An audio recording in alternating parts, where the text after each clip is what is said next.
fully crushed. If your PA has a battle for your Deso, the game can be really hard. But again, I'm liking the creativity, you know? Same here. That's what I'm also liking a lot is not being too afraid to try something new. And maybe this is something that they've already practiced out in the past few days. Like, there hasn't been that many hours time, but it might have been something that they struck on the get-go. Like, okay, I want to give this a try, and just been playing it ever since, and kind of like, okay, now we can bring this out. Or maybe it's something like, yeah, it worked once, maybe it can work another time, because isn't that what the mentality is about? You want to play a hero, you feel like this is the hero for the game, this is the one I want to play, but it also fits our gameplay style and our drafts. Isn't that the way you always should approach a draft? They're looking to be so aggressive, so active on the map. Like, as soon as the lanes collapse, they're going to be barreling down towers of Leshrac, relocating and taking the fights. And Team Spirit, they need one hero that can basically tell Live2Win to stop running at them. Yeah, and I that's also why think you need to put a wall in between to say no. Yeah, exactly. And that's why Kunkka and Invoker are very good bans. Quadswex Invoker with the Tornado, the EMP, remove the mana, stop the aggression, very good. Kunkka, X-Boat, the tankiness, amazing. So really good bans from Live2Win to cover their idea. And if you have to think about what heroes are left, especially in the mid lane, what anti-aggression heroes really are there? Maybe all I can think about is supports, but you don't want to support. I'm trying to think of the mid lane. Like, is there anything quirky they can pick? Something that kind of works in the mid lane, but is kind of something like Bane and Jakiro, but still a carry and a core. But something you that need shuts like a down. beefier hero, like kind of, yeah. They got 5 seconds anyway, so if we keep doing the small talk, we can see what they pick. Okay, wow, all right. So they look towards not having a beefy hero, but blowing up, winning. To be honest, it's not exactly what I was looking for from Team Spirit.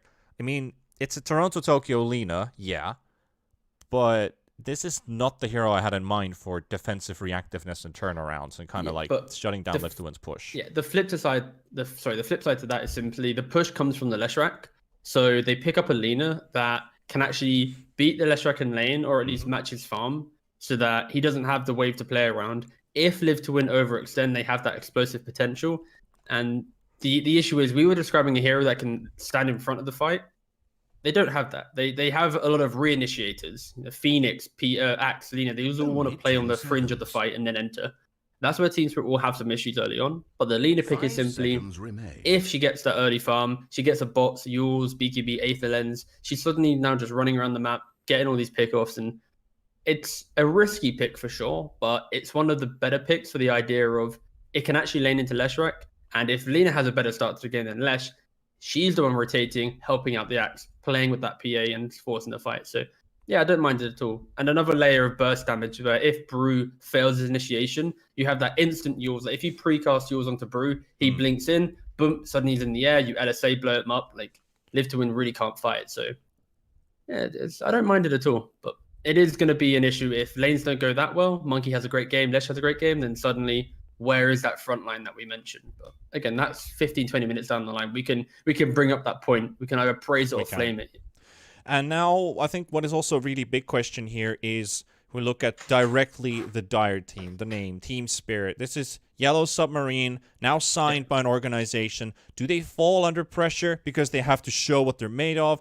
Do they have that super big vigor that has been given to them that, okay, somebody really wants us, now let's start kind of like, we're worth something else, like let's fucking go, like let's just destroy them here in this game. Like, do they crack under pressure, or do they just perform better than normal? I think that's a big thing to think about Team Spirit here, is how they pull off and how do they show what they're made of. I think they're fine. They played in Epic League. They topped the group. They beat Live2Win. They were the best Division 2 team. They then actually got to play in Division 1, the only Division 2 team to get there. So they very much are confident. So I'd actually take your kind of narrative you're setting, and I'd give it to Live2Win. They're the team that hasn't really been able to perform and hasn't really been able to do much with their roster. Like, you look at their players, FN, Immersion, Old Ace, and like, you think that this is a high caliber CIS team, but they haven't really found their footing within the scene right now. They've been stuck within the Division 2 realm. They've been kind of dwarfed by what Yellow Submarine has achieved. And yeah, this is for sure like the last series before this is the last CIS v CIS series that we're going to have before DPC kicks in. And this is the last information we'll get before who really is going to be like the next CIS team after VP Navi, in my opinion. So it's kind of, it's not in the grand scheme of life, not really that important because there's a whole month before DPC starts, but it's still going to be a fun thing to know about as Christmas sets in a new year. You can speculate DPC, and this will be one of the series that you may reference. Might be. Something to keep an eye open for is this truly the CIS brawl or not, or is there going to be some changes? I think even if Team Spirit kind of locks in their roster for DPC, if Live to Win don't do any changes to their roster, what's going to happen with our pre-DPC team shuffles and gambles? I think that's something that everybody is going to be Twitter dramaing about. Reddit's going to be filled about it. Everyone's like, oh, why is this player being picked and not this guy? You know, we're all in for it. And to be honest, I would like to see these two teams as they are because, you know, Team Spirit, well, ex-Yellow Submarine, they've kind of solidified themselves working together. Live to Win, they had ILTW, replaced him with Dream. Dream seems to fit into the team pretty well. They started to get some really good results with him as well. So, I mean, I think ILTW is a big question mark. Where is he going to play? What team is he going to end up in? But I would like to see these two teams stick to what they are and just, you know, provide us at the start of next year. Maybe even now. Give us something crazy. Give us something crazy good. PA's lined up raindrops. Sure. Playing against a Brew Lion lane. A lot of magic damage. Going to be... It's all about survive the initial jump, and then once you have that blink, you can get away. So the blink strike, sorry. Yeah. I don't really mind it. It's a nice little casual raindrop. Not picked up at least in every game. We're going to see Monkey King lane up against Axe. This is heavily Radiant favored with just this. Now I'm wondering who's the support to show up to this lane. Since Immersion is starting off with Afterlife on top, we're most likely going to see the Lion teleport bottom, but Soneko setting up for first blood attempt onto this PA. So let's keep our eyes teamed on this top lane. We've got the teleport coming out from the Disruptor. So Miposhka spots Soneko. No, he's behind a tree. Going the wrong way. Lion, okay, now Lion shows himself. The surprise advantage is gone. No first blood should take place. At least the traditional way. Yep, and he teleports back home. Or bottom. But this actually really benefits Team Spirit in the idea that even though Monkey now has level 2, Phoenix acts as actually an okay-ish lane against the Monkey just because of the attack slow from the Spirits. Yeah. But due to Lion's absence, now that Monkey is level 2, it's like, how do we really get to the point where we're confident? And right now you see him, he's just dragging the wave back. He's trying to force the wave to be pushed into him. And look, he's got 4 melee creeps, 1 range creep. Lane's pushing. All So Bad has to do now is stop Soneko from getting this pull. And Axe will have 2 waves for free underneath his tower where he can somewhat confidently play the lane. Yeah, you see that deep ward placed in the lane as well to spot the... It basically gives a vision on a... Okay, I can't draw anymore. I was about to draw some lines, but still. Like, the vision for if he sees the pool connecting through, so he instantly gets the information on, okay, this is where Phoenix has to move right away. If he sees the lion waddling about, it's instantly his reaction to, okay, I need to contest this pool, not allow a lion to get it through. Yeah, exactly that. And also... potentially, if Lion dips out, you have that additional range to start bullying Monkey if he's retreating. Once it gets to nighttime, you have that extra kind of 30-40 seconds of window. But yeah, this is some interesting lineups from both teams in the degree of Team Spirit. They have this like countered Axe lane. They've got this disruptor pick, which we haven't really seen much, but it's very good against Brew plus Io. And then you have Live to Win, where they're going for an Io Brew off lane. You've got this Monkey King like carry. We've seen it a couple of times, but the Lion pick as well on Soneko. I don't want either team to win because I don't want to see any of these heroes in my pubs. I won't lie. All right. If they could maybe draw, have the first ever Dota draw go. Wow, that'll be quite to something. BTS Pro Series, the first ever Dota draw. That's your trivia, and when the pub quizzes come back around in like 2027, then. Windows is telling me about buttons being held down. Like, do you want to enable? No. I thought you were about to say that you had some like issue with like blue screen or update or something. I was like, nah. Please don't tell me you're about to just like peace out of the cast. We're all good in here. We're all good in here. I'm actually surprised. I just literally talked to Celery after that last game about Aramis' Coddle, and I'm surprised there's no Coddle in this game. Like, in this specific game, I thought it's going to be like, okay, Coddle, Coddle, Coddle.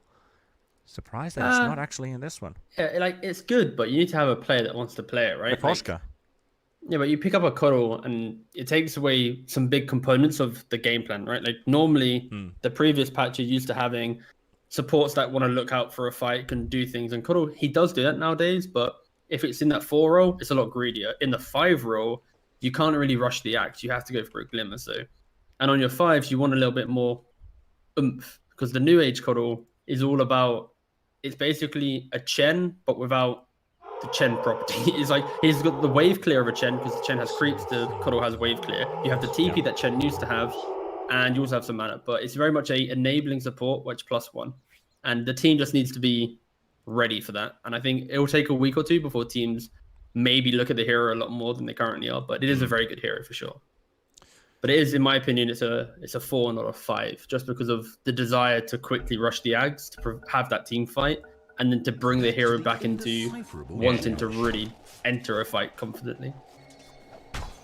And my Poshka, unfortunately, is that 5 player. Yes, but we get to continue the game.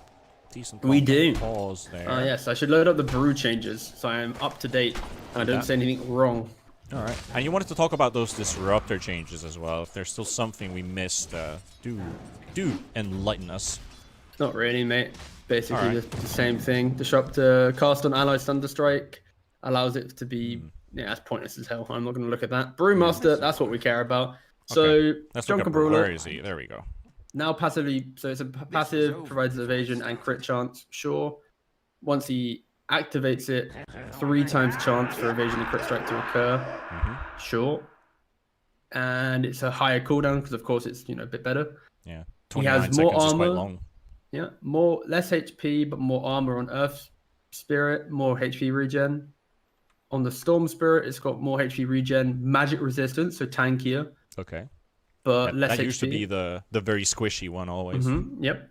And on the Fire, it's got more armor, more HP regen, and status resistance. So basically, Brewmaster's ult is a lot tankier now, and his passive is just net better because it's a passive, but also activate it for some big deeps. And then, of course, he's got his Void Spirit on his Ags. But yeah, overall, I don't mind it. It sounds quirky. We'll see how it goes. Wasn't there disarm on the Void ruling as well, or something? Wasn't that the big control piece or something? No, it's just Disseminate. Okay.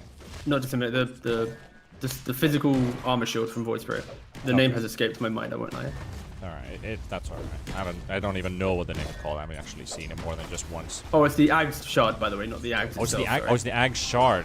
Okay. Yeah, sorry, let's correct ourselves before we So make any mistakes, lads. Yeah. Oh, it does disarm. It applies a 20-30% slow and disarm for 2 Disarm for 2 seconds. Jesus. Yeah. I thought that there was a disarm on it for something. Yeah. Astral Pulse. Okay.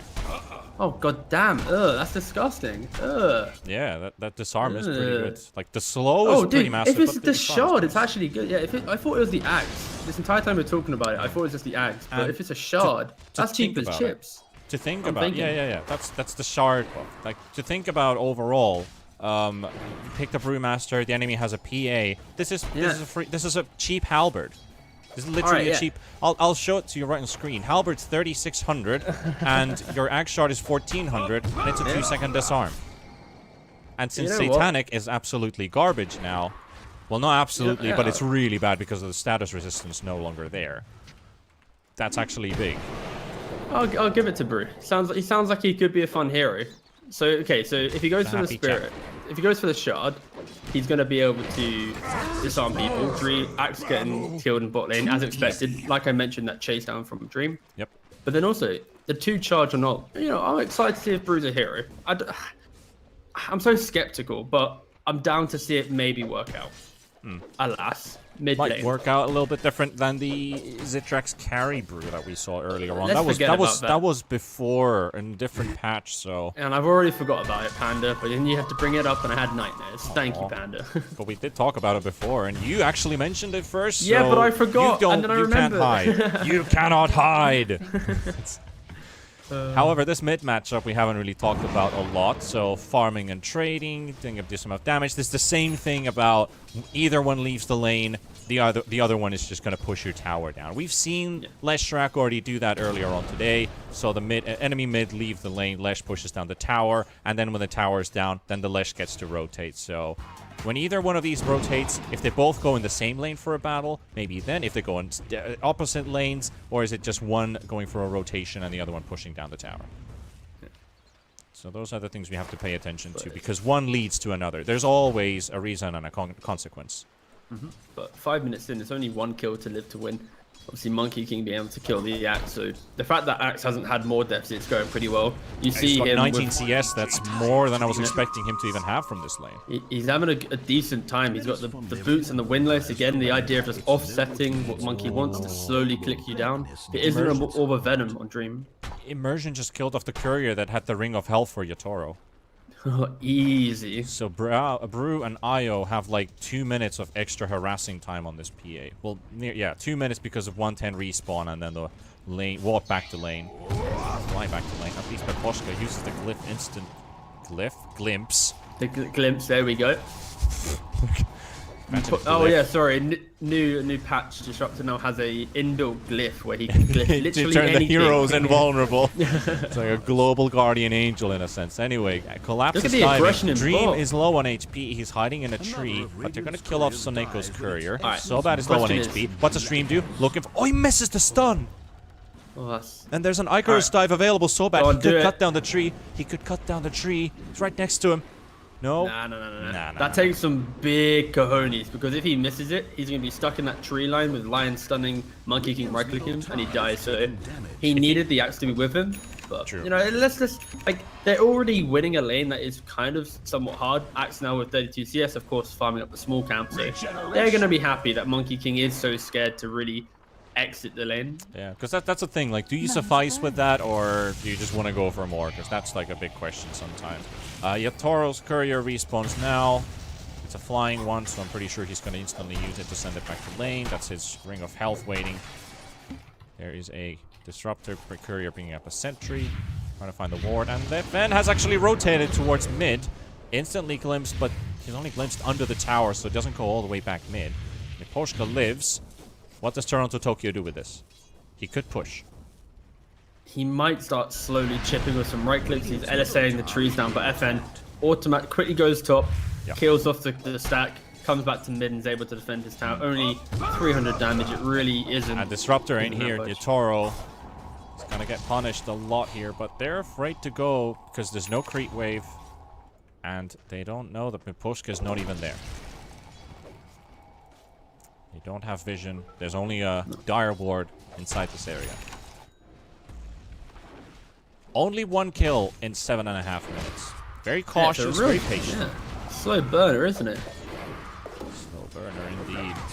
Collapse gets the call on the Monkey King, but that's all of your stacks. And the dunk fails. But Collapse still gets the kill first, so he spins just before the tower hit connects. Talk about RNG. That's perfect timing for a spin. No XP for the MK. Oh wait, why did I overcomplicate this? Like, I literally just remembered. Like, I'm now looking back and realizing I could have just hovered over the spell in game. I don't know why I was tabbing out, loading up the patch whilst we're talking about all these spells, these interactions, when it's literally in the game. Yeah, you can see everything else. You can see everything else except what they used to have before is when you alt or hold alt and you see like the previous patch version. I have no idea. Like, we're literally talking about Brew, and if I'm like, I can't really remember what it does. Let me go check the patch. Loads up DOTA2 miss. Like, I'm in the lobby. I mean, why am I not hovering over just at? Oh my god. Well, that's my special moment of the day over and done with. Mid lane Toronto Tokyo, LSAing up FN. And he's not gonna die, is he? He's gonna get a bleeding double kill. Nice. Look at him go. Didn't see the Toronto Tokyo kill, but I did see Miposhka fall and Lesh at 40 HP, so 1v2ing. Oh mate, yeah, that was a clean kill. The Lina LSA'd. FN then had a little fairy fire, tanked up a Laguna, tanked up an LSA, a Dragon Slave, and just killed them both. Oh, and he comes back top for another.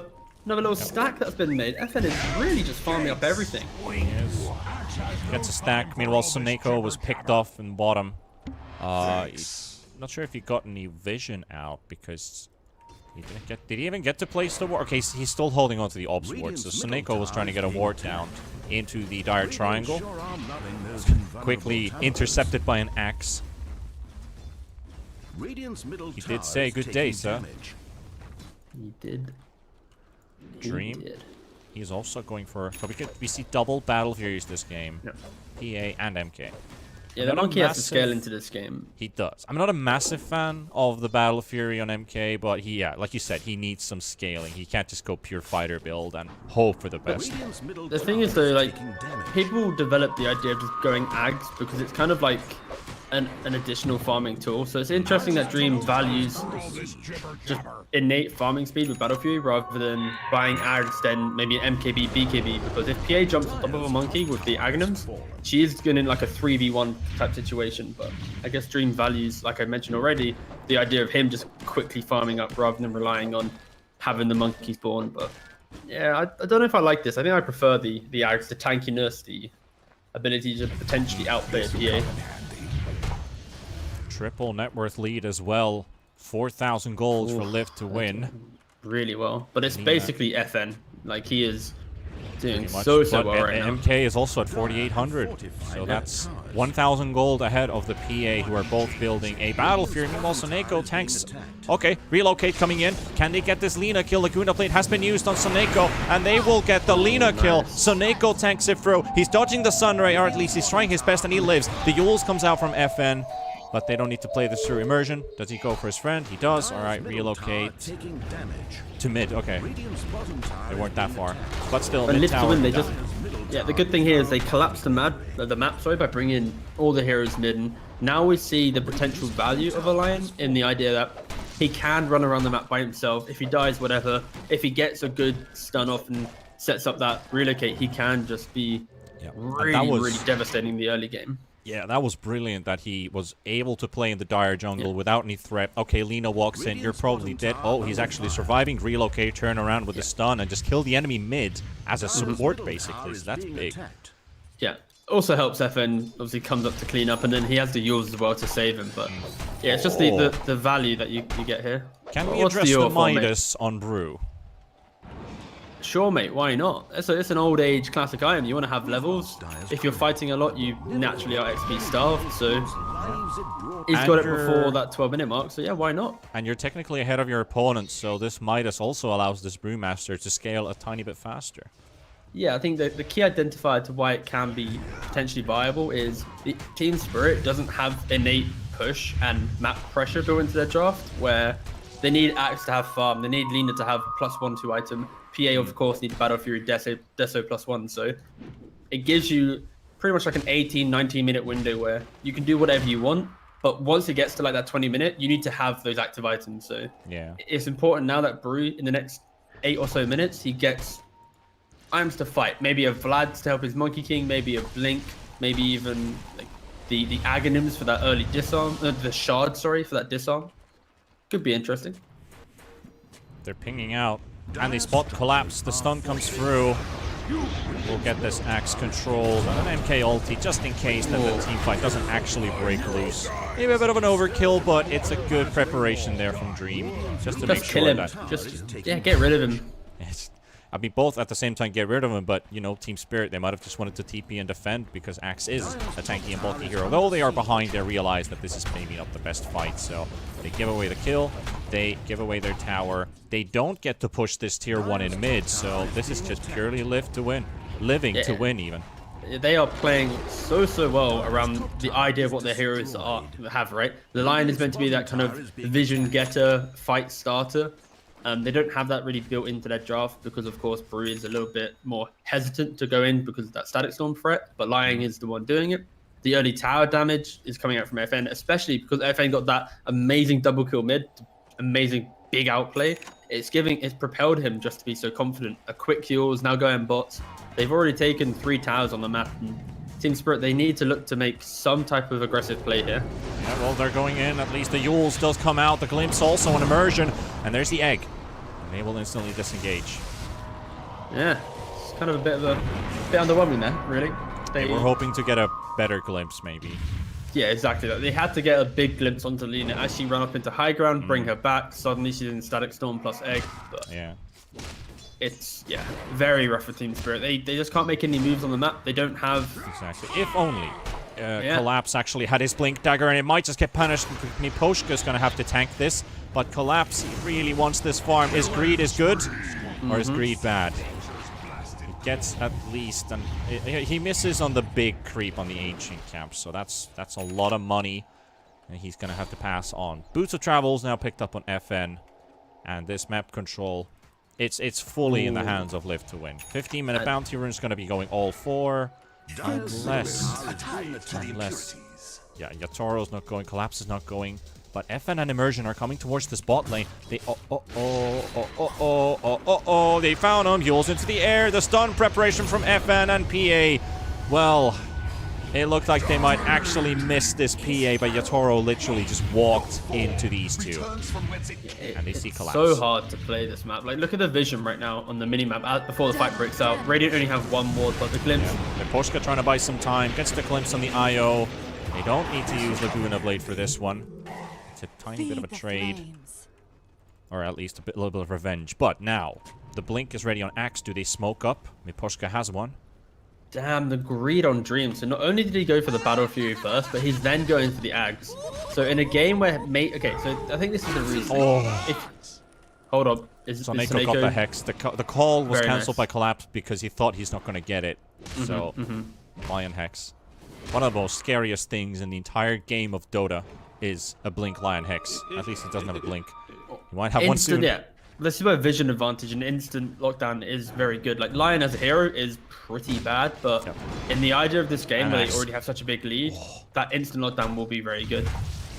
But Team Spirit, you see, they keep trying to make these plays, but meanwhile, Monkey King, he went for Battle Fury because there was no map pressure. He's then going for Ags, so it's basically the equivalent of Faces Void, go Mask of Madness, Battle Fury. Like 2 farming items into then 1 big damage item. Phoenix egg is available, but it's going to be a difficult one to use. He gets the Fire Spirits Big off, cool. and they get the Laguna Blade on the Brewmaster, dropping low. Afterlife is going to die as the call. The stun is going to go through as well, buying a bit of time. They're going to take down the Lion, and suddenly it's a 3v2, and Team Spirit, if they can catch someone, they have glimpse of Miposhka, but here comes Dream. He's going to turn this whole thing around. He's going to look for the kill on Miposhka at least, if he can't catch anybody else.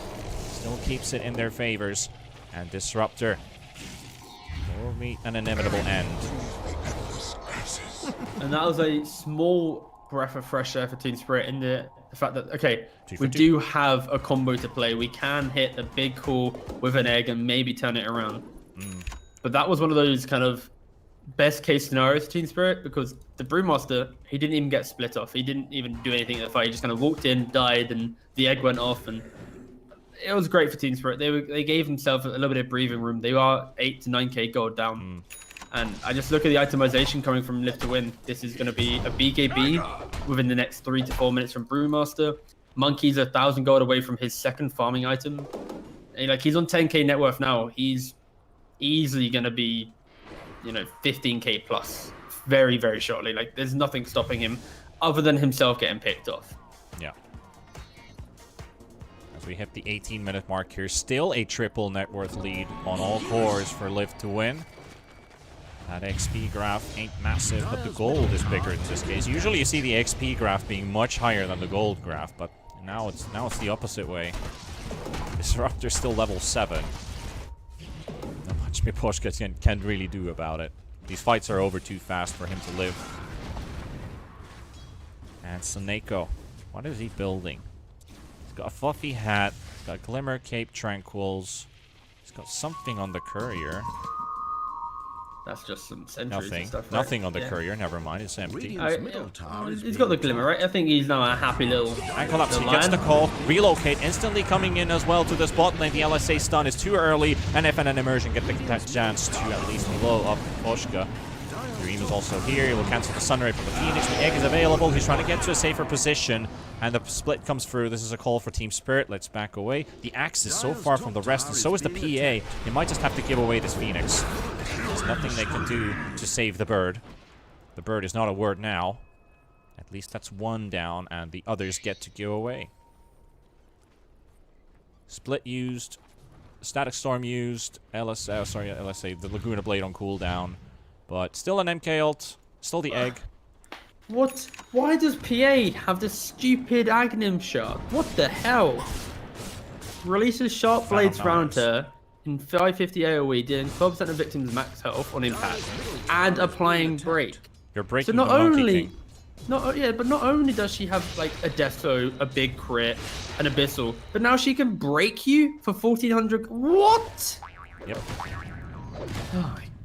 But then again, you only have one shard available in your team. Is PA's shard the best for Team Spirit? Because I think that's something we also need to look into in the future, at least. Like, who has the best shard and who should buy it? Because only one person can get it. I didn't know there was a stack on that before. Is that a thing? Apparently it is. I might be wrong. Sure? I understood that there's a stack. I think you're very wrong on that. Is it a personal stack or is it a team stack? You can buy one for yourself. That's it. It's not like. All right, yeah. Okay, well that makes sense in that case. Then never mind what I just said. Collapse goes in with the blink call and the Laguna Blade, and also the finger comes in at the same time. Collapse is dropped very low. The Static Storm is holding the Monkey King in place, but it's not going to be enough for Team Spirit. They're going to end up losing a lot of heroes here. Yatoro still trying to man fight through this, but not going to be enough. No damage, not enough this time. They get Yatoro to safety, but can they secure Toronto Tokyo trying to TP away? No, you're going to get caught. Finger and immersion.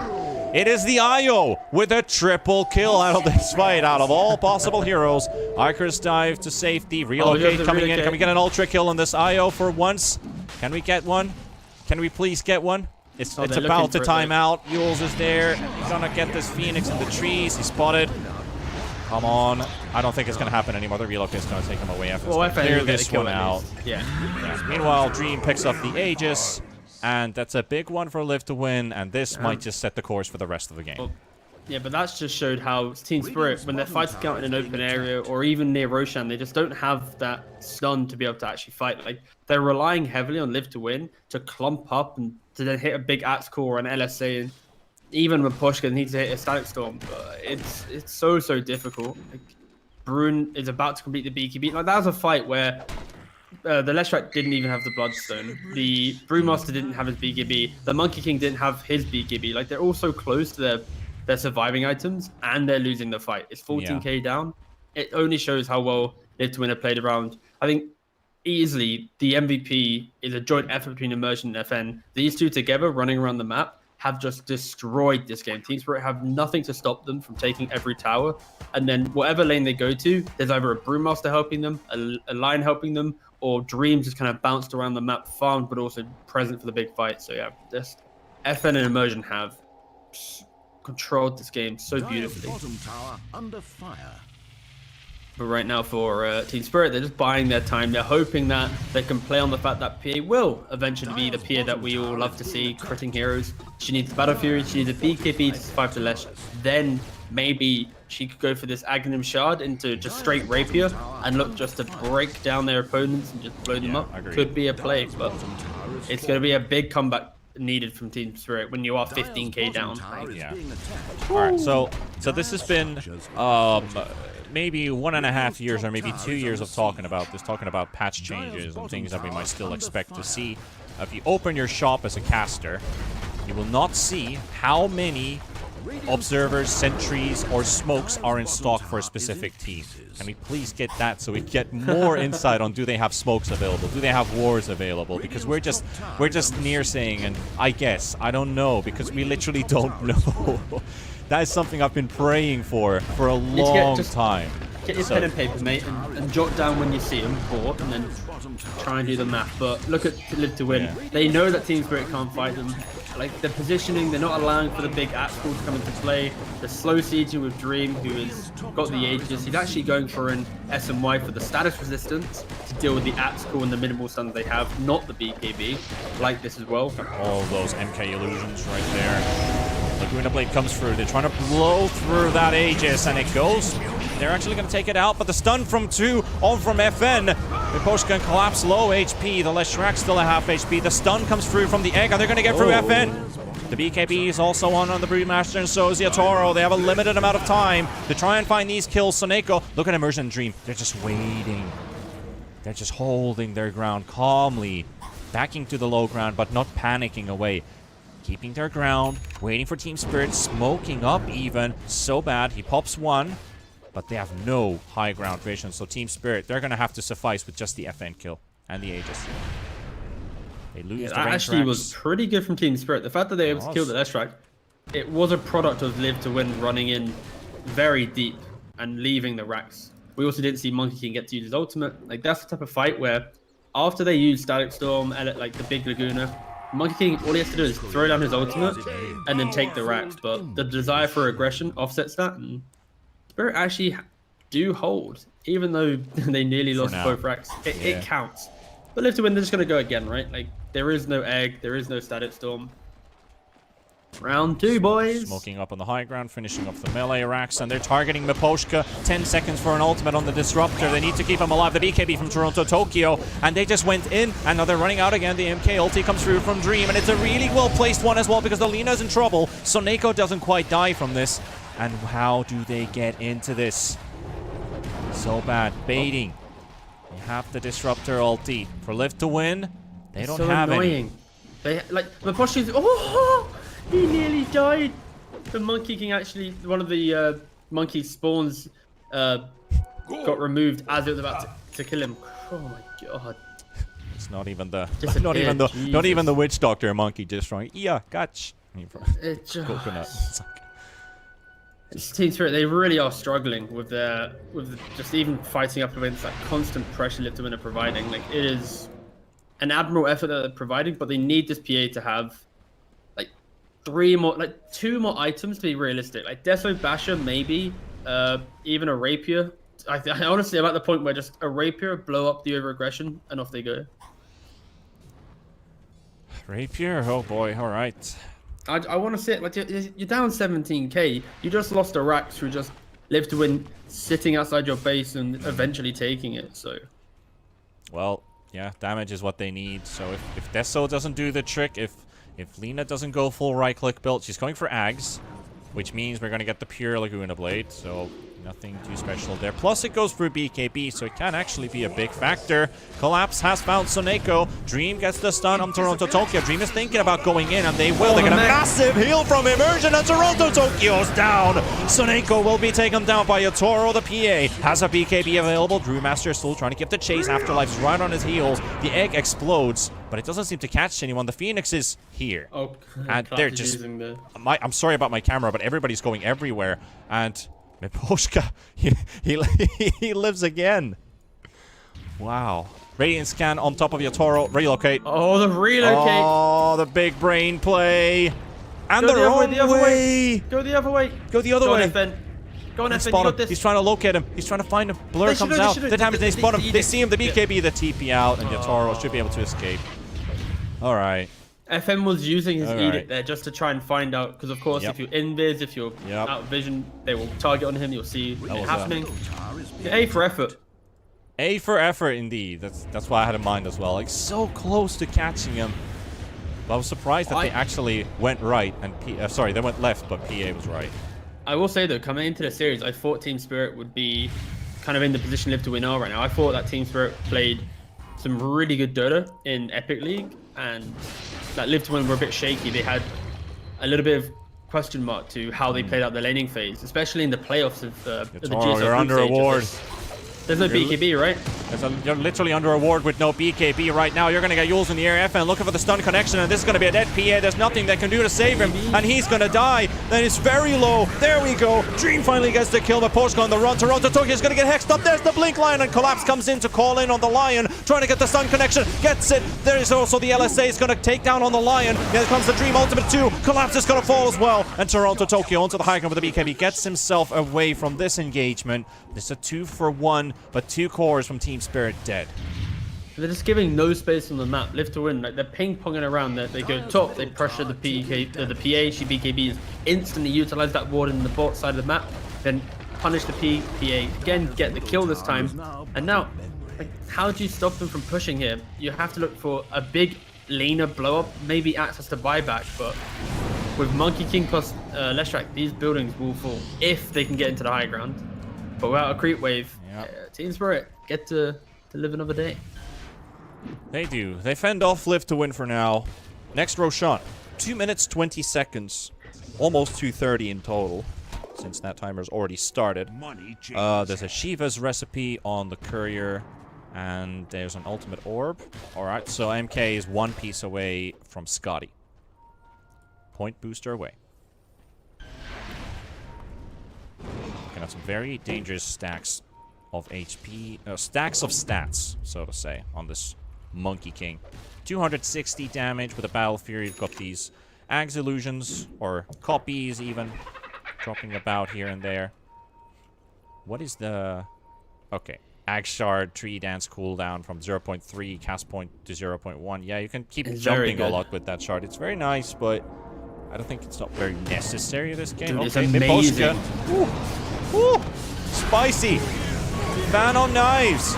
Saneko dead, Miposhka dead. The egg pops as well with the BKBs on Afterlife Toronto. Tokyo Dream is dropping dangerously low, but he gets the safety. Glimmer KP still going down. Yatsuro kills him off. And Team Spirit, though, it's a 2v3. He's going to get stunned into another stun, and he's dead. FN will look for another one as Axe has been thrown into the air with the, well, Cyclone at least from Afterlife. Though he's still chasing. There's a Yules. There should be the stun connection and collapse. Finishes the team wipe. Triple kill for FN. It looked good momentarily killing the Monkey King, but still, if you kill the Monkey King, there's a lot of other damage dealers on Live to Win. But he survived for so long, because also, look at what neutralizing he's got. He's got the Elven Tunic, the extra evasion. It allowed him just to survive long enough through the PA right clicks that he got the ult off. He forced him to go in, and eventually the Brew came in, the Lesh came in, and they turned it around. But, oh my god, they're 26k up, mate, at like 30 minutes. These fights, they are... Like, Team Spirit are getting the good jumps, but they're so far behind that it doesn't allow them to have a big comeback play. And now you have Brewmaster with the Cloak of Flames. Like, back in the day, Brew loved buying Radiance. He now has the poor man's Radiance. Oh, Cloak of Flames. This is a happy little Brew. He's got the Vlads, the BKB, doesn't care about Disruptor. He's now got a cheeky little burn. Of course, it doesn't give a miss chance, which is normally what the Brew wants, but he's got his Drunken Brawler. Like, he is... Brewmaster is such a weird pseudo Radiance now. Kind of, Good job, mate. This is the through the fire and flames build, basically, where you just go Radiance, Cloak of Flames, and what was the third item I was looking for? That was a third. Oh yeah, that was the Ember Spirit with the Remnants and Flame Guard. So you have like 4 sources of fire damage. Yeah, so Timbersaw with his shard, he can basically he becomes a flamethrower and kills trees and stuff. So he needs that and a Radiance, and then this neutral item. He's gonna be the true matchstick. And getting to come back. You might just call Timbersaw the new Firestar set, but however, Miposhka gonna get stunned up by Soneko, another one from FN. Quickly getting rid of the Disruptor. He's gonna respawn in 30 seconds, so it's not a big of a pick-off, but it does allow Live to Win to push this mid lane in. Start to look at those racks. We've got Dream pushed in the top lane as well. Heading towards the tier 3 tower. No Sunray today. Oh, Phoenix. Gets the egg off, but it's only a slight relief. Collapse just used his blink to get into the high ground. Egg used for nothing. Spirit. Sad thing is, he has buybacks though, so maybe if he had the buyback, he could have made... It's awkward, because if he buybacks now, no egg. Like, this is just a lost rack. How does Team Spirit fight Live to Win? The answer is they don't. They need the Fountain to come into play. They need the 6th man in the roster. I don't feel like they can't anymore. It's just you got the Ags on the Lina, so I feel it's a small Hail Mary and a wraparound from Collapse. They've got Immersion. IO's the target, but they are too slow to get there. Toronto Tokyo trying to walk all the way through the entire force of Live to Win, and he's dead. Oh my, yeah, that's GG. Yeah, there it is. Lina literally tried to walk through here in between everybody to get to Immersion. And that was very anticlimactic. But for Live to Win, control from early to the end, and they take this victory. 33-33. Yeah, very impressive game from Live to Win. Like, I think coming into the series, I very much expected Team Spirit to have the edge, but this game, it was just a beautiful masterclass of Immersion and FN playing their own independent lanes. But then once they paired up, especially when FN got that double kill, Immersion then was like, wait a second, I'm only going to play with you now, Leshrac. Like, I don't need to help my Brew anymore. And they just had this buddy system running around the map. It allowed Dream to go for Battle Fury, then Ags, And then after that SMI, he soon became very hard to kill. The Brewmaster, I loved his itemization of just Midas into straight BKB. It allowed him to survive that potential jump that a Disruptor and Lina pick was meant to bring in the draft from Team Spirit. And yeah, Team Spirit, they never had the damage to ever fight up against Live to win. So very impressive start to the game. I'd like to see Team Spirit bounce back because I know that they can play a lot better. I know that they can draft a lot better. And this isn't the true showing of what this team has. But again, Live to win, they look much better than they did at the start of this group stage. Yeah, at the start of the end of that group stage, sorry, because this is now the playoff hubbed up. Yeah, and a very shaky start from the team that actually got a straight playoff invite. So we are definitely waiting for a lot more from Team Spirit to really put themselves together and come up with something that really puts Live to Win off balance maybe. Since LTW, like you said, they played off great during the group stages. And now that I double-check it quickly, they only lost one singular map, and that was also against Brame in the first game. And they also looked very shaky in that one. Then they just won the second one and the third one in just very good style. So is there much for Team Spirit to show here? Well, it has to happen now. They need to bring off something spicy in the draft. Don't you agree? Yeah, just enter the game with something to achieve because in this game, they just didn't have anyone to play around. Like the PA couldn't fight, the Axe couldn't fight, Lena got dumpstered by FN. So you lose 3 lanes, all cores don't want to make plays, you jungle. Kind of a recipe for losing. You have tower damage on Radiant, therefore it is a recipe for a disaster. So yeah, just a couple tweaks. I think Team Spirit should be fine. Well, get your monster energies ready as we head for a break between Team Spirit and Live to Win, and that game 2 will come right after that one. So don't disappear anywhere except maybe to the fridge to get your drinks ready, and we'll be back with game number 2. All right, give me Plus more. one item he's looking. Ricky carry. Right, let's see what the damage Is this a Ricky carry, Yatoro? It is a Ricky carry for Yatoro. Okay. I don't like it at all, Panda. I don't know. Buys Necro 3. If this draft has some kind of flair, and they can win with a Ricky draft, this would be quite the something from Team Spirit. You heard it here first. If they win with this draft, they will win this series. I'm like, honestly, this is the type of draft that this is made out of dreams if you win, but to get to that victory, it's a long, rocky road. It's like the reason my concern is present is simply Beastmaster can just buy Necro 3. Suddenly you play into Ricky happy.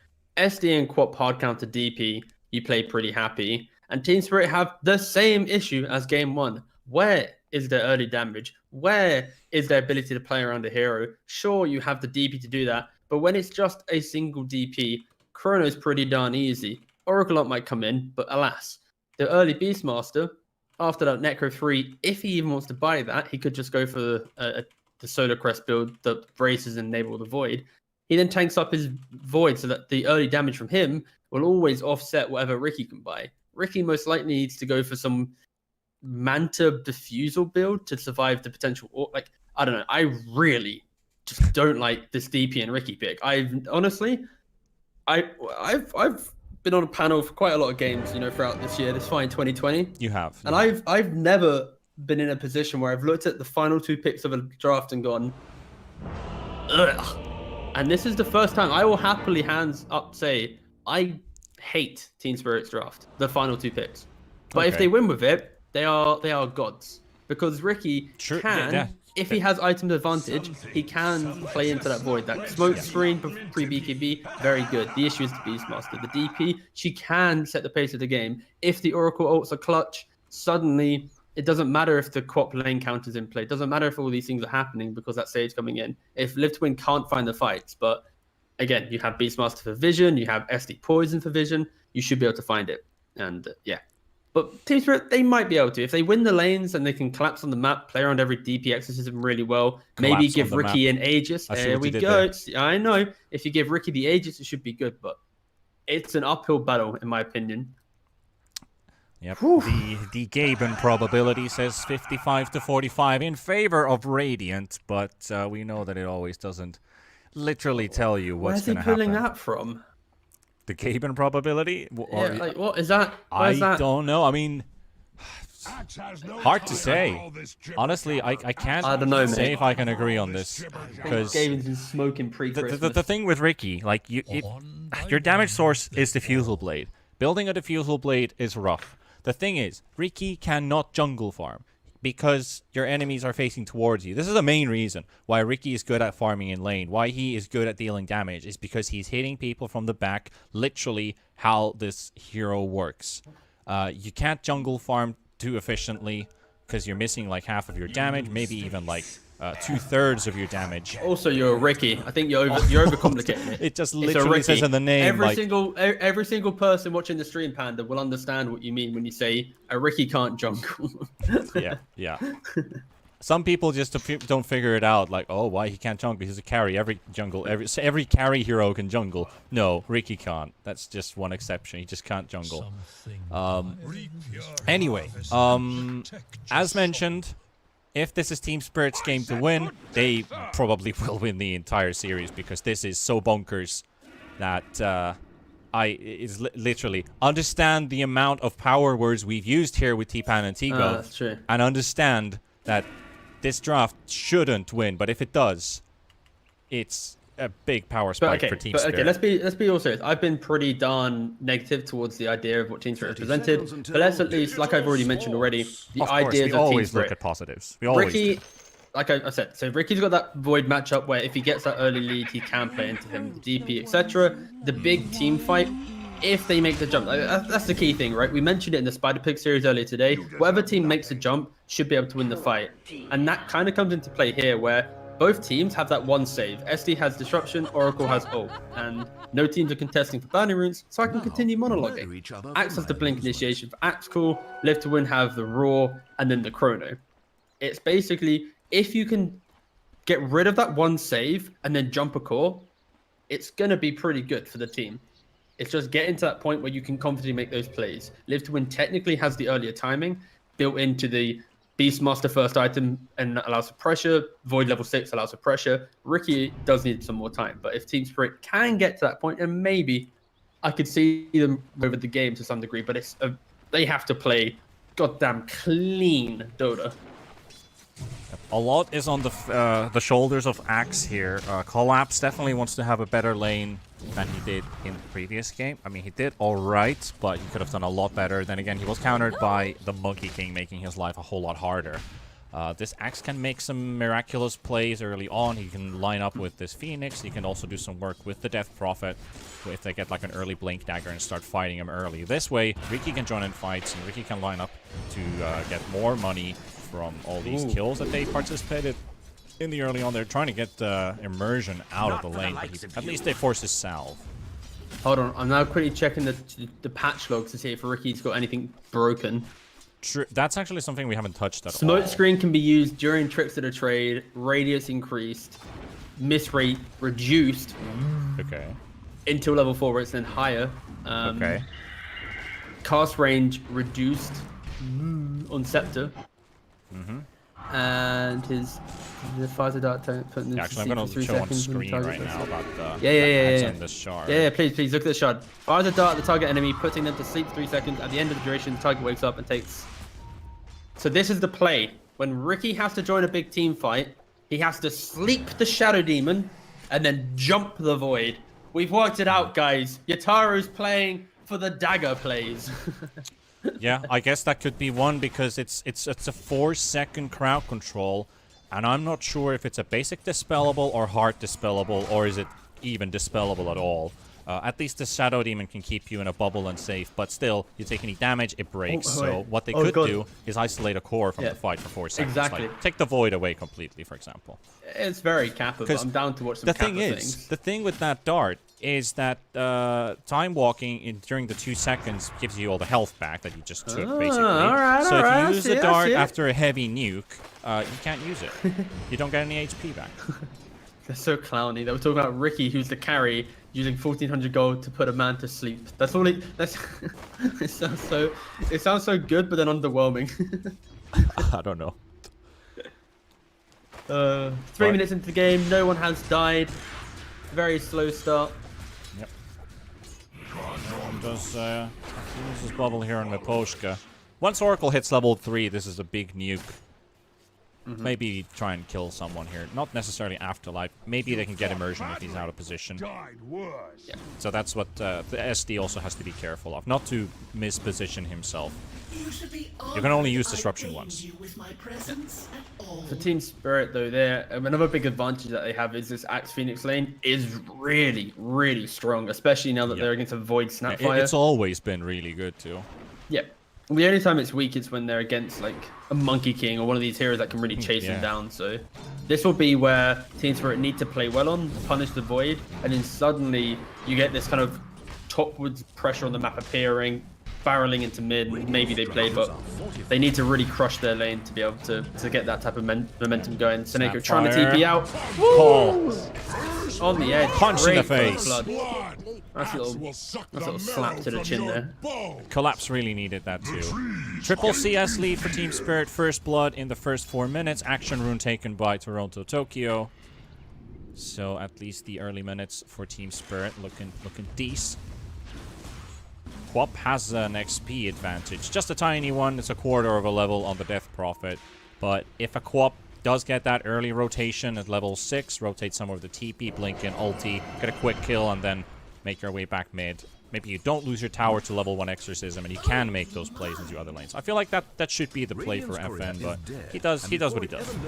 However, in bottom, Riposhka very low on HP. What the heck was that route? What the heck was... Okay, well, I'm not sure was he trying to get some CS in lane, but that was pretty weird. Immersion gets the bubble up.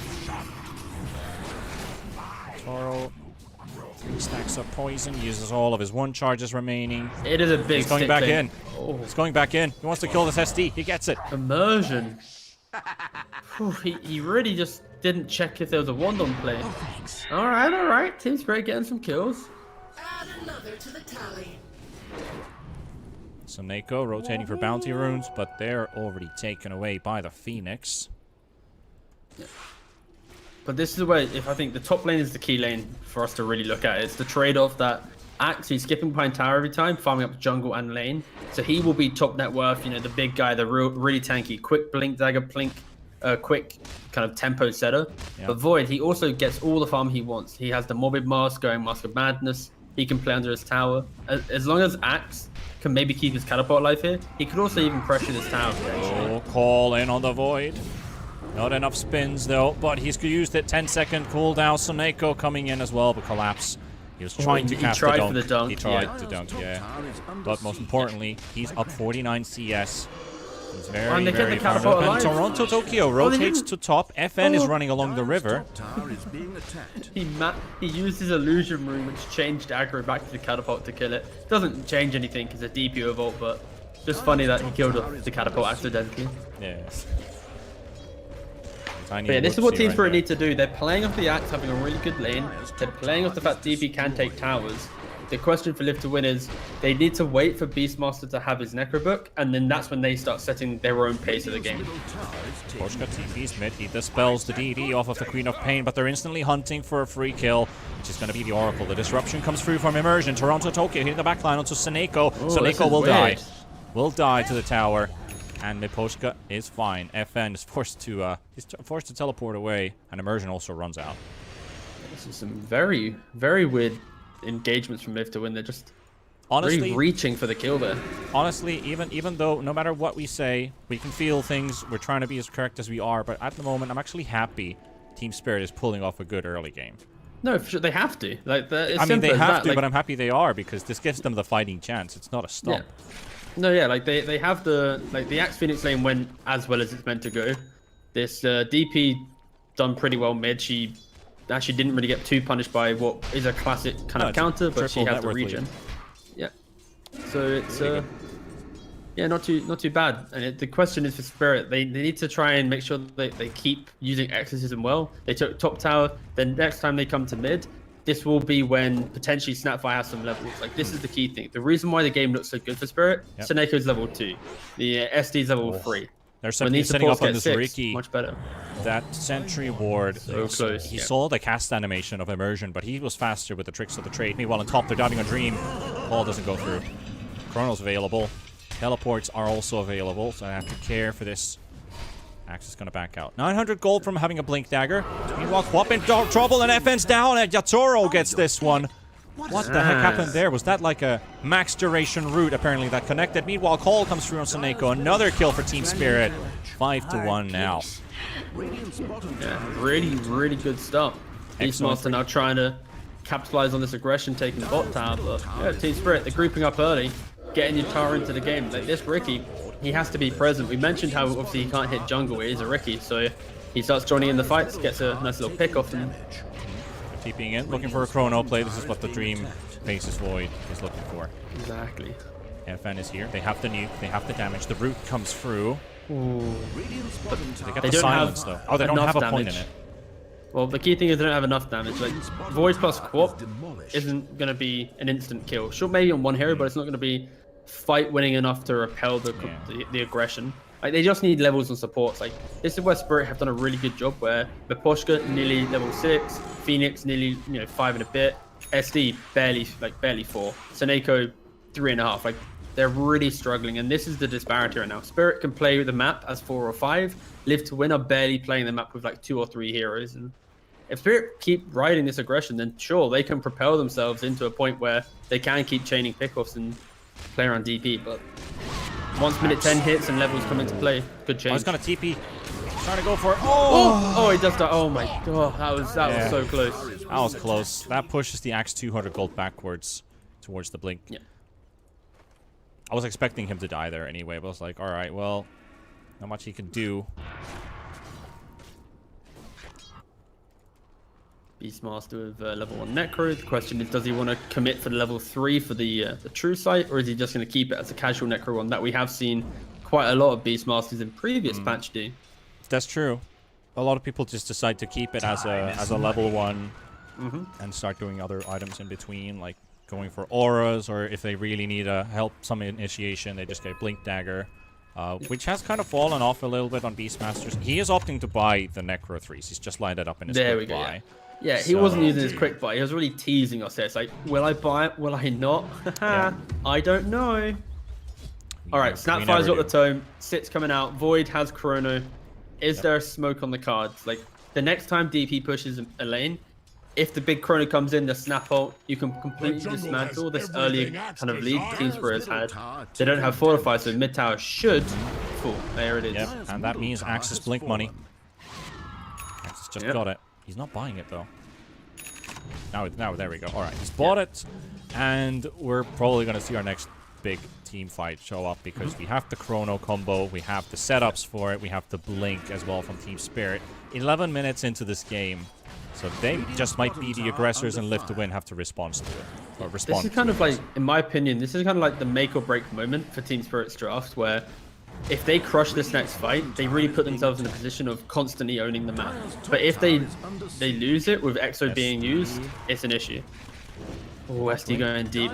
Yeah, and Axis, he's still got that courier coming this way. Immersion dropping low on HP. Here comes the Void, and he's looking for it. The egg, he's gonna have to target this one, but the ball, it doesn't connect. The egg does go off, actually gets destroyed. That was what I meant to say. So bad an Immersion both down. Queen of Pain very low on HP, and he's also dead. Toronto Tokyo with the Exorcism is going to have enough damage to take the kill. Dream, Soneko. It's just the two of them. Beastmaster still pushing in bottom. The Collapse Blink comes through. And that was the Blink reveal as well, because he only now just picked it off the courier. It was actually smart for him to walk around and reveal that he doesn't actually have it, but he does now. But Soneko might have just wandered a little bit too deep here, and Soneko is dead. And also the silence on the Faces Void. Nowhere to run, nowhere to go. Immersion just TP is in a little bit too late, so he's going to also have to give his life away. And this Ricky's punishing them right now. Here comes the Beastmaster, and he seems to give enough threat here. Looking for the ultimate, looking for the roar. Collapse goes in for the call on the backline to the SD, and there we go. The roar comes out, and they will take down Toronto Tokyo, and Beastmaster will fall down as well. And they do seem to get Collapse as well as he dies to the tower.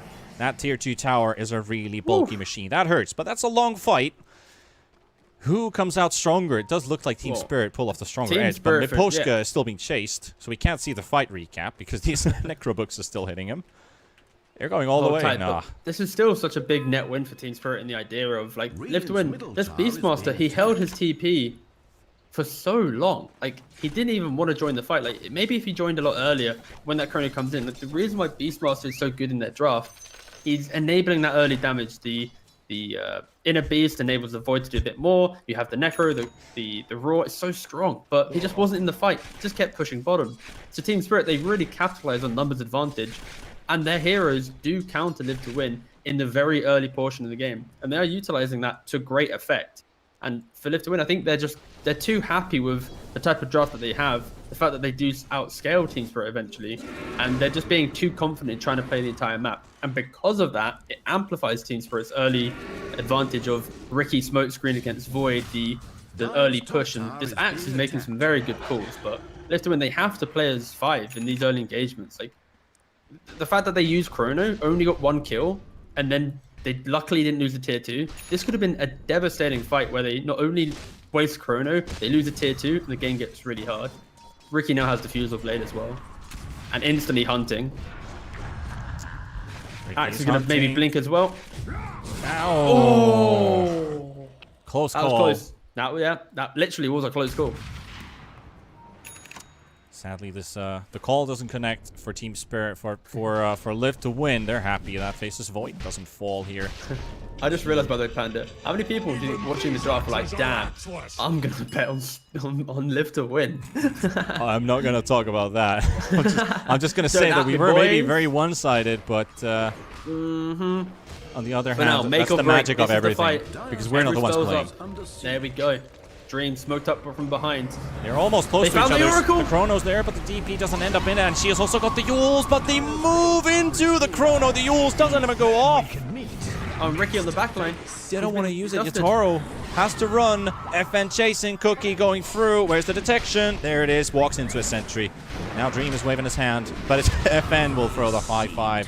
Yatoro down, and that was a big victory for Live to Win. This was their first one-team fight. And this is what I was referencing in the draft. So luckily, I now sound a little bit smarter than I have been for the last 14 minutes, where I felt a little bit awkward. But, you know, it all comes back around eventually. Beastmaster was also in the fight. big addition. What the heck was that sound? That was Axe calling and then grunting at the thought of having to fight an ancient. Axe. I mean, it's not as like the Beastmaster. He has the raw, cancel the blink. And there we go. No. Afterlife. Look at the tips. Going through. But these tips, they're not congratsing him on killing the Axe. They're like, thanks for actually joining us, you know? Yeah, it's redemption in a sense. Yeah, because he didn't come before, and that was something I was going to talk about before when you were going on about the plays we saw. Yatoro was trying to high five, and actually he was trying to tip Afterlife, but he ended up pressing the high five, and then he tipped Afterlife, who's the only person who did. Meanwhile, DP actually thrown in the air, but FN gets out. That was an aggressive Yules, actually, by FN. DD for Void, but 1 minute for Chrono. The Thinking Roche. Live to Win have to play around. Like, taking away Aegis from Team Spirit is really important, because if Ricky has Aegis, suddenly you can't simply blow him up inside a Raw. You can't use Chrono. So utilizing this DD, having that medallion on Beastmaster, the Inner Beast, really good. Team Spirit are just not aware of this. They don't have scan available. They just can't contest it. So very good read from Live to Win. It is. 16.5 minutes in, first Aegis goes for the Void.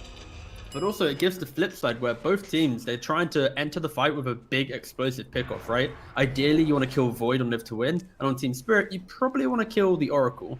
So having this Aegis removed, like, it allows Live to Win to send their Void in. Go on, buddy. Go find out where they are. You know, if you die, we'll promise we'll save you. And for Team Spirit, the same thing would have happened for maybe the Ricky. Go on, buddy. Go up into the high ground. Go tank Aurora or Chrono. You have Aegis, right? So, yeah, Aegis is super important for both of these drafts. And for Team Spirit, the draft that needs to have this early window of the game go all their way, it is going to be a little bit harder now for them. A little bit sadder to hit some of their key timings.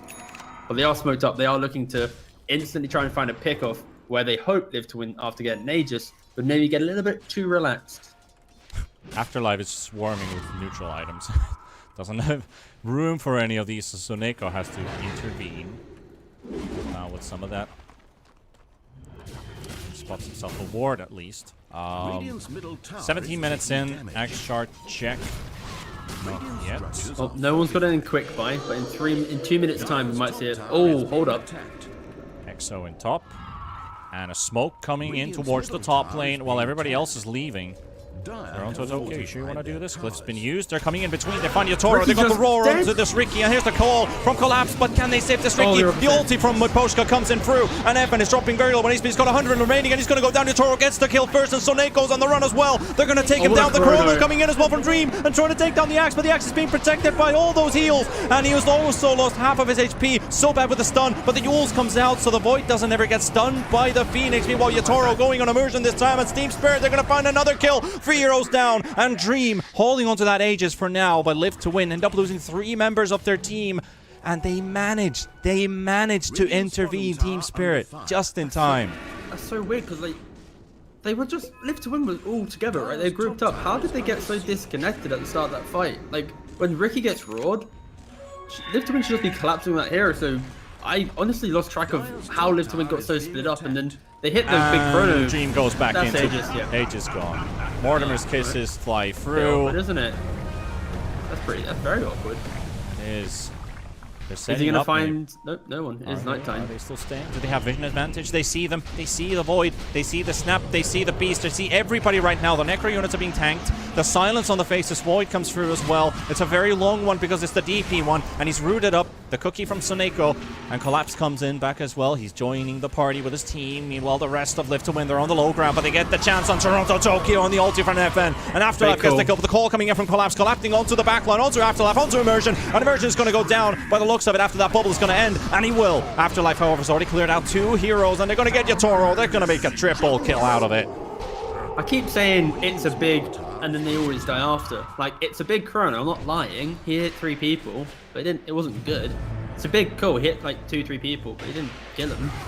I need to change my terminology, I think. Well, but the Yules kind of takes away that blade mail from Collapse. Like you said in he's the trying. draft, that it's going to be one of those things that just really annoying to go up against. Soneko, he still has a bounty. Oh, he got the between all runes. 3. He got the runes, Yeah. man. He already knew his fate was sealed. He was looking at the clock. All right, this is my time to shine. Steals the bounty. But these fights, these are so spooky because I think Team Spirit, they're showcasing how if Live to Win have that delayed execution, that delayed entry to the fight, i.e. 1 by 1, suddenly the silence is coming to play, the pick-off potential, the app's cool, and then they have this turnaround from the Oracle.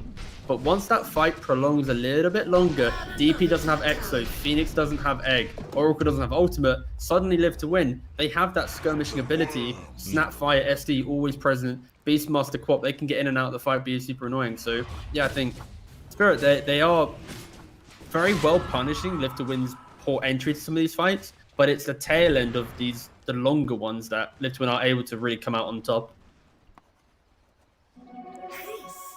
21 minutes now passed, and no Axe Shards are in the quick buys of any player right now. But also, Void Focus on actually has essentials. the Manta now. That's a key thing. He only cares about Ricky silence. He has the Manta to deal with the DP, so a much more enjoyable game for him at least.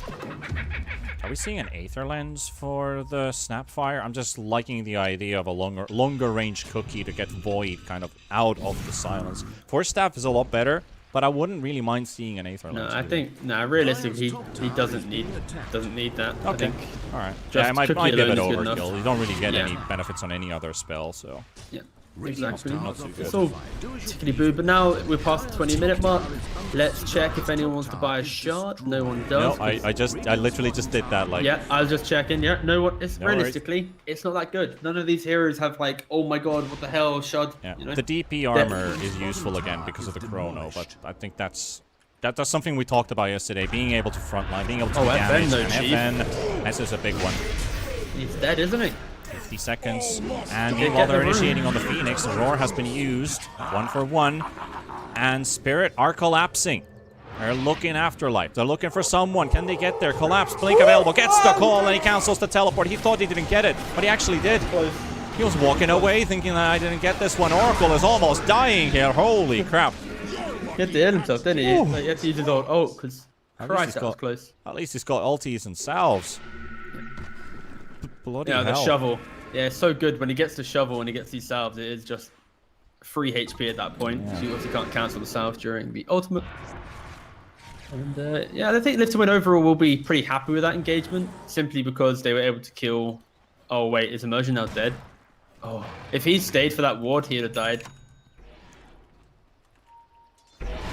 that was close. But yeah, Team Spirit, they react very quickly to their Phoenix dying in bot lane. They also perfectly kill off FN in the river. So really good just general map movement to punish the aggression of Live to Win. And I'm looking for when that next big fight comes into play. It's gonna be so close. Like, does Oracle survive? Does the Riki get the good jump? There isn't an Aegis on Void, of course. The Beastmaster has Roar again, the Blink Dagger this time, so he can always get to the backline. Like, it's all about Oracle's positioning now, in my opinion. Like, if he can get that big clutch ult off to turn around the pacing of the fight, and Spirit can fight during the Exo, that's when they can maybe take it. They're smoking up, but look at FN's quick buy. He's going for an Aeon disc. Just he to wants survive to a little bit longer and get all those stuff off. Toronto Tokyo, he's showing mid. They're all smoked up. They don't care about him, though. They care about finding the Oracle first. So bad. Can't take this. Roar comes out. Toronto Tokyo is not going to go in to save his mate because he might need this Jules for himself. The Chrono on Miposhka. They're lovely split coming out here. Amazing. Finding 1, finding 2, finding 3. That was like I haven't seen a smoke be that effective. That was fantastic. Like, not only did they jumped the Phoenix just kind of blindly. They saw the DP after walking up the other high ground, and then Void instantly located the Oracle and was like, nope, no, not allowing this to happen. So they not only did they kill 1, but then 2, then they caught the Oracle as well. That was a really good smoke, but it does give a window for Team Spirit. Without Chrono, without Roar, without Quapult, maybe Team Spirit could just group up and make an aggressive play for themselves.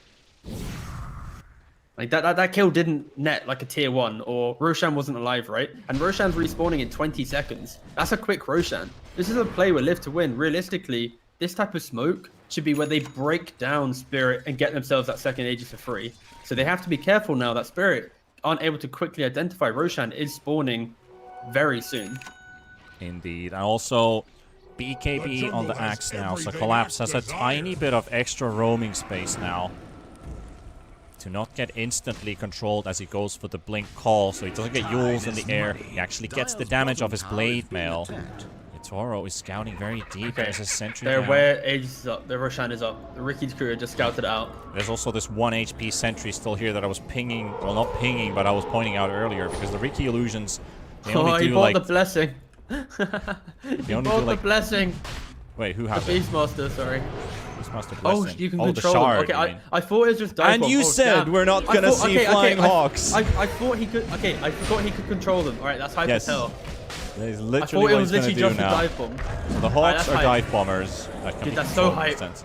Dive bomb. Yeah. Dive bomb. And look at that. He's got that 1 hawk ready. It's in the pit. It's in the pit. Mortimer's Kisses flying through. And there goes the call from Collapse. It's going to take down the Beastmaster. Yatoro is able to get the Aegis for himself. The Radiant take the kill. No dive bomber. He's still scouting. That's the dive bomb. Now it goes off. Oh. My god, that was bad. I wasn't not looking. a dive. Did you see what the heck that was? It was a bird You trying mean to... the animation? It looked like it was trying to do some kind of swan dive into a swimming pool. Oh no. All right. But more importantly, I spoke about the importance of Aegis for both of these teams, and now Spirit is the one with the Aegis. So now this Ricky can go and poke his head up into the high ground, can at least maybe tank out a Chrono. The key thing here is he can't get killed by a Roar, and then they layer the Chrono on top, because that's where that Aegis is completely wasted. That is the one key setup that Live to Win can try and utilize.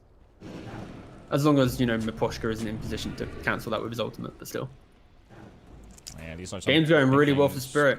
Very, very well. Especially that the second Roshan, this is, yeah, one of the best players. And it is a product of Live to Win going super aggressive without knowing when Roshan could truly respawn. Because if they had their spells up outside of Roshan, this would have been just a massive fight. But it's controllable with Hawks, so kind of funny, actually. The fact that you can actually move them. I legit thought, like, wow, that's insane. Like, you can just... A free ward. Oh, my God. Very useful to have, and now look at that, the side, Dream, Yatoro's there, the sentries are down, they quickly catch a glimpse of Ricky, but he's gonna go back in, he's gonna walk back in. He wants to get that sentry out of the way.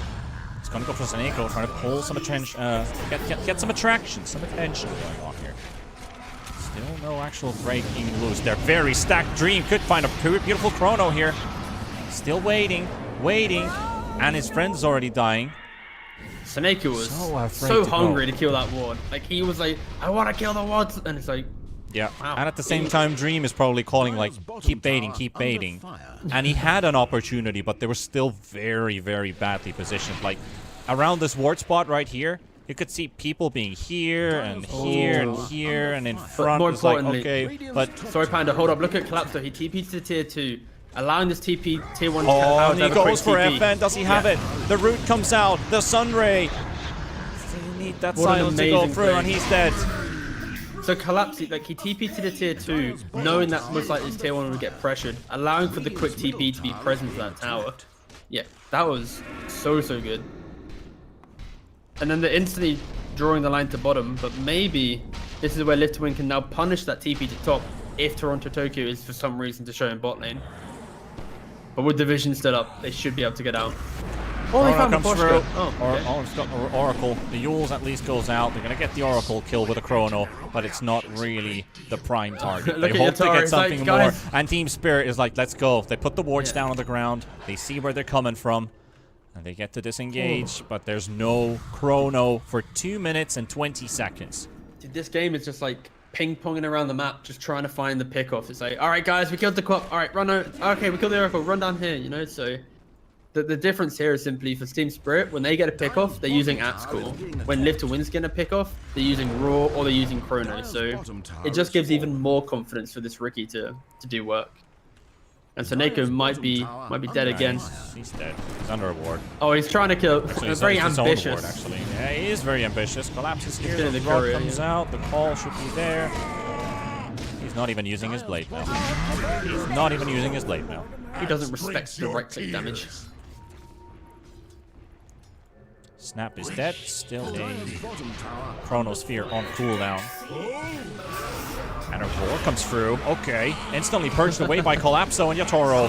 Afterlife is dead. wow. It's coming apart for Live to Win right now. This is a weak minute that they've had. It's the product of the confidence of an Aegis on Ricky. Like, he really is just running that. around the map doing whatever he wants. But he has a sentry, so he can. Yeah. Axe has no blink. Oh, fogging behind a single tree. Very nice from Immersion. Yep. But there's nothing else. All right, he's dead. Axe See ya, is buddy. whipping himself. Move quickly. Why not? Yeah. And you And- Live to Win are basically playing the game of, let's just try and make Spirit run around and kill us a lot because they have an Aegis. And then when they don't have an Aegis, we'll be able to just make one big fight and try and kill them. As long as we actually kill the Ricky, the Oracle, and the DP in the fight. And that's why you see the Beastmaster, like, it looks kind of dumb, but they are just trying to do lots of mini plays on the map to never allow Spirit to just cleanly move together with DP. Yeah. But that I have to say, that was also Live to Win using a fantastic smoke earlier on, but this, I have to say, this was also some very good Aegis usage as well from Team No, Spirit. 100%, very yeah. active and very dangerous in a sense as well. And I have to say, with 31 minutes in this game, as we started off after the draft, or almost during the draft, we've really upset all the viewers in a sense, because they don't know if it's Whatever. 2-0 or 1-1, neither do we. Dyer's bottom Yeah, it's tower the is being beauty of attacked. Dota, right? Exactly. Sometimes teams don't play that well and the game gets really cool. I'm joking. Exactly. No, this is just... No, Team Spirit is playing really, really well, in fairness. That they have... Like, I think Collapse is so far kind of my match MVP just for Yeah. his active nature. Like, he has hit so many big calls, been so present, and he is... Yeah, he's doing so much work right now for Team Spirit. The question is simply, can they keep this momentum going? Their 5k lead they had was simply a product of the Aegis. But now, guess what? It's not up anymore. Live to Win. If they smoke, the key thing, when they smoke, sorry, they have to kill the Ricky. They have to kill the Oracle. If they remove these two heroes, they can barrel it down a lane. If they don't kill these two heroes, suddenly Team Spirit punish the lack of Chrono, punish the lack of Raw, and then Team Spirit can just utilize their minimal cooldown lineup and All right. threaten Live to Win. Let's talk about Axe. Axe. Alright. Yeah, what about so it, mate? he has it, and we have Battle Hunger, reducing armor, giving him armor, reduces Berserker's Call's cooldown by 2 seconds, so it's Yeah. 3.2 seconds up, and 8 seconds The armor cooldown. is so good, though. The armor is really good, especially in this game. Really does mitigate a lot from this But effective phase as target, well. it's actually so good. Like, Dyer's top tower if is he gets being this on like attacked. 2 or 3 heroes, like it's 7 per, right? And it stacks. So suddenly, 3-man Berserker. Whew. Let's do a quick You're roll gonna be a around, tanky bot. see. We have another shard. Never mind. That's the Beastmaster. We've seen that Any already. blessings or shards? Sorry. No blessings, no shards by the looks of it. We have a gem on the Oracle. Alright, Big for the Spirit team to kind of like get some of that map control, get rid of those wards, get the those nasty, pesky sentries as well. Yeah, pesky. That's the word we're looking for. Yeah. Now Yatoro can live a bit easier. Okay, so Roshan can respawn within 30 seconds. You see how Live to Win, they're changing up their playstyle. They're like, guys, wait a second. If we fight at Roshan, life's a lot better. We push in this bot lane, we keep Roshan timed correctly, and then guess what? Big Roshan fight, we win that. Live to Win should be able to try and be more confident in the game. Flip side, Team Spirit, they're looking for a pickoff, never allow Live to Win to have this type of map construct. They get the next Roshan. I could easily see Team Spirit just punishing this game and maybe even looking for high ground if they get the right pickoff. While all of this was happening, they were hunting for a kill. Nobody defended this bottom tier 3 tower for like the last half a minute, so they know something's up. The tower's already lost 700 HP. And I was about to ask for Roshan timers, but 50 set. Oh, nice. This is so good. Less than a minute. It's close enough where both teams are really confident to take a big fight right now. And Toronto Token closing up. The Toro goes in. Doesn't have the silence out yet. Now he does, but look at that. That AoE. Oh, actually, that's never mind. That's the DP silence, and Immersion is the target, and the Shadow Demon goes out. Lincoln's has been popped by Ricky, so now they finally know at least that, okay, Ricky has a Lincoln's. We need something to pop that as well. But that's a pick-off, and SD down for 40 seconds. Roche is up in 20. They might be able to start Roshan. If they do make the call for it, they might start Roshan while SD's still dead. But the timer is not going to be very long. On the positive side, there's no outpost to TP to, so mid-tier 2 is the closest way to get to Roshan for Live to Win. Yeah, luckily they at least have this mid-tier 2. That is like probably the saving grace of this Roshan fight, where like Team Spirit, they have this Radiant tier 1. This is going to be insane value for all these buybacks, but I wonder what's going on in Team Spirit comms right now. Yep, collapsing on Roshan. 10 seconds. 10 seconds before SD. nearly died. And this is Little even aware of this? I'm not sure. It doesn't look like they haven't sent any couriers. They've not sent a Hawk. They've done nothing to check. They're using a dire scan on FN to make sure that Quap gets out.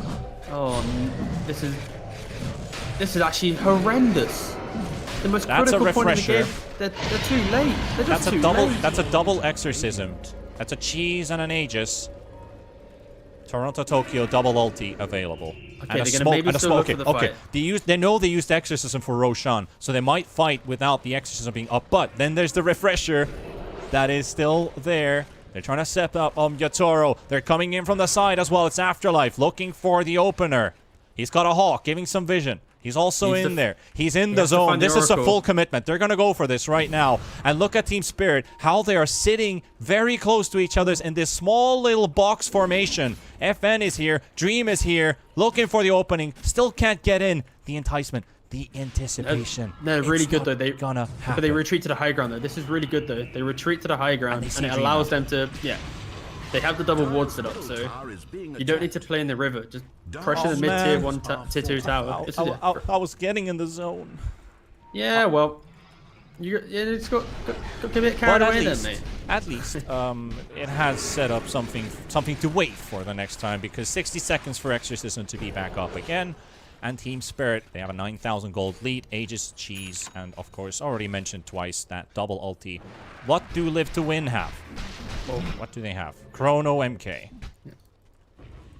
There's 700 gold from Snapfire having Gobble Up, and for them, they just need to find the backlines. If they can kill off the Phoenix and Oracle at the start of the fight, this Ricky Aegis just won't have that much value. And you saw in the positioning of that previous attempt of an engagement, they were really trying to get around, but again, like, the last two Roshans going the way of Team Spirit is honestly like the most potentially game-winning plays that they could have made. What a beautiful blink call from Collapse. Knows exactly where Beastmaster is. The roar comes out, but Yatoro and Toronto Tokyo, they're both here. So is the Phoenix. And they kill the Beastmaster. Gone for 75 seconds. And no roar. The line has been drawn. The line Phoenix wants has out. been drawn. You can see it instantly. It's like, guys, push the lanes. Okay, quickly. 37-minute mark, tier 4 items dropping. Penta-Edge Sword comes out. I saw something else come as well. Let's see. A Penta-Edge Sword, Timeless Relic, and Flicker. So, Relic and Flicker are for Live to Win. Relic is actually really nice to have on their team. That's either a super long roar or more control for the SD, more duration on the ulti and the disruption. And the Penta-Edge Sword basically gives Yatoro some extra melee attack range. What wouldn't a Riki love to have more than plus 80 attack range and a Sanj on top? Yeah, it's a nice little sign. But okay, so Seneko, he just completes his Ags. We're gonna have a gobble up. It's just the fact that Team Spirit have this Aegis. Like the Riki, he's just running around doing whatever he wants. He has Skadi, Lincoln's, Manta. Like he's so annoying to kill now. Like he's got over the hurdle Spell of. Prism. Yeah, look at that. Nice item. Really nice items for Live to win, honestly.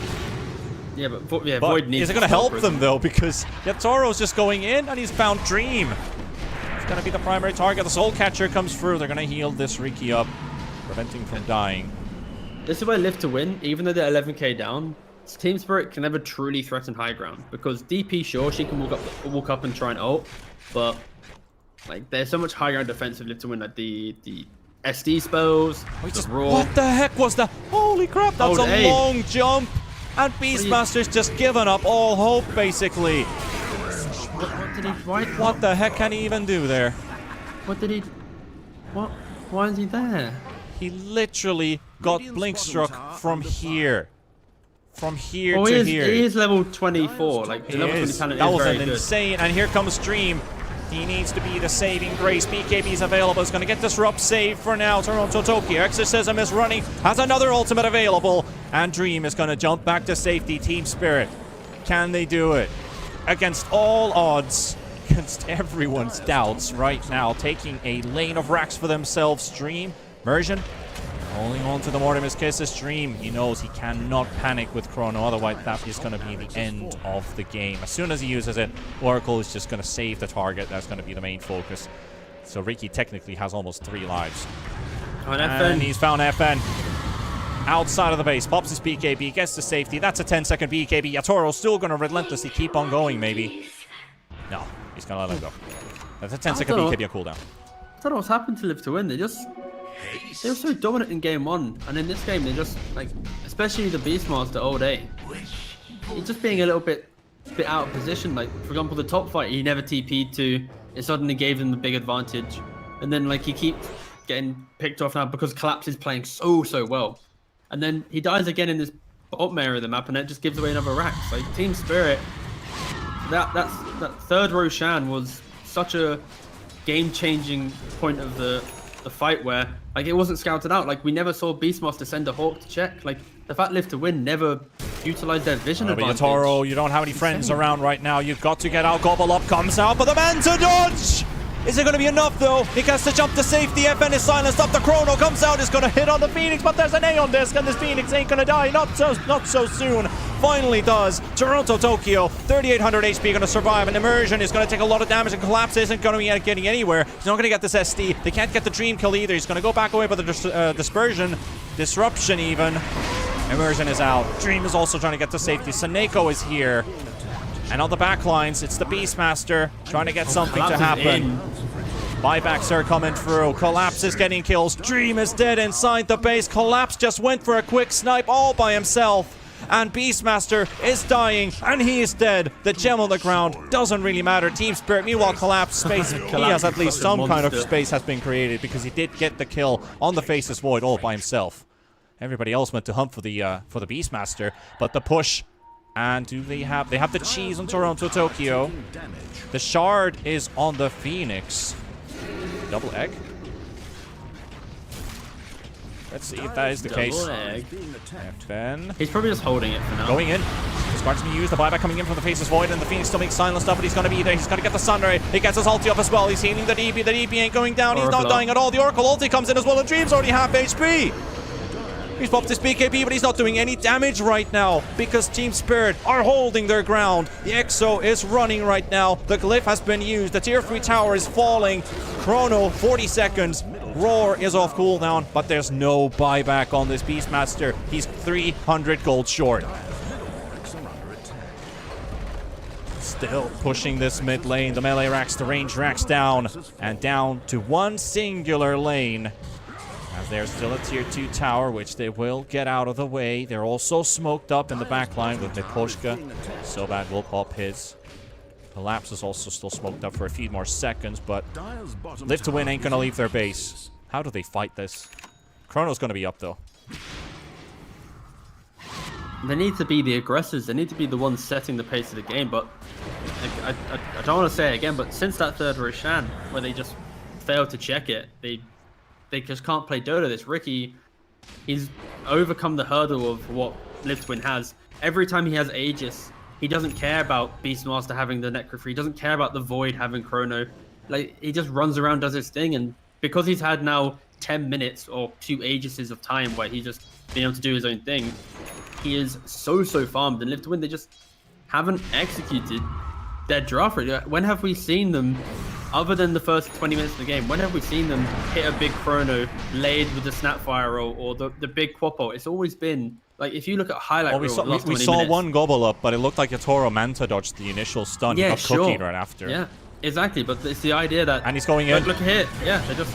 Live to Win is being ran at non-stop for Target, 24 Snapfire. minutes. Tried to cookie away. He's gonna get killed by the Crypt Swarm. Has to buy back. There we also have the BKB from Dream looking for the Chrono. He's got the Phoenix, but the Aeon Disc will pop once again. They should be able to kill the Phoenix this time. No, the egg goes off, but they're gonna have to focus this, and they're getting the Yules on one. But FN trying to get out. They get the egg to get destroyed, and Phoenix is out, but they also have to save their Faceless Void. FN also in big trouble. The Mortimer's Kisses finally fly through. A bit late from Soneko, but he's getting something done here. FN is dead to Yatoro. Dream is dying 300 HP. They've lost Immersion. They're going to lose even more. Dream is trying to make his way out, but Yatoro doesn't go the right way. Well, it doesn't go the same way, at least, with the Live to Win remains.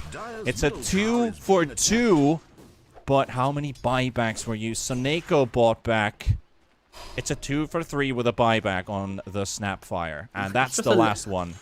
It's just a little bit too late. Like, Live to Win are making all these, you know, the big spells. They're chronoing the Ricky doing this, but they're doing it when they're 20k down and 2 racks down. Like, in the grand scheme of it, it just doesn't matter. They need to somehow they need to team wipe them like 2 or 3 times. The last lane. This Ricky is just way too disruptive. Like, this DP is way too tanky. The Oracle is so hard to once kill. again, Yatoro just dodges it. Beautiful stun comes out as well. The BKB has been used from Dream. He's got no Chrono. He's going to have to man fight this, but there's nothing to hit. There's nothing to hit. He can't even clear these illusions out. Girono Tokyo. Man, he's manning this front line. Almost 4k HP with that heart picked up on this DP. Soneko gets a bit. He's going to have to watch. He's just going to have to watch his buildings fall. This is mega creeps. They just have to reset now. Like, if they wanted to be like super disciplined, they could literally wait for another Aegis. I.e. go to Roshan and then go again. Like, it has respawned.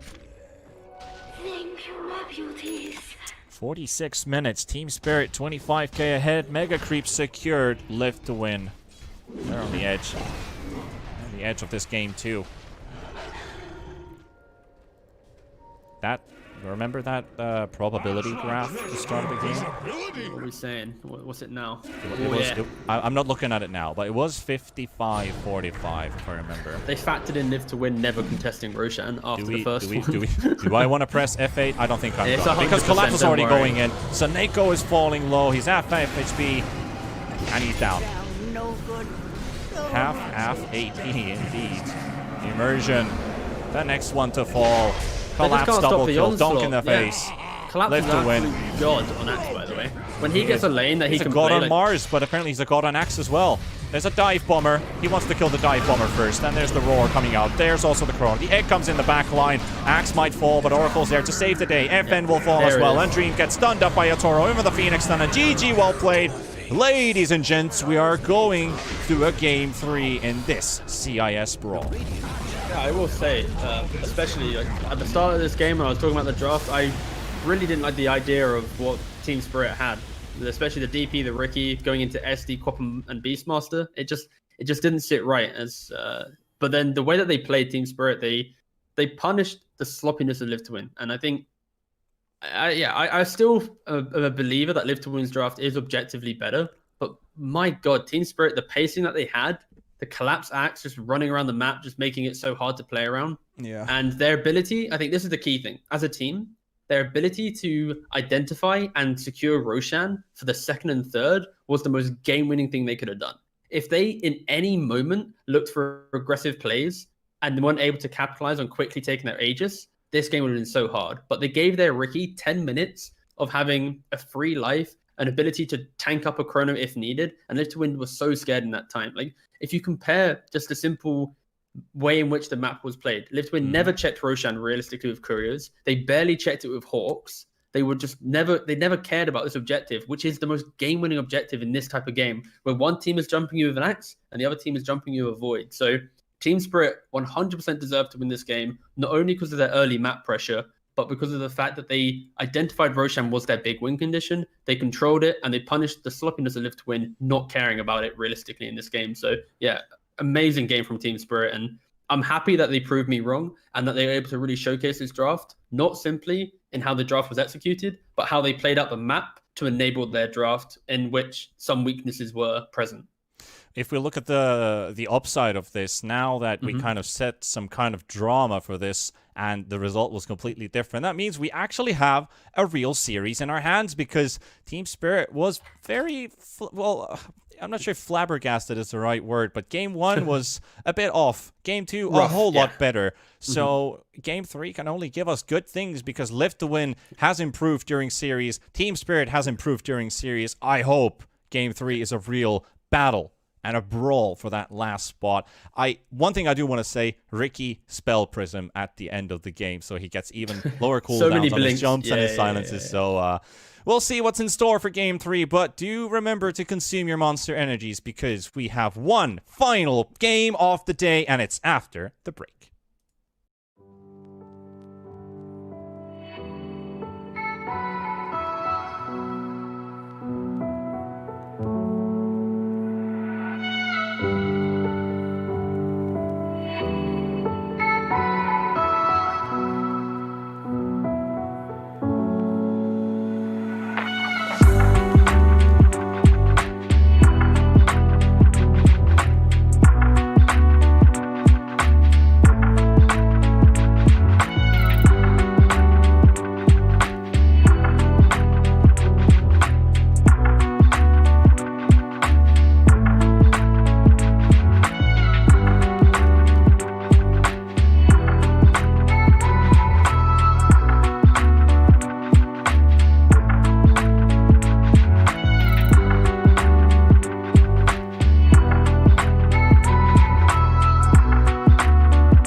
it up.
Yeehaw, everybody, and welcome to the BTS Pro Series Season 4. We've made it to the Americas edition. It's the last day, brother. You know, Neff, we've had a fantastic ride so far, but boy, do we got some great games coming up today. What do you think?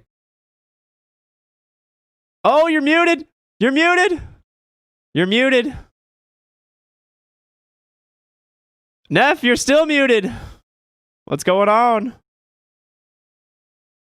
Well, buddy, I'd go as far as to say it was the longest ride, but it's been a hell of a ride, my friend. Unfortunately, I've got to switch my microphone real quick. We were cutting it pretty close there. Yep, indeed, indeed. There we go. Looking good. So today, everyone, oh, you're still muted. Are you still muted? I thought it should be all good. Might have to reconnect to the call real quick if you don't mind. Okay, it's fine. I'll show the bracket to everyone here while we're waiting. Go ahead, show that bad boy. So right now, here we are. We've got Sad Boys versus Thunder Predator, the lower bracket finals, the semifinals going against Zoomers in the grand finals. You know, Zoomers have looked very good so far all tournament. And we're going to be going into Sad Boys versus Thunder Predator here in just a moment. Neff, how's that microphone going? We all squared away? We're all good. Heck yeah, dude. Love to hear it. So, it is the last day. We've got 2 series, 1 best of 3, 1 best of 5. Should be a lot of fun. Which, you got to be excited for this bottom series, right? Thunder Predator, they're your boys. You love this team. Yeah, big Leo style fan here. I'm excited. Yesterday, I didn't get to see the results, actually. I ended up going right to bed. I had to have a good day's rest before today. Do you see how they did in the Movie Star Liga Pro Gaming? I did not. I did not get a chance to take a look at it, unfortunately. That's all right. I can pull it up right now. We got the technology. We indeed have technology. It was Thunder Predator taking it 3-0 over Team Brazil, which has rebranded, picked up by eSports. Well, there you go, man. Thunder Predator is coming off of a high. They've just they went 2-0 against 5-Man Midas. They 2-0'd Beast Coast, and they 3-0'd Team Brazil. So this team feeling like unstoppable, it would seem. So this should be, you know, putting Sad Boys through the ringer here. They do at least get their Marana Timbersaw opener. They respond with Windrunner and Ursa, though. Yeah. God. Leo Styles had an amazing performance on this Wind Ranger the entire tournament. I'm pretty sure he's undefeated on it. Is he not? Yeah, I believe so. If it is going to be Leo Style on the Wind Ranger, he has not lost a game all tournament. They've ended up trading it to Sladen a number of times. MNZ, he's been looking solid as well. He's been looking big. I gotta say, a lot of people say that you know, sometimes he goes too far forward. He ends up throwing away a lot of like leads that this team ends up securing for him. But he's been looking incredibly good this tournament. He kept saying to me after we were done the games yesterday, MNZ, he's looking like one of the best carries out of the region now, and it's a bit of a bold statement for sure. But you know, if they ended up winning the Movie Star Liga Pro Gaming and they end up winning the Summit BTS Pro Series 4, then you can't really argue with it. He's been looking incredibly good, man. I mean, in all of these games, he's been a large factor in their success, and he's done an incredible job in the role, like all the way through the tournament. Like, he hasn't made a lot of big mistakes. Like, yes, they did get knocked to the lower bracket here, I believe, by 4 Zoomers of all teams. Yes, they did. It was a 2-1. But the thing is, you know, this team has performed incredibly well. You know, tournament long, they ended up in the upper bracket. I think they were seed 3. No, they got the 4th seed, but basically tied with 4 Zoomers and Sad Boys. So all these top teams, these last 3 remaining, they're all very evenly matched. Yeah, it is bound to be a good game. Now, we talked a lot about Thunder Predator. We haven't talked much about Sad Boys here. DNM, he's been looking incredibly good in his showcase tournament. Yeah, he's an all-star, man. This kid is something that we will probably see have a long future here in NA Dota. Like, he has performed incredibly well against some of the best teams. Which is not dead, by the way. Yeah, NA not Dota dead. Is very much alive. Very much alive and prospering. We do not die here. No such thing. Hey, Neff, you know, I feel like there's something I'm missing this morning. It almost feels like we could use a little bit of energy. Oh, yeah. Absolutely. I mean, we got some big cowboy energy going on. That's Sandra Ricky sent me a photo of himself before we started. Can't see him right now. Looks like a Southern lawyer. South lawyer, for sure, brother. Yeah, but anyways, let's crack these bad boys open. Shout out to our sponsor, Monster Energy, keeping us energized throughout this tournament. It's been a hell of a 2 weeks. It has, man. You want to count us in? Yep. Let's go. 3, 2, 1. Let's ride. 10 seconds. It just doesn't get any better than that. Gotta enjoy it every moment. 5 seconds remain. But yeah, big shout out. Thank you, Monster, for sponsoring the tournament, for keeping us energized all day. Because honestly, they've been some long days. We've had some pretty long days here, some short days, but mostly long days. And it wouldn't have been possible. I'm going to be pouring this one over a nice cold glass of ice. Ooh-wee. That's what I like to hear. Ooh-wee. That's what I like to hear, partner. Already getting a couple compliments on the ties. We're looking pretty good. These drafts are looking good as well. Banning phase just ended up ending. They got rid of Leshrac and Death Prophet here on Sad Boy, so worried about some heavy early game push coming up from Thunder Predator. It seems inclined to think that they're going to be going late game here on Sad Boys. Ooh, they take the Viper. Surprised not banned here against the Timbersaw. Maybe it was an oversight, but I guess they were more worried about the Leshrac and Death Prophet and the Batrider, all heroes that do pretty darn well against Timbersaw. Specifically, we've seen a lot of success with just Death Prophet in general. But yeah, this is a great opener here. Thunder Predator got to feel pretty happy about that pick. And you can respond to something here on Sad Boys. You need something that can kite the Ursa at the moment, because right now the Ursa matchup into Timbersaw is pretty Ursa favored. And you do need something that can kite this around. Now, the question is Thunder Predator revealing all 3 of their cores right now, right? Windy has been something they've ran mid lane on Leo style, as you've pointed out. The Viper has been an off lane hero pretty much for the last few weeks. And Ursa clearly going into the Timbersaw. Yeah. I mean, Timbersaw can deal with the Ursa the first little bit. You actually end up going a more aggressive build. You go into the chain and the Whirling Death, sorry. His abilities all look and sound pretty similar as well. Chakram and Whirling Death. They're both kind of a Whirling Death.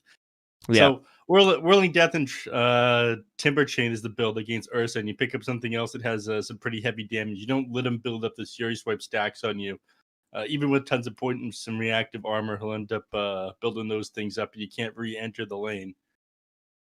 So you out-damage him, and that's the play. So we'll see them pick up a heavy damage hero alongside this Timbersaw if they don't plan on running them around the Timbersaw 3-4. Oh my god, the chat lines. Oh, okay. We might see a Drow. Oh, Drow's banned. Okay. So maybe we're going to be seeing the core Mirana that was attempted yesterday, I believe.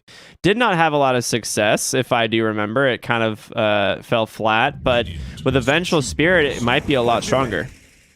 Yeah, it could be. I mean, that's the, 36% damage at level 4 of the Vengeance Aura now? Yeah, and just the extra attack range as well is pretty sick. I know that you are a connoisseur of finer things in life, such as Pause 1 Vengeful Spirit. 10 seconds. I don't know about the... I'm not a huge fan of Carry Venge. I think it kind of fell off for a while, but even just as a support, it works really well. Okay, we're going to see DNM Puck. He grabs it. Pretty great pick here against the Pangolier, which that's most likely Sacred's hero, right? The offlane Pango, something that I think is level 25 Pango, if I'm not mistaken. 10 seconds. It's definitely going to be his. Leo Styles running a number of times mid as well. So honestly, he could pick up Viper, he could pick up Pangolier, he could pick up Wind Ranger. They're keeping Sad Boys guessing here. Any of these people could be his mid. It just depends on whatever it is Sad Boys want to run. Thunder Predator do have the last pick, though, and it is going to be Ursa on the Pause 1. We know that much, right? Yeah. I feel like Thunder Predator's draft is kind of greedy right now.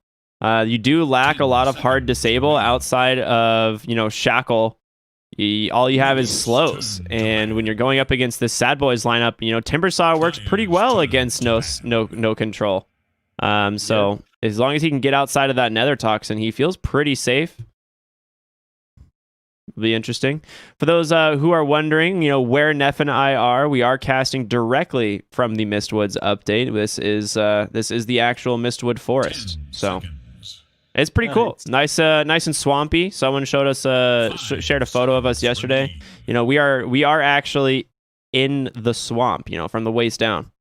Yeah, we actually had to turn things up a notch and get a little bit fancier from yesterday, though. I have got my traditional Canadian jean jacket, and Ricky broke into his bolo tie collection. Yeah, I'm a big fan of accessories, Neff. I've got a bow tie collection, a tie collection, and now a bolo tie collection. You just got to mix it up. Sometimes calls for something special, and this is that something special. The NA Grand Finals coming on later today. Obviously, I can't be happier, man. The last tournament of 2020, we've had the honor of casting here. It is quite the honor. Must choose. Wraith King now picked up. Now you got to admit, you did undersell this hero a little bit, Ricky. It looked like on paper it was mega nerfed, but I guess the advantage of being able to just get the level 20 talent, for 1,400 gold, and then also have another talent seems pretty good. And then that guaranteed burst from that crit is we saw. With Sammy Boy. He just blinked, immediately crit someone, and then they die. It's a very cool thing.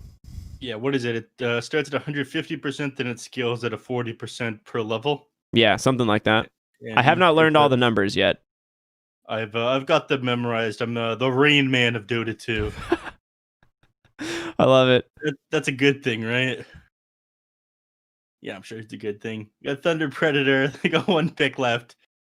How do you think they get around this one out? It's got to be a hard support hero, right? Your lineup's looking pretty greedy so far. I was gonna say I think it's a beast match. I was gonna say it was probably gonna be a hard off lane because they need stun, and they're gonna take Sacred on the Beastmaster. It is gonna be Leo style on the Pango, so that's gonna be MJZ on the 5 Viper, something we've seen once before in this tournament. Decent against the Timbersaw, but it's not gonna have the same level of impact, right? Yeah. Now hold on there, partner. We've actually seen this twice this tournament. Only once was it intentional, though. I think it was intentional in that game, but just on the wrong person. Yeah, that is true. Oh boy, you got to read before you click confirm here. He's got that Viper set as well. How you liking this Beastmaster Sacred? You a fan? Yeah, I am. I think they needed something for hard lockdown because they were really lacking it, and Beastmaster is a way of dealing with Timbersaw, for sure. They also can lock down Fear. Now, you do have 2 lives on this hero, especially once you get the relic or the shard at the 20-minute mark or whenever he decides to get it. You're no longer worried about any mana burn coming out from the Beastmaster Necro book. Leo style is not going to itemize for a defusal this game. So we'll see. I think the Wraith King has a lot of potential here. It does struggle in lane, though, against this Beastmaster. Yeah, it definitely does. You can try to take advantage of the early damage, like I said, the Timber Chain Whirling Death build, but I'm not sure what he's going to do outside of that. But let's go. All right, game number 1. Everyone, welcome to the semifinals here, the lower bracket finals of Sad Boys versus Thunder Predator. Jerry's got to do some optioning really quick. Shout out to Jerry, our observer production master. This guy, an actual name brand at this point. Ooh, they can't hear me? I'm sure they can hear me. You can hear me, right? Go ahead and talk. Hello. Yeah, they can absolutely hear you. All right, somebody's making things up. Chat just griefing you. Don't worry about it. Let's go. All right, we got Fear moving up here with Snaking and PPD. Now, we've got a lot of stun potential between these 3 heroes. Yes, MNZ, you do. Find himself in trouble. That's some great arrow setups here. So they changed Venge Aura. It just does damage now. No more attack range. No more attack range. She gets a cast range talent at 20 to replace that bonus attack range from the Vengeance Aura. So, interesting. Didn't know that. Okay. I wouldn't necessarily call the changes of Vengeful Spirit a nerf or a buff, just a workaround. It's a lot of damage. 32% base damage. That is huge. MNZ. Oh. Oh, they see him now. They're going to go. DNM closing it as well. He's going to be able to jump down to the low ground, but there's the arrow to follow. He's going to be able to jaunt to this orb if he wants, and he will. PPD closing in, trying to get in for the range for that missile. He does. Do they have the damage to finish off Fuzzy Wuzzy? DNM getting first blood would be huge. He has one more orb. He will send it on over. MNZ's trying to get to the rune just in time, but DNM snakes it, and he's going to get the first blood. Oh. Oh, that is rough. You hate to see it. They're off to a good start now on Sad Boys here. What is this? 3 bounty runes, first blood going the way of the mid player as well. Leo style, he's going to have his work cut out for him here. I'm curious what he's got on Courier. Probably Sal, finished Wraith, or Ferris Null Tile. And, okay, so he picks up Tango, Mango, and the No Play recipe as a result of that. That is a fantastic start for the mid lane. Ooh, and Sacred lost his board top, just immediately arrowed by snaking. I mean, that's one of the counters, right? You either play the Mirana against it or you play the Enchantress, and it's worth a lot of XP and gold. Like 60 XP for killing that boar. That's no joke. Yeah, it's very nice. What is the courier? What? No. Wait a minute. Yeah, okay. PPD, the wand's still on it. Sorry, the stick's still on it as it goes down. Yeah, he was Rookie struggling for sure. There. His brain is overwhelmed by these updates. This patch, PPD, he's the only one who can comprehend the full nature of them. Yeah, because absolutely. Of that, he's just overwhelmed. We are going to see, obviously, the lane swap. We didn't really point it out, but it is essentially the safe lanes versus the off lanes, just, in the opposite of lanes. So it's a kind of what Thunder Predator wanted. I don't think they're too worried right now on the Timbersaw. He is getting some good solo experiences. They are tri-laning against Sacred's Beastmaster, and it's a lot of damage coming out. This magic missile into arrow combo. Sacred falling low, but so is Snaking. He doesn't have the damage. This Beastmaster, he just hits too damn hard. There's going to be the Fairy Fire. He survives. Slayton gets the kill. And there's your voice lines. They ruin it. They ruin any kind of post-kill analysis with all the voice lines. Let's look at Snaking. He's rotating down here to the bottom lane. Arrow comes out, ends up connecting with the Ursa, and he actually ended up not going any points in a Whirling Death. This is surprising to me, especially given the fact that this is the 5 Viper. I think if he had that Whirling Death Timber Chain build, he would have gone down. Instead, he's opting to go maxing out this reactive armor.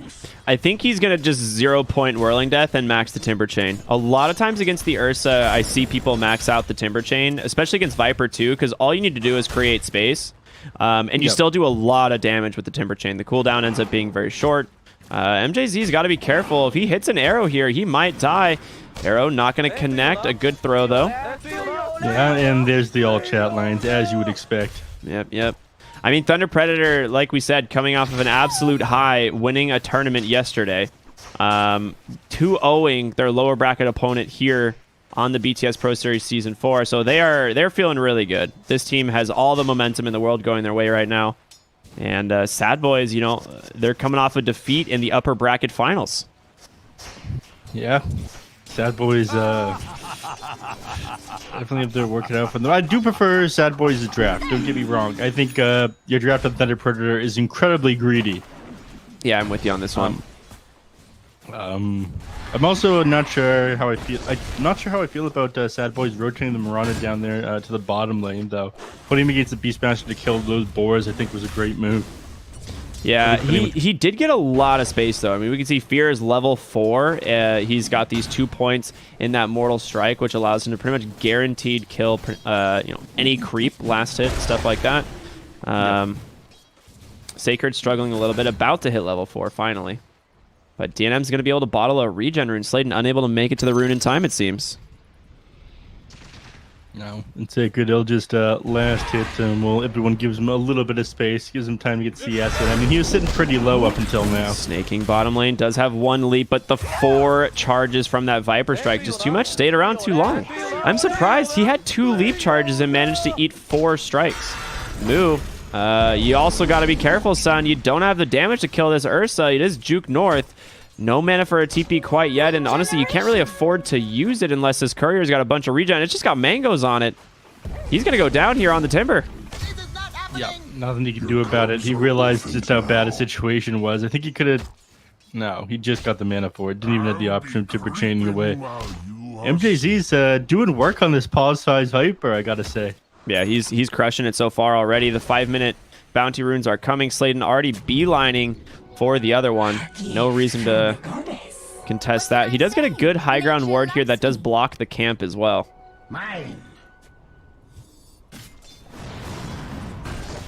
Beastmaster going to take a lot of damage here top. This is what happens when you leave the lane. The crit from Fear. Every 4 seconds, sir.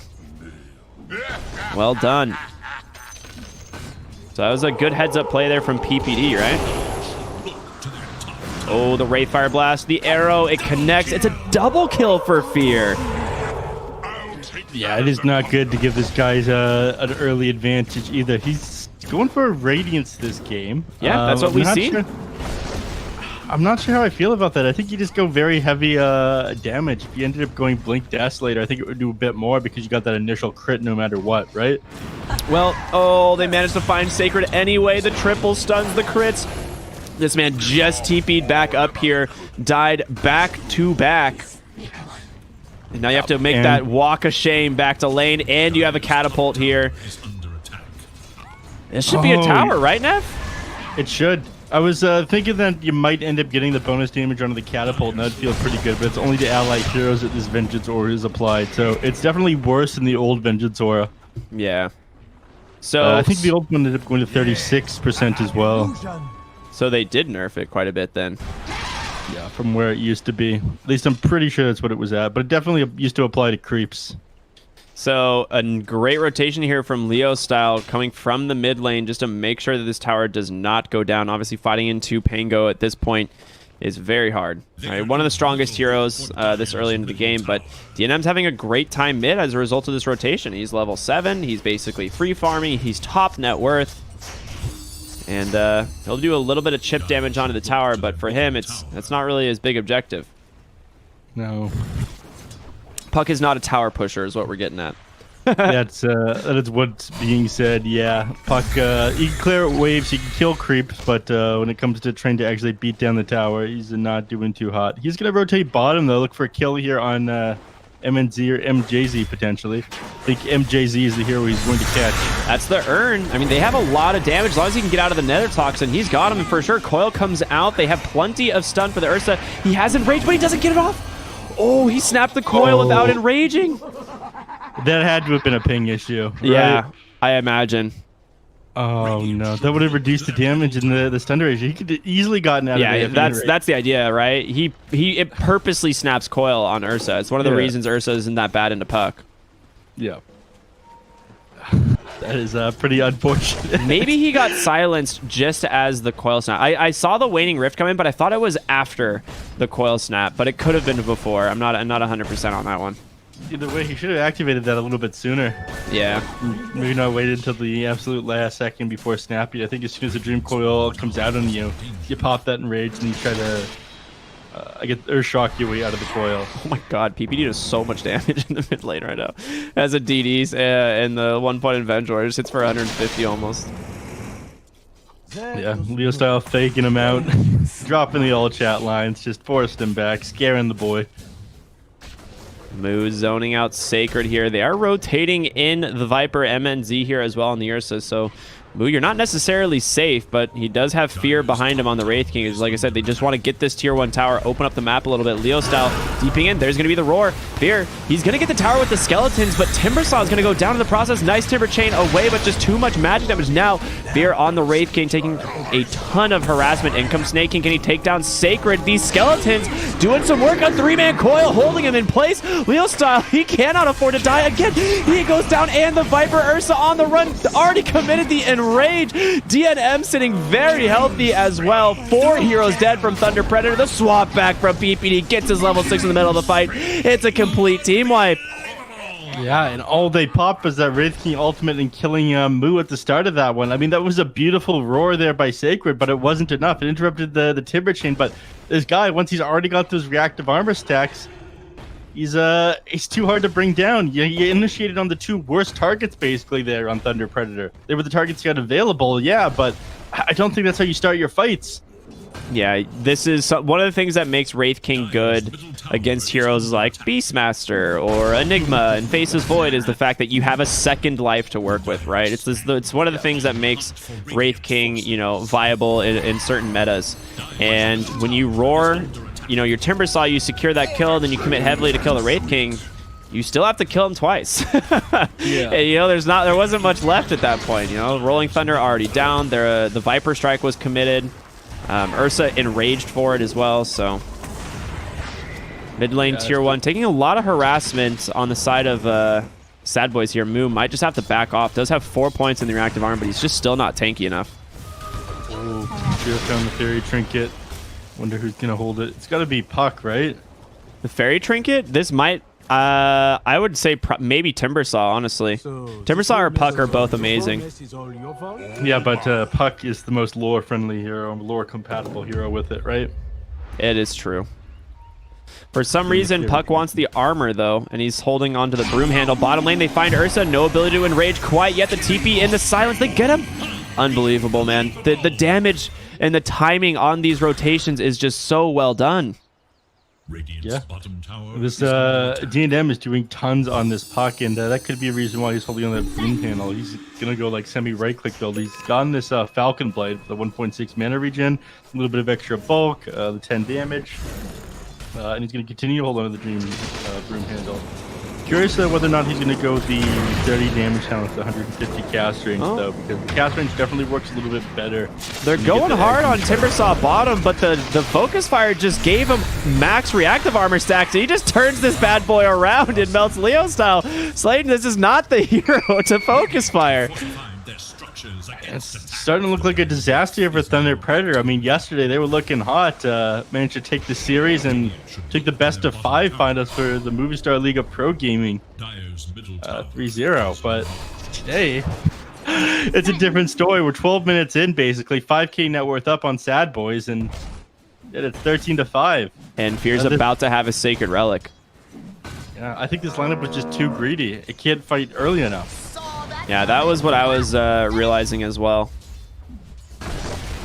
Fear taking a lot of harassment top, but the thing is he's not really in any danger. He's got reincarnation now off cooldown at this exact second, and DNM's gonna chase Sacred here. Coil comes out, the Waning Rift to cancel out that roar mid animation, and yeah, you might be able to get the roar, but there's the phase shift to dodge. Sacred just goes down. DNM toying with his food today. Oh no. I mean, that was a DD rune. The only reason that gank is successful is because of that DD aim. He ends up doing 1,300 damage on the Puck in that fight. But I mean, yeah, he's 4-4-1 on his build. He's got tons and tons of damage coming out spell wise. And then you know, DD rune doesn't hurt either. PPD looking for the swap, not gonna find it. I'm curious as to if Puck does end up going with 30 damage talent again. He's can scale pretty well into a right clicker right now. And we talked about all these new Aghanim shrubs briefly when the patch first hit as we were casting it. The guy, just like the extra shove back potential, the extra jump potential, being able to play around with your enemies, you'll get that many more right clicks and being able to shove somebody out of that Waning Rift with a 400 radius. Yeah, I actually played Puck last night and picked up the shard. It is very good. The weird part is, what it felt like, is that the knockback was the worst part of this shard. Legitimately, which is surprising, because I thought that was going to be the best part. But it's not enough to really secure a coil most times. You do have to usually rely on either an ally or something. But the 70 bonus damage and the true sight actually was incredibly useful. Bottom line, another great gank coming in from DNM is he just can blow apart that Viper with the assistance of Moo. Tons of pure damage coming out from that hero. But yeah, it felt like just the 70 damage and the true sight was just way stronger than the actual knockback. Yeah. I don't know. I think the knockback is really good for the Egg's Dream Coil. I mean, it's a 4.5 second stun when you have your Egg and Scepter. And it's a lot of things people don't expect, right? You're like, oh, okay, I'll just sit near the edge here, no big deal. But now if you get Dream Coiled and he has that shard, you have to sit in the center of the Dream Coil, right? Otherwise, he's gonna snap you. Yeah, it's 600 break radius. So actually, he could just drop it somewhat near you, or sorry, catch you on the edge of it, and then pop that waiting rift directly afterwards and shove you out. There's nothing you can do about it. Yeah, that's a good Just point. To play a 4.5 second stun. Fantastic kill here in the mid lane. There's the roar getting put to good use this time. Has those double bore and the archers there. Bottom lane though, they get Leo style once again on the Pango, and they're gonna be able to chase down the Viper. Stun after stun, crit after crit as Fear takes him down, and he's got a 15-minute radiance on this Wraith King. DNM gonna continue the chase here on to Sladen. No wind run for 5 seconds. Fear's gonna be able to gap close with those phase boots, and hello big boy, here's my sword. Oh! He gets the wind run off, but still too much magic damage. Beautiful plays here from the Puck over and over, and Sacred almost manages to find a kill there on PPD with these Necro units. He will survive, though. Is he going to pay for this? No way DNM continues this chase, right? Well, with the help of Moo, he's going to, and he's going to go down. Dude, they have no chill here. It is 19-6. Yeah, I'm curious if they take Roshan here. I mean, you probably want 1 or 2 more items in the Wraithing. The Radiance makes it kind of hard to grab. But they've got the catapult with them, so they'll just shove this mid lane. They continue to zone MNZ back underneath the tier 3 tower at only 16 minutes in the game. Yeah, it is. This is the thing. Like, Fear is already incredibly strong on the Wraith King. He's level 13, has the Radiance, going for his halberd. Obviously, a fantastic item to build into an Ursa at any on almost any hero. But when you're a Wraith King, even better, giving you that extra healing regen.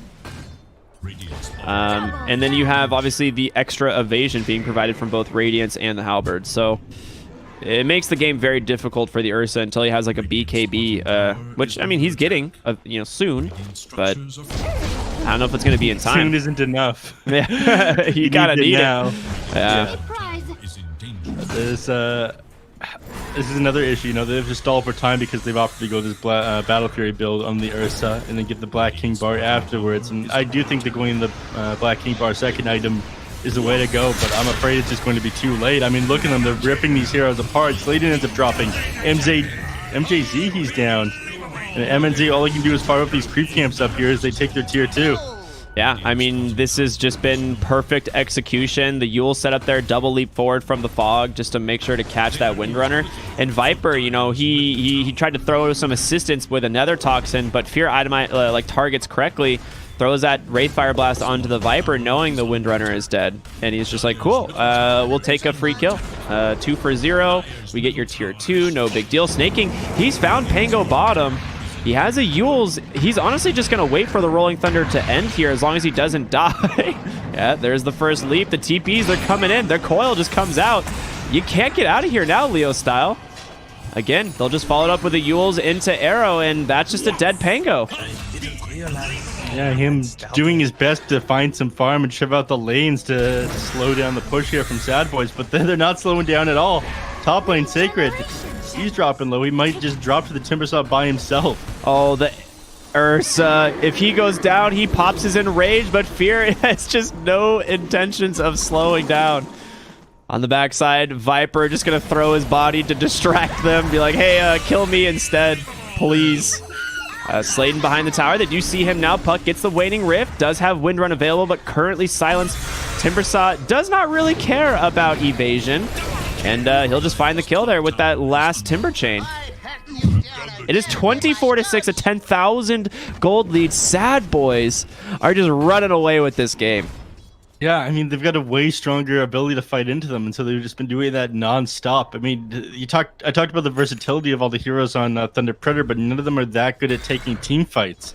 You can get these solo pick-off, yeah, and they found Leo style. He's coiled up bottom. Do they have the follow-up is the question. He's going to have to Rolling Thunder away, and he will be fine. But look at Snaking hiding on the side here. He's just going to follow him. The Eeks come out. Fear is there as well. He gets the swashbuckle, but the Yules again into the Arrow. Do they have the damage? Looks like he's going to be able to walk away. Fire Blast. Oh my goodness. DNM snipes him on the tier 3 tower. Yeah, he's not walking anywhere. Fear, he's very close to going down, though. He will be bottom lane. They're going to go for the Ursa as well. He enrages. He could go for a TP. But he's a little bit afraid. He doesn't know where the rest of the heroes are. MNZ just going to go for the run, but he's going to run right into Moo on the Timbersaw. He doesn't have a lot of mana. He's got to be careful. There's going to be the magic missile. Another kill going to be going in the way of this Puck here. Godlike 9-0 and 10 at 20 minutes, Neff. And he's doing this with barely any items. I mean, all he's got is the Falcon Blade as far as bonus damage goes, despite being such a high level. I mean, Blink Dagger, Boot to Travel, Wand. I mean, yeah, these allow you to take bites at enemy heroes, chase people down, but he's doing so much damage with so little. Yeah, I mean, Puck has an incredible magic damage kit, right? You just do so much spell damage early on. He also took that cast range and now the spell amp at 15. This is just, yeah, an incredible performance from DNM once again. I mean, all tournament long, it has just been DNM. Somehow Snake King manages to snipe that kill. It looked like it was definitely going to Fear there, but yeah, just there's no safe spot on the map for Thunder Predator anymore. No, they've got such mobility as well, which is one of the benefits of this Puck picking up the Boots to Travel. If you're popping off like this, it's definitely the item you get. So the moment anybody shows, you know, it's Boots to Travel to whatever lane, then drop the Dream Coil on them. In fact, Puck, he could, I guess he's trying to fill up his bottle on the oh no, PPD. PPD came from bottom lane. Oh, okay, never mind. I'm wrong. PPD's right. Your left PPD is right. Come on, don't ever say you're wrong. You're never wrong now. That's true. But yeah, Puck could have just teleported over to the catapult in the bottom lane, but instead he sat mid, and that's so they can take Roshan here. It would have seemed that this is a pretty easy objective for them. They drop the boys, also known as the Wraith King Skeletons, but I like to call them the boys, you know? Yeah. There's a bunch of undead lads who like to party together. Nothing wrong with that. The fellas, socially distanced, of course. Socially, I mean, they're pretty close right now. I don't know if they're following the guidelines. They got little helmets on. Yeah, they probably they don't have lungs. All right, Viper gets caught out. A great swap there from the vent. She is level 12. A nice bull whip coming out there from Fear. It's so funny. I forget this has like a cast on enemy sometimes because there was a hero over there, Sladen. Jerry missing his first kill of the tournament. Leo style dancing behind. Did you see him drop the bottle? Oh my gosh, that was pretty funny. They didn't see it.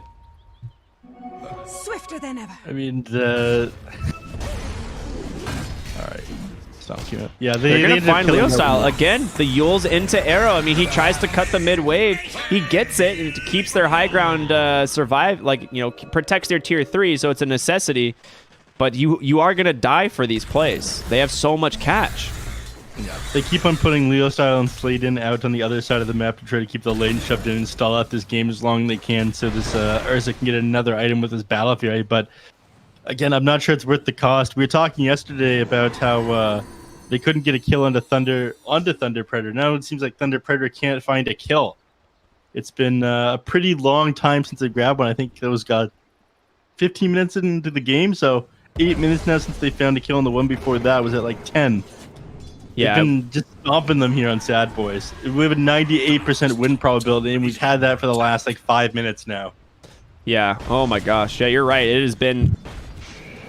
Yeah, it's been 8 minutes since they found a kill, and it was on the Marana. Wow. Yeah. This is going to be rough. The Halberd Radiance completed, obviously going for the Blink Dagger next on Fear. I mean, we saw what happens with Wraith King Blink. You just get that guaranteed 270% crit.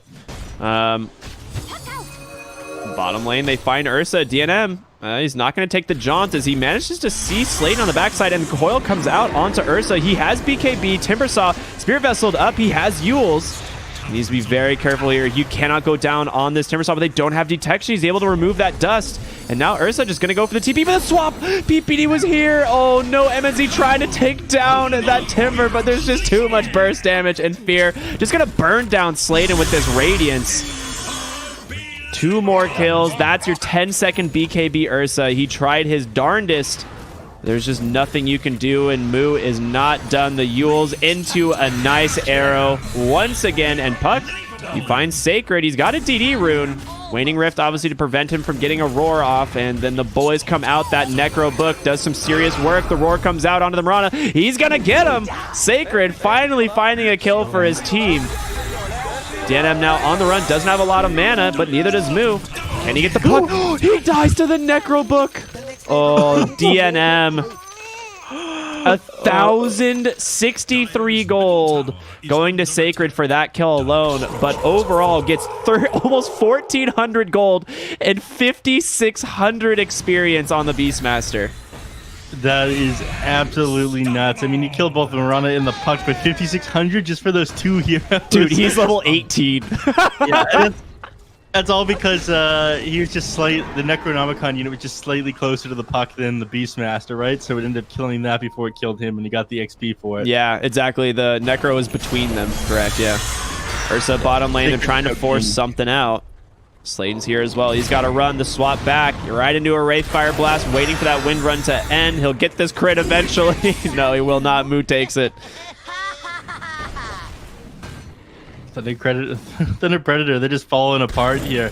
You know, I don't know what they can do to get back in this game. The Dream Coil comes out onto Pango, and he rolls himself up, but he can't do anything else. Can't pop into that Rolling Thunder. We've got Aghanim Scepter on puck as well. Even if he managed to get the Rolling Thunder off before he got there, I mean, this pierces magic immunity now. Yeah, so that was interesting. He has the roll-up, which I didn't think could be cast during Coil, but apparently it can. So it's a pretty decent counter considering Pangolier is hard countered by the existence of a puck in a game. But that's 4 seconds of magic immunity, during Dream Coil, which is actually pretty sick. So I have not been impressed. I think roll-up is a pretty bad shard in most scenarios. I feel like that's like something you pick up like 7th item, like not even joking. But I guess against the puck, if you get coiled, you can just roll up and just be invulnerable or magic immune, I guess, for 4 seconds. Nice blink onto the backside. They find Sacred. The boys are here. Roar comes out. He's running for himself. He bull whips himself. Can he chase him? DNM absolutely has no intention of letting him get away in mid lane. They're able to take down the Wind Runner. Oh, he misses. He's gonna have to. Oh yeah, I was like, he's gonna have blink. He is out and deeper in the base. MJZ just getting burned down by Fear on this Wraith King. Rolling on through. Pango, there's gonna be the Dream Coil holding them in place. Ursa, he's gotten enraged, but Yule's there, canceling so much of that duration. He's got to BKB and run, but you can't leave the Ags Coil. MNZ held in place. Now the only surviving member of Thunder Predators. They're just gonna chase him down. BKB expiring. Cannot leap over a throne, sir. There's gonna be the blinks, the stuns. They come out. They call the GGs. 43-8, an absolute beatdown from Sad Boys. Yeah, this game it looked incredibly one-sided for such a long period of time, and that's got to be a little bit tilting going into this next game. Yesterday, you managed to take the 3-0 against Team Brazil. You were looking very clean, but Sad Boys ended up destroying you, and it looked like they had this patch figured out, but their draft this game was just way too greedy. They couldn't do anything, and they did their best to deal with it after realizing that they couldn't take fights in the Sad Boys after that one thing not going so hot for them top lane, where they brought down Fear in his first life.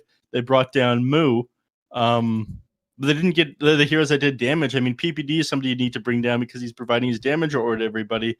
DNM, if you can't get that lockdown onto him, he's going to provide so much damage to his team too. I mean, he did almost 25,000 hero damage here on DNM. Yeah, I mean, he just absolutely crushed it. You can look at player net worth, and then for the first like 15 minutes of the game almost, it's DNM and Fear neck and neck, and then obviously you see him get Radiance and he just takes off, but Puck is always at the top of the net worth chart this game, pretty much right with the Ursa, and with that much farm on a Puck, he manages to do so much work. Like you said, the most damage in the game, has a blink, boots of travel, ends up getting a decently timed Aghanim Scepter, and he finishes the game 14-1-13, like a near flawless game from DNM once again. I mean, this is what he has done all tournament long.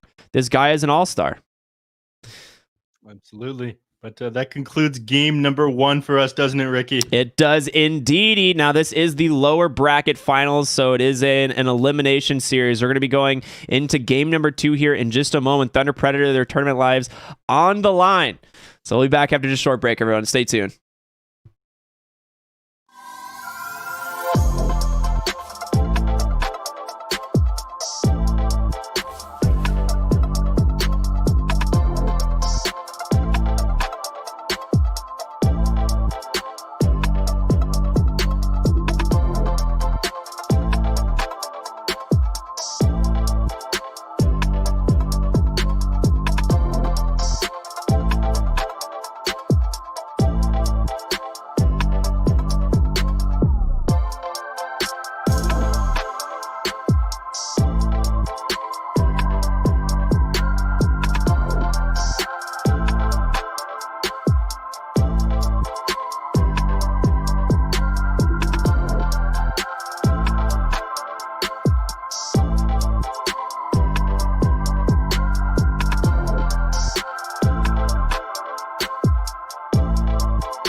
Hello, everybody, and welcome back. It's the BTS Pro Series Season 4 Americas. My name is Cryptic. I've got Neff here with me, and we are going into the game number 2 of the lower bracket finals, Sad Boys versus Thunder Predator. Neff, game 1 was pretty rough for Thunder Predator. Fill us in, man. What's got to change here?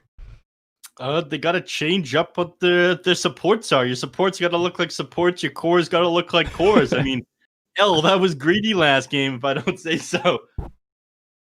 Yeah, absolutely. I think you're right on the money. They picked like all these different heroes to deal with the Timbersaw that, you know, we normally see, like the Ursa, the Viper, and then they even had Windrunner. It looked like they didn't really know what they wanted to do with their draft. Like, hey, if we just pick all these flexible heroes, you know, we'll put them where we need to put them. And PPD, the Giga Brain that he is, was just like, I'm just going to run at you guys and kill you by 20 minutes. That's my plan. And it worked. It really worked. I mean, when you pick your heroes like this, I mean, you can put the Viper into the position 5. Yeah, sure. You put your Wind Ranger in position 4, and these work great for the laning phase. But once it's time to take team fights, I mean, Sad Boys, they started ripping through them there. Yeah, it wasn't even close. They just ran them over. And we'll see what they do here in game number 2, but a very familiar hero coming out from Sad Boys. Once again, the Mirana. Turn to pick. And they respond with Wind Ranger. So I don't think the issue is Wind Ranger, right? You know, Sladen and Leo Style both play this hero incredibly well. The issue was that it was on a team where there was no lockdown. And Wind Ranger from a support position, like, yes, you can do a decent amount of damage sometimes with Power Shot, but Focus Fire is incredibly underwhelming until you have the Javelin or another damage item. And it's not easy to hit Power Shots without any other stuns, right? Yeah, it's a little bit tricky. You know, I really like the Wind Ranger that they flex pick. I think this is something Thunder Predator has done for a long time. Just pick a potential Leo style hero that you can switch over to the 4 if they end up picking up counters to it. And I think that's great. But again, once you start flexing every single hero, your draft isn't looking as good as it could for taking these fights. And sure, Sad Boys don't know exactly what you're up to, but it felt like Thunder Predator didn't know what they were up to either. They had no way to take these team fights, man. Absolutely, man. They just they were kind of panicking. There's going to be the Ogre Magi. Now, we've seen a lot of teams pick up this hero recently. He's pretty straightforward. You cast Bloodlust on your core, and you put your body in front of the enemy team, and it's worked out pretty well. Yeah, I mean, the hero's got some girth to him, so he's quite good at that. Great use of words there. My favorite. 5 seconds. Thank you.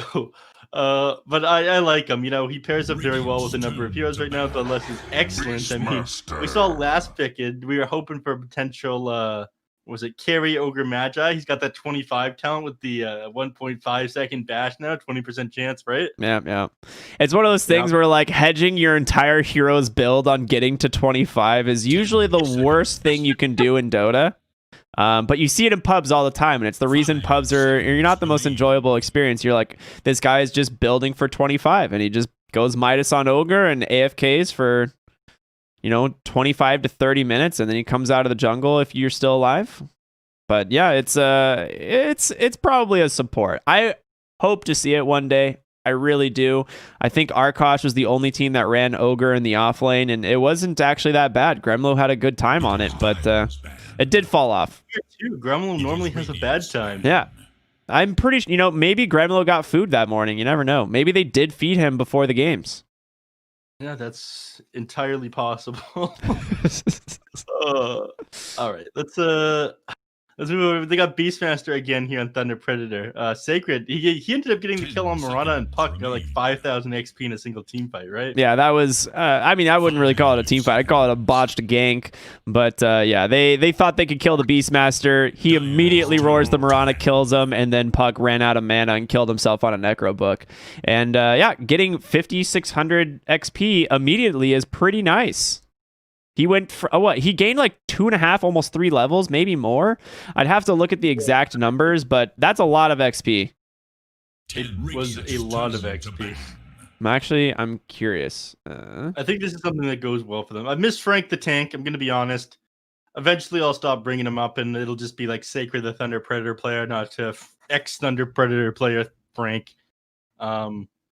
Shit, he Sacred's doing a pretty good job on the Beastmaster as well, but he seems to struggle at the start of the games a little bit more. I mean, last game we saw he didn't have that many last hits in lane. I think like 4 or 5 minutes in, he's hit on 11 CS.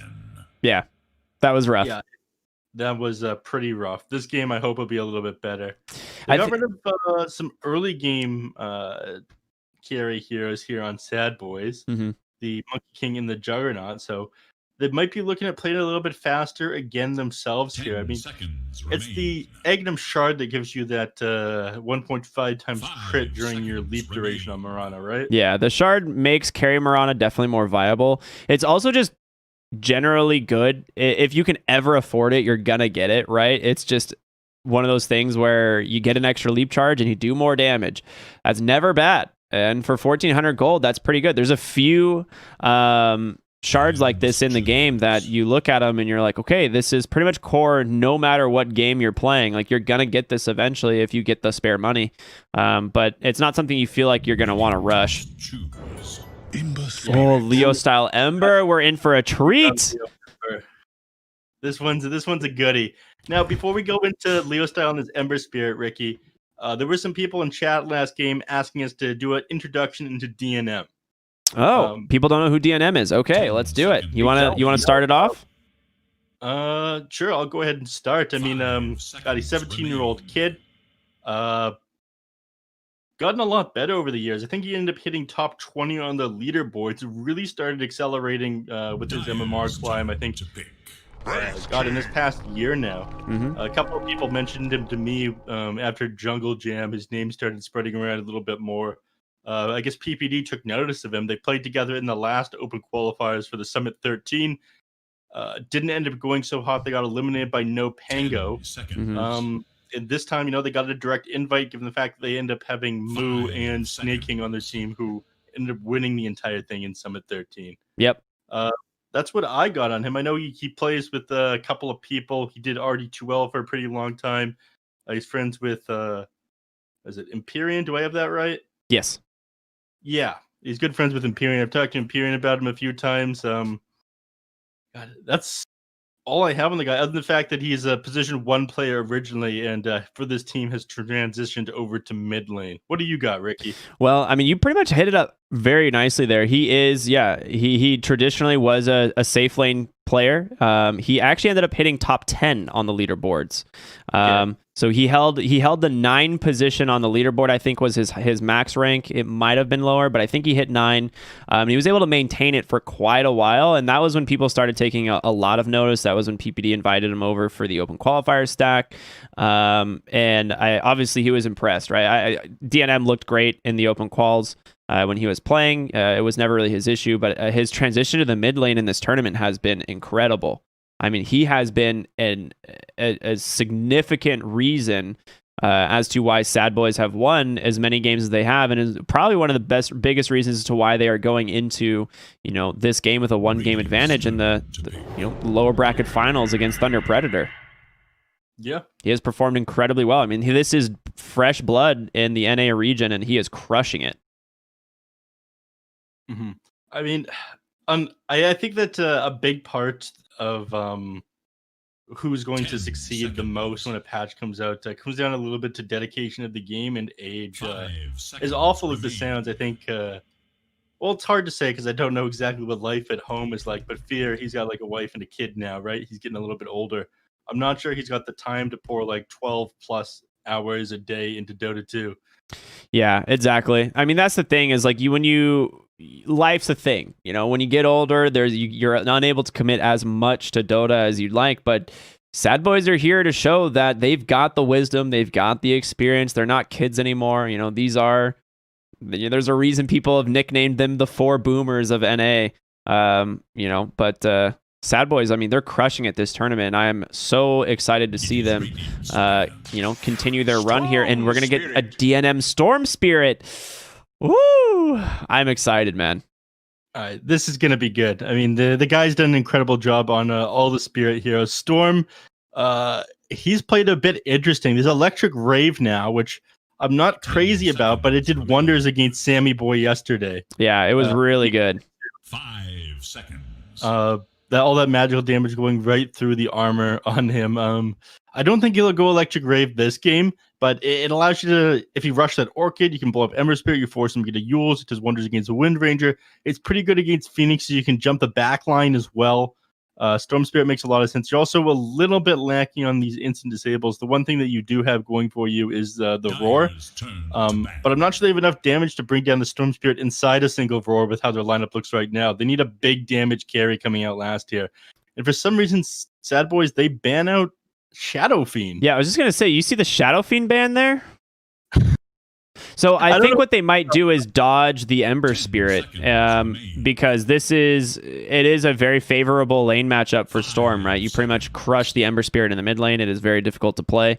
You don't really ever have like a good, levels 1, 2, 3, and 4 all favor the Storm Spirit, and then as soon as you get level 6, Storm just can kill you. So it's one of those things where you usually want to try and dodge the lane if possible, but looking at their draft right now, we're likely seeing Sacred Beastmasters. We're going to be seeing probably a 5-position Phoenix. I don't think you can really flex this Ember elsewhere, but they go ahead, they ban out the Shadow Fiend anyway, and then they ban out the Anti-Mage. Yeah, the anti-mage ban makes sense against the Storm, given the fact they need a hero that could do a lot of DPS, and he'd be able to bring down both the Wraith King and the Storm Spear with that. 10 seconds remain. PL is still in the pool. He is, but we saw yesterday Wraith King just dumpstered PL. I think, honestly, his new kit might be good enough for dealing with him, and one of the things that is an interesting interaction, if you're against Phantom Lancer, you definitely go the Shard because you need the mana burn, but here's what makes it really good. Those skeletons spawn on hero illusions when you reincarnate. So if there's 10 Phantom Lancer illusions when you go down, it spawns 30 skeletons on the reincarnation because you get 3 skeletons per hero near you. Now, here's my question. Do the skeletons start attacking other heroes after the... If the illusions die, they act like regular skeletons and they start attacking everything in the area. Oh, the boys, though! The boys! It was an interesting interaction I saw. I'm not sure if it's been patched out, but it's kind of funny. So the PL might be a bait here. We are looking for an offlaner on Sad Boys. Now, they do ban the Tidehunter and the Underlord. I mean, it's going to be Moo. His Timbersaw's banned as well. We're just going to see what they pick. Sandu King. I love this hero right now. I think this is a fantastic pick. Yeah, the Sand King, he feels super strong in this patch. He felt like he was all right before. I'm still not convinced with how good his Shard is. You raised a pretty good point when you say, all right, you have to move 700 distance. It's only 1 epicenter pulse. It doesn't feel that good. I think the slow in it is all right. The slow is what makes it good, actually. From experimenting, it is the slow, because it is a full duration slow from an epicenter pulse, which is like 3 to 4 seconds, and you basically can't move unless you have BKB or like a movement ability, because it just keeps proccing and you can't move. Okay, because you got the Caustic Finale, which is the slow, and the Sand King can just walk 700 range in those 3 seconds as well. Yeah. So he can slow you again. So you're essentially not getting away from Sand King. It's a lot like the Orb Corrosion with the Ghoul Frenzy on Lifestealer now. Yeah. Well, we see a last pick, Alchemist. For MNZ, I mean, here's the thing. Alk did get some pretty solid buffs this patch, despite being, an Alk. A lot of people were like, oh god, I don't want to ever see him in my game. But he did get a pretty decent patch, mostly for the support side of Alk. So one of the things that you can do now is if someone already has an Aghanim Scepter and you grant them the Aghanim's Blessing, it refunds them the entire cost of whatever they currently have, whether that be the Ag's Blessing or the regular Ag. So you basically just donate someone 4,200 gold for them to do whatever you want with. So it allows Alchemist to kind of actually use trickle-down economics. It's weird. It gets tax returns, is what you're saying. It's the first time we're seeing it happen. But whether or not he'll spread the wealth, we'll see. To me, this looks like a pretty rough Alchemist game, because Wraith King, we've seen have a fantastic time, and he fares up really well against Alk, honestly. I mean, it's a good matchup for him. Typically, you want to get an early BKB and on the Alk and just kind of fight, but you have to go through 2 lives now on this Wraith King, which will be difficult. Yeah, but this should be a lot better of a game number 2. I think that you still have a bit of a weakness with your support heroes. I'm not sure if 5 Phoenix and 4 Wind Ranger is the play, but I'm liking this better than the draft last time. Yeah, I agree. I think this is a much more well-balanced draft. We'll see if they decide to lane dodge. It looks like they are. Moo is going to go ahead and just try and go up against the off-lane Beastmasters. They're going to try and put Wraith King into the Alchemist lane, which, I mean, it's going to be a pretty big favored Wraith King lane, if I'm not mistaken. You have a lot of damage from these two supports. You have Ogre Magi and Mirana. Windy does not offer as much in that laning phase. Yep. So a bit off topic here, but just came up with an amazing business idea as I struggled to wear. Wrap around. Hold on. Hold that thought. They're going to see MNZ and Sacred. MNZ once again. No. The Alchemist. He's realizing he's trapped. He can't go anywhere. The Fire Spirits, though, giving him some assistance. A Fire Blast on the mark. The Remnant doing what they can, but MNZ on the Alch. He died first on Fuzzy Wuzzy last game, and he goes down again, but they're taking a lot of damage from this Acid Spray. It did get a nice buff. They trade for Fear on the Wraith King. First Blood going on over to DNM's Storm Spirit. There's going to be a nice Fire Blast onto Sacred. Snaking doing what he can to get away, but the power shot, it comes through and it doesn't hit Snaking. There's a nice blast. Leo style trying to run away, but Fire Blast in one. Can they do it? They're looking really strong here. DNM holding the high ground. Leo style taking some serious damage. The Fire Blast, it goes on to the Windrunner instead, and Moo. Jesus, a huge brawl here ends in a 2-for-2. Yep, Fear is going to get both the bounty runes up here at the top, though. But my God, that was a hell of a dangerous play then. You know, I guess this proves once and for all, it is not good to trap yourself somewhere, even if you're hiding. They're going to end up finding you. And MNZ, he's given up First Blood twice. Both times to the enemy mid lane. I mean, he's making Leo Styles' game so difficult. Yeah, this is an amazing start once again for DNM in the mid lane. Now he is quite low on health. Leo style out of mana though, so he will get level 2 very quickly here on the Storm, and he's already got a bunch of regen coming out, the completed null tally and that salve to kind of top off his health.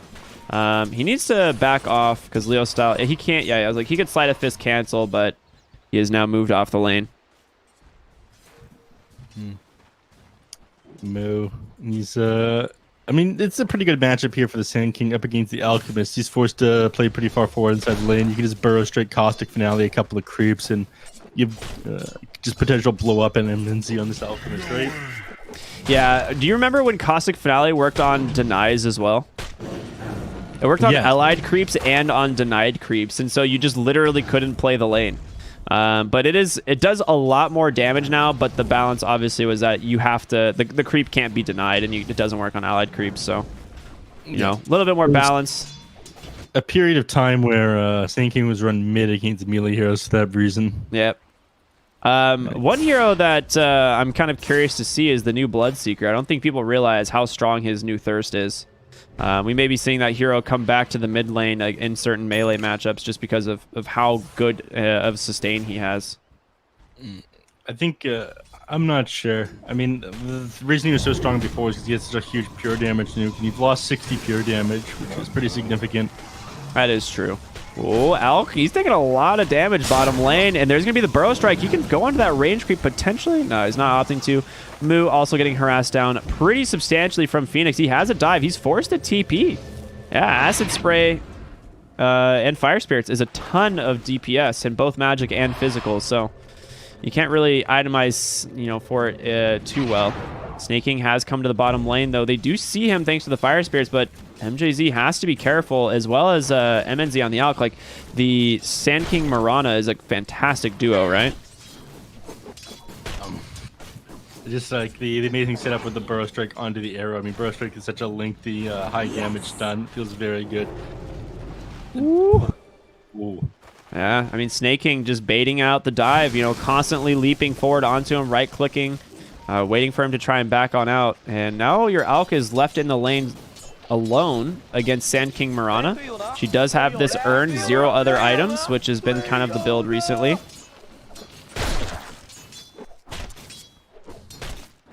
It looks pretty good. Ooh.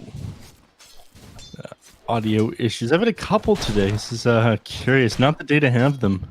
You know, it's all right, Neff. We're doing great today. Top lane here. Sacred. He's having a better start than he had last game. Before it was like 10 minutes in, or sorry, 5 minutes in. He only had like 10 CS. Now he's got the same at 3.5, and he's CSing pretty nicely underneath the tower. Yeah, definitely the tri lane ended much sooner, so the Beastmaster was given a little bit more space. We're still seeing Sladen up here on the Wind Ranger, trying to offer some assistance this time. Mid lane, they are TPing in Sladen. DMN, he really wants this rune, but with the Wind Ranger here, he's going to have to just give it up. Snaking does have an arrow throw, and it will be tanked by the Windy. Well played there by Sladen. A great TP to the mid lane, giving Leo Style that bottled Arcane rune.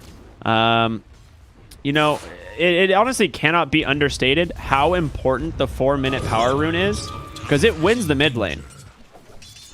Yeah. In almost every matchup, it wins the mid lane. Well, that's the reason why they got rid of the 0-minute rune and the 2-minute rune. Yeah. It's not as bad with the 4-minute rune, but still, that 50-50 makes all the difference in the world.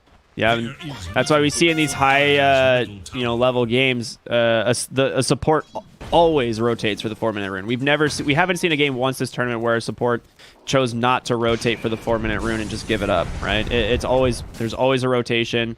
They're trying to make that rune go the way of their mid laner because now we see DNM. He's forced to jungle and wait for the 5-minute rune instead, and Sladen's here.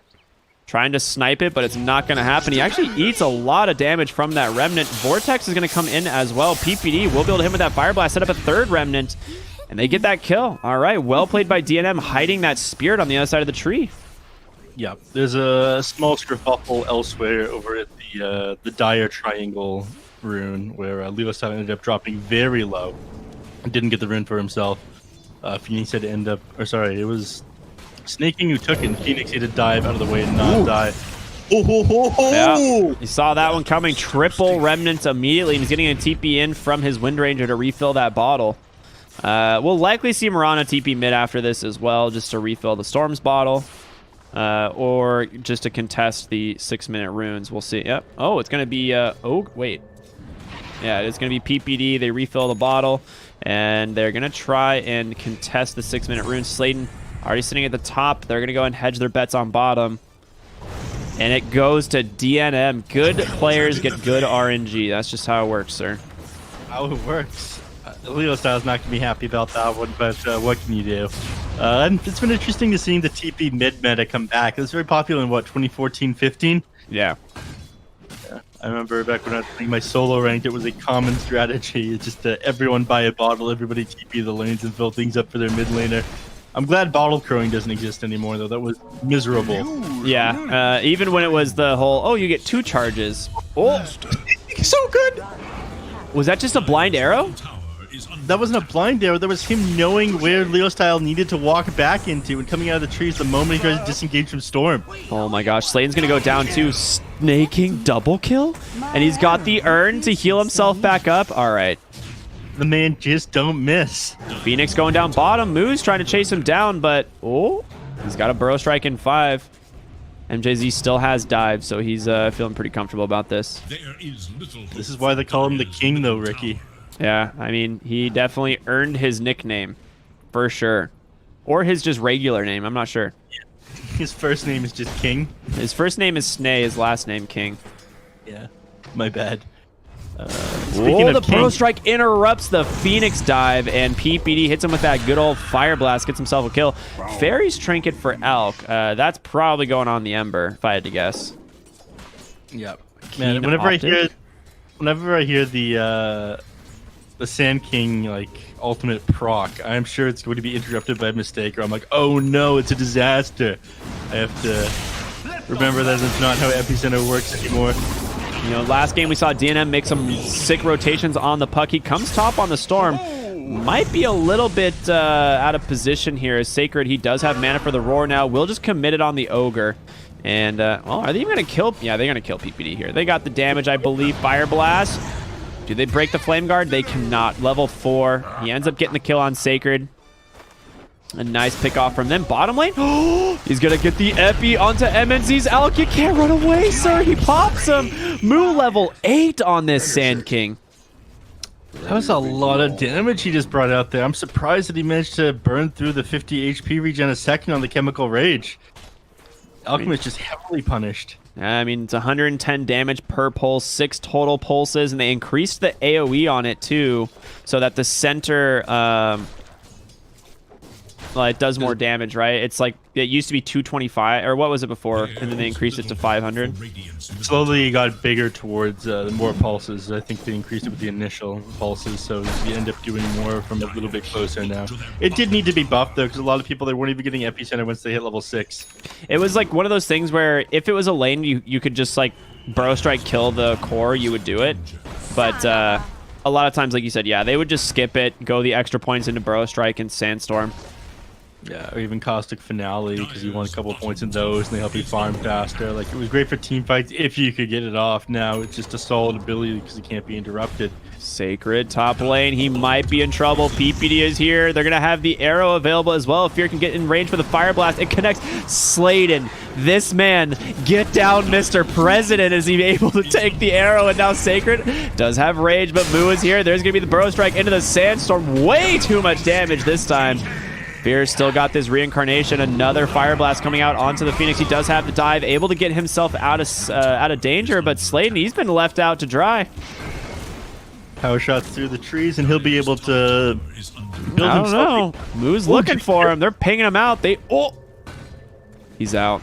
All I don't right. think you can walk through these two. I think they're too close together. The shot ended up, yeah.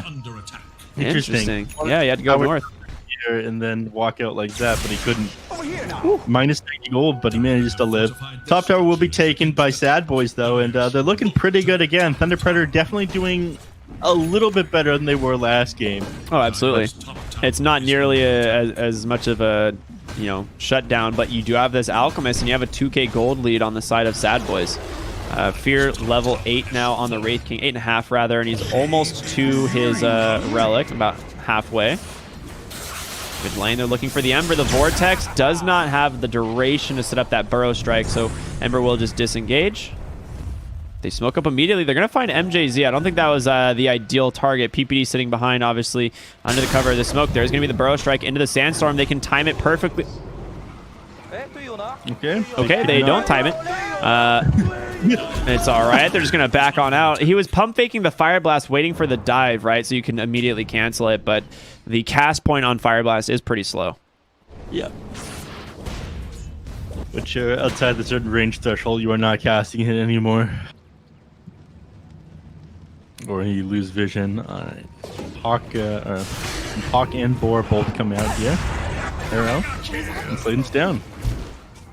It's just an easy setup, man. Sand King Marana.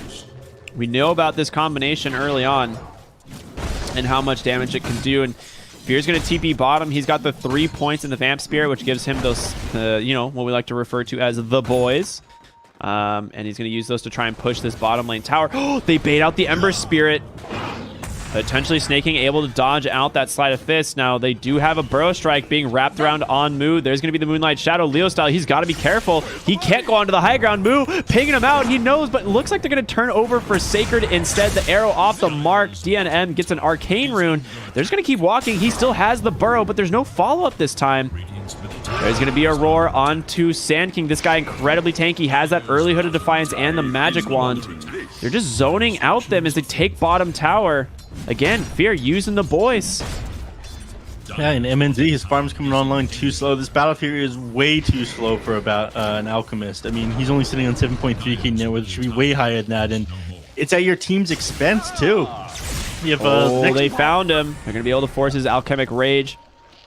But yeah, you're right. You can go ahead and continue that. It's a really, really good point. Yeah, the guy is just way too slow, and it's at the expense of the rest of his team, right? I mean, Leo style, he's sitting 1,000 net worth behind the third highest hero, Fear here. That's a nice pick off there. I mean, yeah, it's all right. It gives you a little bit of gold, but even still, PPD, he doesn't really care if he goes down. who's playing the position 5 Ogre Magi. The guy's like a moving ward / bloodlust machine, right? Exactly. Ooh, there's a lot of gold going the way of snaking there. That's level 4 Starstorm. I didn't even realize. Normally you don't see the Starstorm max on the support Mirana, but he wants to farm, it seems, and he's almost even with Sacred on the Beastmaster. Yeah. Beastmaster, just as I was saying that he's having a better game than last time, and I mean he is, but that's a low bar to set. Unfortunately, last game was miserable for Sacred. Yeah, exactly. Ooh, DNM's got an Orchid. This was we saw what happened in a game earlier in this tournament when Gunnar got an early Orchid on the Storm Spirit in a good Storm Spirit game, right? And I feel like this is another one of those games. He's against, several heroes that rely on spells for survivability. Bottom lane, they're pushing this tower. Mu is here, just trying to zone out Leo style. He's gonna go on in. He has the Orchid. Ember, he gets caught vortexed in. Too much magic damage. Just gonna pop again. Behind the tower is Sacred. He's got no TP for 5 seconds.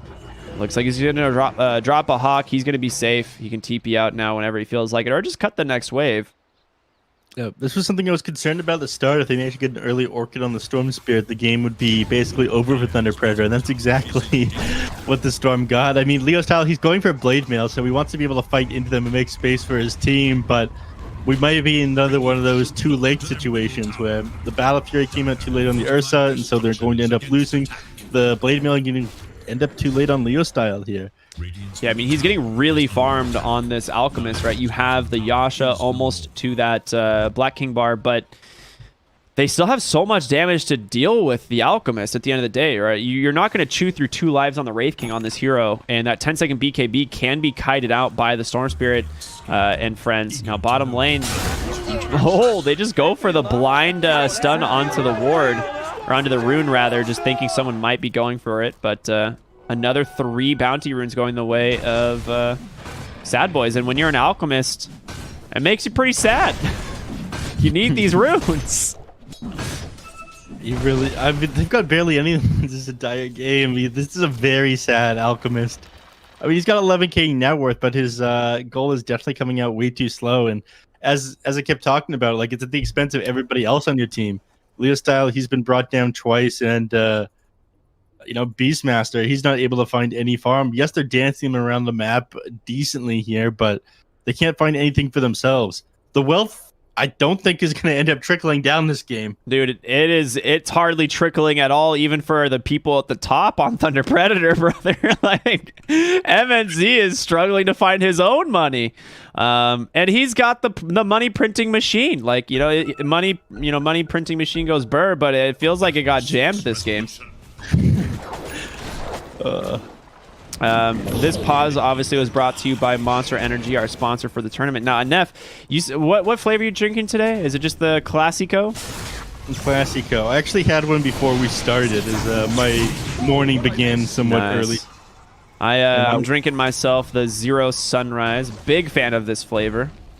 All right, well, they know there's a sentry there snaking. He just gets immediately hit with a point blank fire spirit, and he's like, all right, I guess I'm just gonna deward you, sir. Storm Spirit. Every time I hear one of those zips, I get a little bit nervous, and I should be right now, given the fact that Storm Spirit just got himself an arcane rune. Now is the time to be nervous. Well, Alchemic Rage forced in the top lane. Fear just pump faking that Wraithfire Blast to try and force something, but there's going to be the blink. The Burrow Strike on the backside. They find the Phoenix. No save coming out anytime soon. And Mu, again, he's really tanky. I don't think you have the damage to take this man down, and he's got to roar. He has Burrow Strike up in a few seconds. He can hit a huge Burrow Strike, but the power shot finally takes him out, and now DNM looking for this Ember. Fear's got to be careful. He does have his Wraithfire Blast snaking. He's just stuck on the high ground. He does have an arrow, but they're holding down Wraith King. It's time to get on out. You made a terrible decision here. They're unable to take the fight, and now Thunder Predator is going to find some very necessary gold. Is snaking 0 leap charges, cliffs himself for the entire duration of the fight. Yeah, he tried to TP out towards the end, but it ended up being canceled by that shackle shot coming out. I mean, I would have just left the guy there for as long as possible and killed him once he leaped down. He's been doing some mean things to the heroes on Thunder Predator. I feel like that is well deserved. Yeah, that was a really great fight from Thunder Predator. I mean, they've been struggling for a while. They've had the gold lead the entire time on Sad Boys. We'll probably see it be taken over here on Thunder Predator in just a moment just because of the Alchemist. But they're unable to get that kill onto Leo Styles' Ember, despite having the Arcane Rune there on Storm. Just a little bit of a sloppy fight. I mean, you really want this Sand King to get these epicenters off, and just did not happen. Yeah, I mean, he's going for a Vanguard now. He might even go for a Crimson Guard up against this Alchemist. Up The against Beastmaster, too. Beastmaster, Ember Spirit, you know, being able to prevent a lot of the damage from the Sleight of Fist. Moon not getting off the epicenter of the Burrow Strike, which would have hit many, many heroes, and the fight would have turned out different, I feel. Ooh, there's a haste rune there, but Storm Spirit has to just bail as he's taking way too much magic damage. A nice roar, holding Moo down in place again. He can't afford to die twice, and he does. The rune fight going their way. DNM Storm is being hamstringed here, man. Like, he doesn't have a lot to work with. Sacred, very quick thanks to his haste rune, but they get the control. Snake King's going to trade his life here on the backside. MNZ trying to run away from fear. He has this Radiance online, and a lot of damage coming out, but it's a 2-for-1. MNZ going to stun himself. Yeah. Bottom tower is in There's 5 seconds off Wraith King Reincarnate now. I think they realized it was still on cooldown. That's why they wanted to jump on him, but this next team fight here, it's going to be done. Fear's going to get pretty scary, and his farm's going to start to catch up to Alchemist with this Radiance. Yeah, he's got a Imp Claw coming out, which I'm not super sold on, honestly, because only one crit can apply at a time. So that Imp Claw will literally never crit. It's just damage. Yeah. It's a 7-second cooldown, whereas internal crit is 4-second cooldown. They act exactly the same, so it is just 24 damage. That extra critical strike will never work. Yeah, that's exactly how it works. In Dota, if you can proc 2 crits at the exact same time, but the higher crit will always override the lower crit if they both roll on the same attack. Which is the exact mechanics of it, which is the industry term. The industry term is mechanics. Mid lane, they catch the Ember. They pull him into a nice arrow. Snake King just finishes him off. They are able to cancel the FP, but again, it doesn't go on cooldown, but MNZ just slaps that bad boy down. Fire Blast there to hold Alchemist at bay. He still has this Sanjin Yasha now with the BKB, and he is strong. He is a big boy. Wraith King, you may not have the damage to deal with him quite yet. It looks like they're eyeballing this Roshan, but they are sitting underneath a ward. Everyone here. MJZ, he walks in. He's just going to get popped. DNM with the exact same play from the beginning of the game, hiding that remnant on the other side of the tree, just baiting out a hero. This guy with the mind games. He plays Storm Spirit. That's what I can tell. He's had very good placement with those. It's interesting him switching over from being a carry player to being a mid player and picking up Storm Spirit and playing it this well. Usually this is something that you like specialize on, but DNM, he has done an amazing job. Oh, does it not go on cooldown when you... If Imclaw doesn't go on cooldown because of Mortal Strike, then it might be very good. You do have Reincarnation in the mid lane, and it is level 2. They're pump faking that epicenter, trying to bait this out. Wraith King's first life down. There's going to be the egg. Snake King just jumps right in. He's got to take it down, and they do, but can you keep Wraith King alive? He's falling super low, just getting destroyed by the BKB of the Alchemist. DNM on the side, stunned up by that concoction, and they get to Moo. He finally pops his epi, but it doesn't do much of anything as the Alchemist just regenning through it. This is the Alch's timing. He's able to take down 4. A Leo-style triple kill as well. Thunder Predator turning it around. Yeah, this Basher Sanjin Yasha, he's just able to walk down your team, and just like he ended up initiating on the wrong targets the last game on Thunder Predator, that's exactly what Moo did here. That Burrow Strike Epicenter is going to do nothing to this Alchemist. He's seeing 100 bonus HP a second, and that's amplified by the Sanjin Yasha as well. So, despite the fact that he ended up getting the Epicenter off, they all went down. 5k hero damage coming out from Alchemist, so they're going to start needing to work on solutions. They're going to need Eyes of Scotty. They're going to need to finish up the Spirit Vessel, which now Snake King working on, and they're going to need potential Shiva's Guard on Storm Spirit to even further reduce that regeneration. Yeah, he is still going for the Bloodstone to give himself, you know, the active heal, that spell amp, as well as the snowballing effect of the item in general, but they have not been able to secure a kill on this Ember Spirit in quite a while. Like, Leo Styles bounced back. They do have, you know, the top 3 net worth behind the Alchemist, but Alchemist has now doubled everyone else in the game. He is at 20,000 net worth. MNZ, just the Munty printer machine, and has been unjammed. He's able to turn it around. Bottom lane, though, he's all by himself. You cannot afford to die. He gets the BKB off, turning around. He's able to stun them. Can they take down the Alk? He stands his ground. Unbelievable play from the Alk, and he is just going to run down Snaking. The Abyssal Blade delivered, and he gets 4. Unbelievable. Oh my god, how much hero damage was that? For almost like 5,000 damage they did to him, but they just couldn't bring him down underneath that alchemic rage. They were so close. Just barely able to turn that. It would have been that would have been like the boost that they needed to get back into it and restore their grounding here. But now you lost your tower, your tier 3. It's going to be under siege. You do have Fortify that can stall you up for a moment, and it looks like they might get back because of that. Like, yeah, that was worst case scenario. I don't know what else to say about that. They almost get the Alk. You know, it is so crucial that they find that kill. It is a lot of golden experience that would have gone their way, and instead turns into a 4 for 0. You know, I have a level 20 Alchemist with more gold than he did before. Yeah, they just all like lined themselves up to be cleaved down to Alchemist as well because they couldn't finish him off. Quinn, 5 minutes ago. I mean, here I am 5 minutes in the future, Quinn, just saying time to throw. Couldn't be more right. Oh, baby.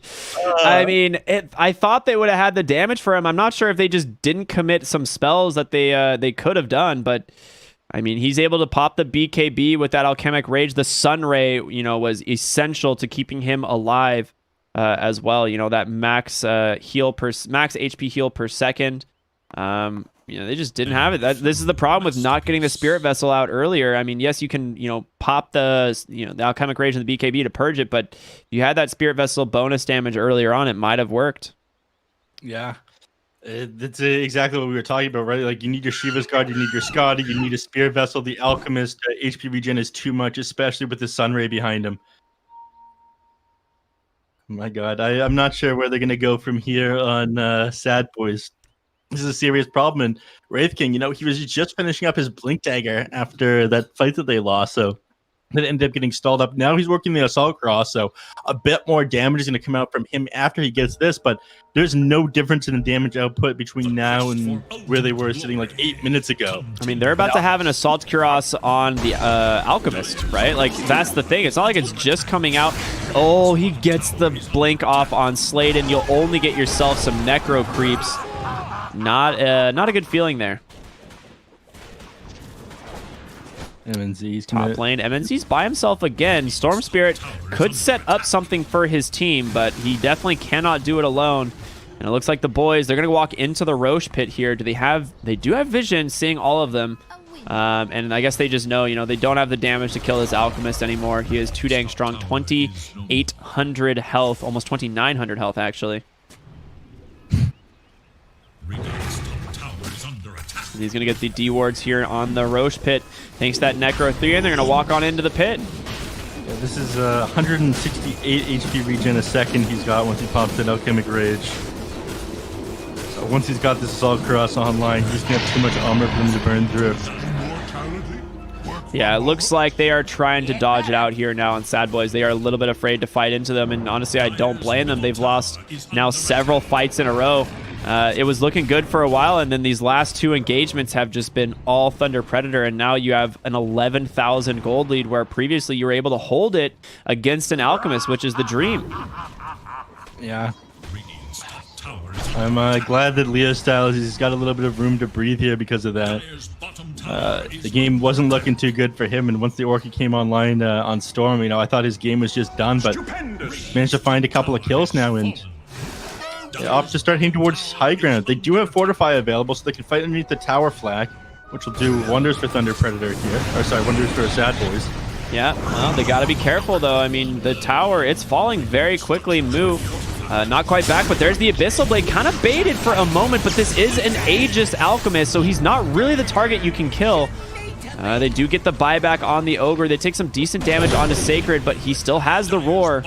Everything's still available for Thunder Predator. Looks like they're going to respect the damage on the high ground here and back off. I guess Alchemic Rage is expiring. Maybe that's why. Yeah, you don't want to fight outside of that. You are Alchemist, you know, despite the fact that he is so strong, he's only got 2,700 HP. You can't burn through that fairly easily. It's just you don't have a lot of burst. All your burst comes from this Wraith King, who actually is going for this Aghanim Scepter build. I was talking about this one to you, Ricky. This one is actually pretty cool. The extra 25% movement speed and 70 attack speed. It's the counter, dude. When you're all dying, just get the Spirit Boys out.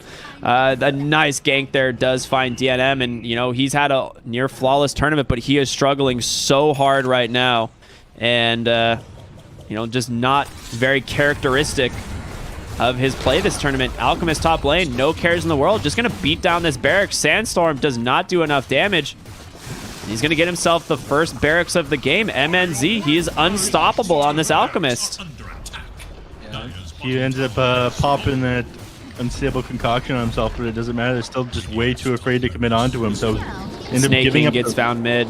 Slayton doesn't have the damage solo, I don't think. Yeah, Yules, he's just going to go for the TP. But guess what? Leo Styles here offers an assist. Doesn't even pop that DD. Really manages to snag him up with those Searing Chains. He'll go back to base because he needs a little bit more mana, and he'll shove out the bottom lane just a little bit, then he'll come back, I imagine. Yeah, absolutely. Mid lane tower now under siege. The creeps have made it. I mean, he did an attempt to try and cut the wave, but it doesn't matter. And you're about to lose potentially a second lane of barracks. This Aegis still good for 2 more minutes. Fear gonna go ahead. They're just gonna try and jump the Alk and get his first life, but the Sunray heal, it's quite a bit. The roar onto the Sand King. He's falling very low, able to pop that wand and the barrier. He's able to walk away, but the Abyssal Blade comes in from Alk, the Alchemic Rage, the BKB. He's incredibly tanky. They had the Ags this fight. Fear, I mean, you gotta be careful, I guess. His first life on the Sand King will go down. He does have buyback. You've now forced everything out of the Alk. They might just get back after this one. I mean, they didn't get enough after popping that BKB, Chemical Rage, and Abyssal Blade, so they'll take the Sand King, and they'll disengage. I mean, might as well wait for whatever it is your next couple of items are. They're working on Pipe on Beastmaster's Courier, dead for another 44 seconds. Did he sell something for this Ags? I didn't feel like he was gonna. I didn't think he had the money for it when we last looked at him. He was like almost 2,000 away. No, he's 1,000 away. Was he? Oh, okay. All right, that makes sense. Yeah, Aghanim Scepter. I mean, it's an interesting play now. I mean, it definitely got a massive buff from where it used to be. It was something that like no one ever picked up on this hero, other than like, you know, 7th item type of scenario as a blessing, or hopefully from Roshan. Spider Legs drop. That's going to be a fantastic item for the Wind Ranger. She loves this. They also get Orb of Destruction for the Alchemist, so even further amplifying the armor reduction. Mid lane, they might have caught him. A nice arrow tank there. The roar comes out. Can Alchemist get brought down in time? He gets the BKB, the Alchemic Rage. There's the Abyssal. Sand King goes down, but the Spirits isn't going to matter. You've lost Storm. You've lost everybody. Oh my god, it's a disaster. They cannot kill this Alk. First life of the Wraith King. And his second, no buybacks available. You know, they try to take the fight here onto the Alk, but he is just too damn strong. Yeah, I don't think there's anything that they're able to do now on Sad Boys. You know, you need to complete that Aghanim Scepter a little bit earlier. He just couldn't burn through this guy's regen. Once he got that Alchemic Rage off, you know, he became invincible. Not enough burst damage. All right. I mean, they might have it this time. The Epicenter, no BKB. He finally gets popped. Moo finding something for his team there, but now we have no heroes alive. Slayton, does he have Focus Fire? He does not. It is going to be the slowest tower push here in the bottom lane. A Phoenix and a Wind Ranger. Oh, man. I mean, this one you have to go. They have to just back. There's no way that they can do this. They'll whittle down some buildings here. You know, Ogre going to be respawning soon. Just trying to push these lanes out for the super creeps to come on in. The Phoenix already backing for the runes, though. So, again, more damage done here. Up to 23,000 gold. Yeah, they did manage to pop those heroes there, though. Alchemist, when he blows up, he's like a gold pinata.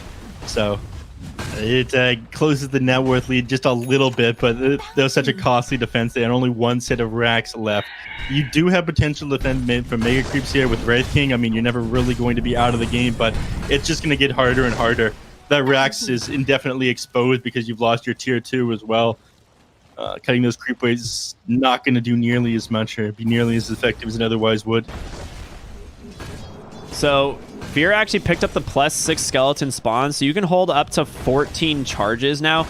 Now, in the past, the way it worked is each charge was just worth 2 more skeletons. So now you actually have to farm additional stacks, whereas, you know, as compared to how it used to be, I think. Maybe I'm wrong, though, and that is just a bug tooltip.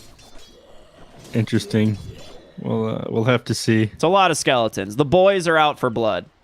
Yeah. One thing that's interesting, though, is you don't typically take this talent against an alchemist. Each of these skeletons is like 30 gold times 2. He sees the skeletons. You like usually boots of travel to that lane immediately, and you're like, ah, yes, 1,000 gold. Thank you. Yeah, don't mind if I do. Is MNZ.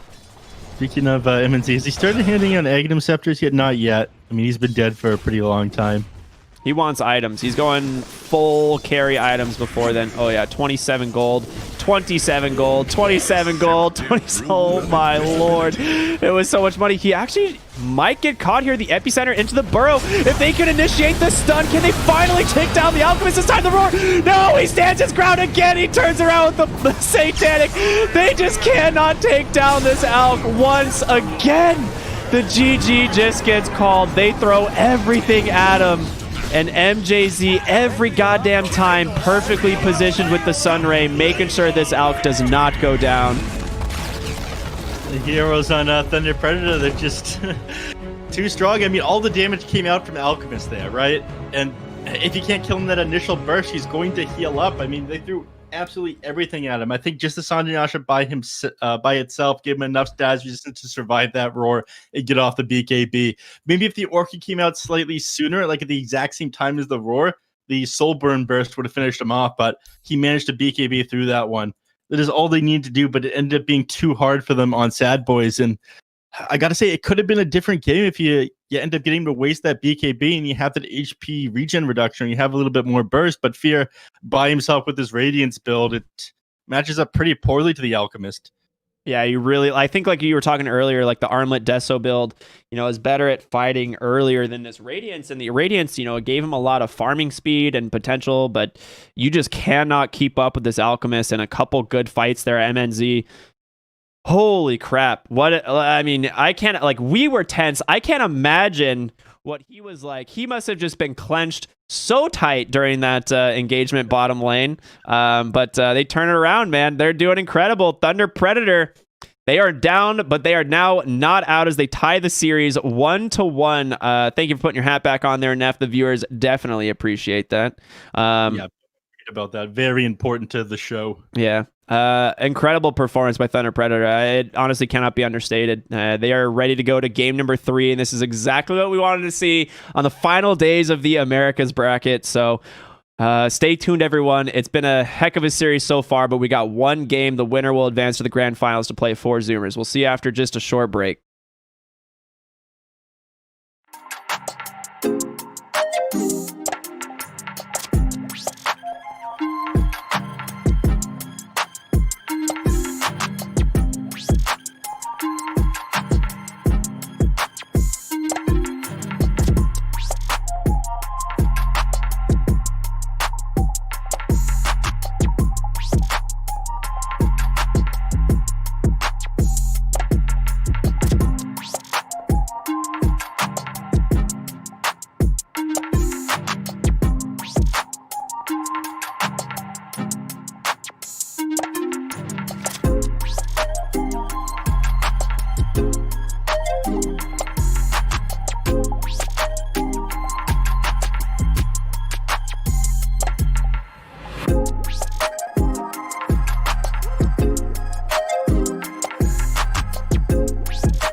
Howdy there, we're ready to go. Game number 3, it's the BTS Pro Series Season 4. Dude, what an insane start of the day. I'm our Cryptic, and I'm here with Neff, as always.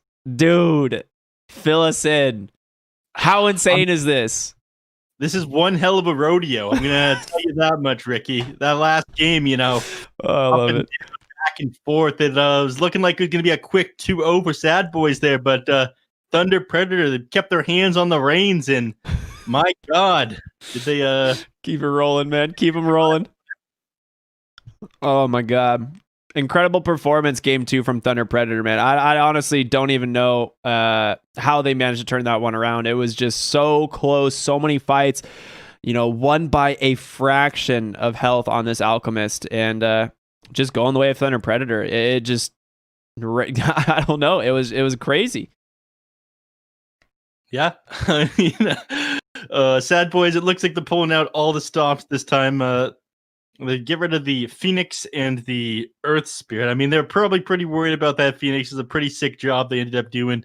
That side of doing just as much work as that Chemical Rage.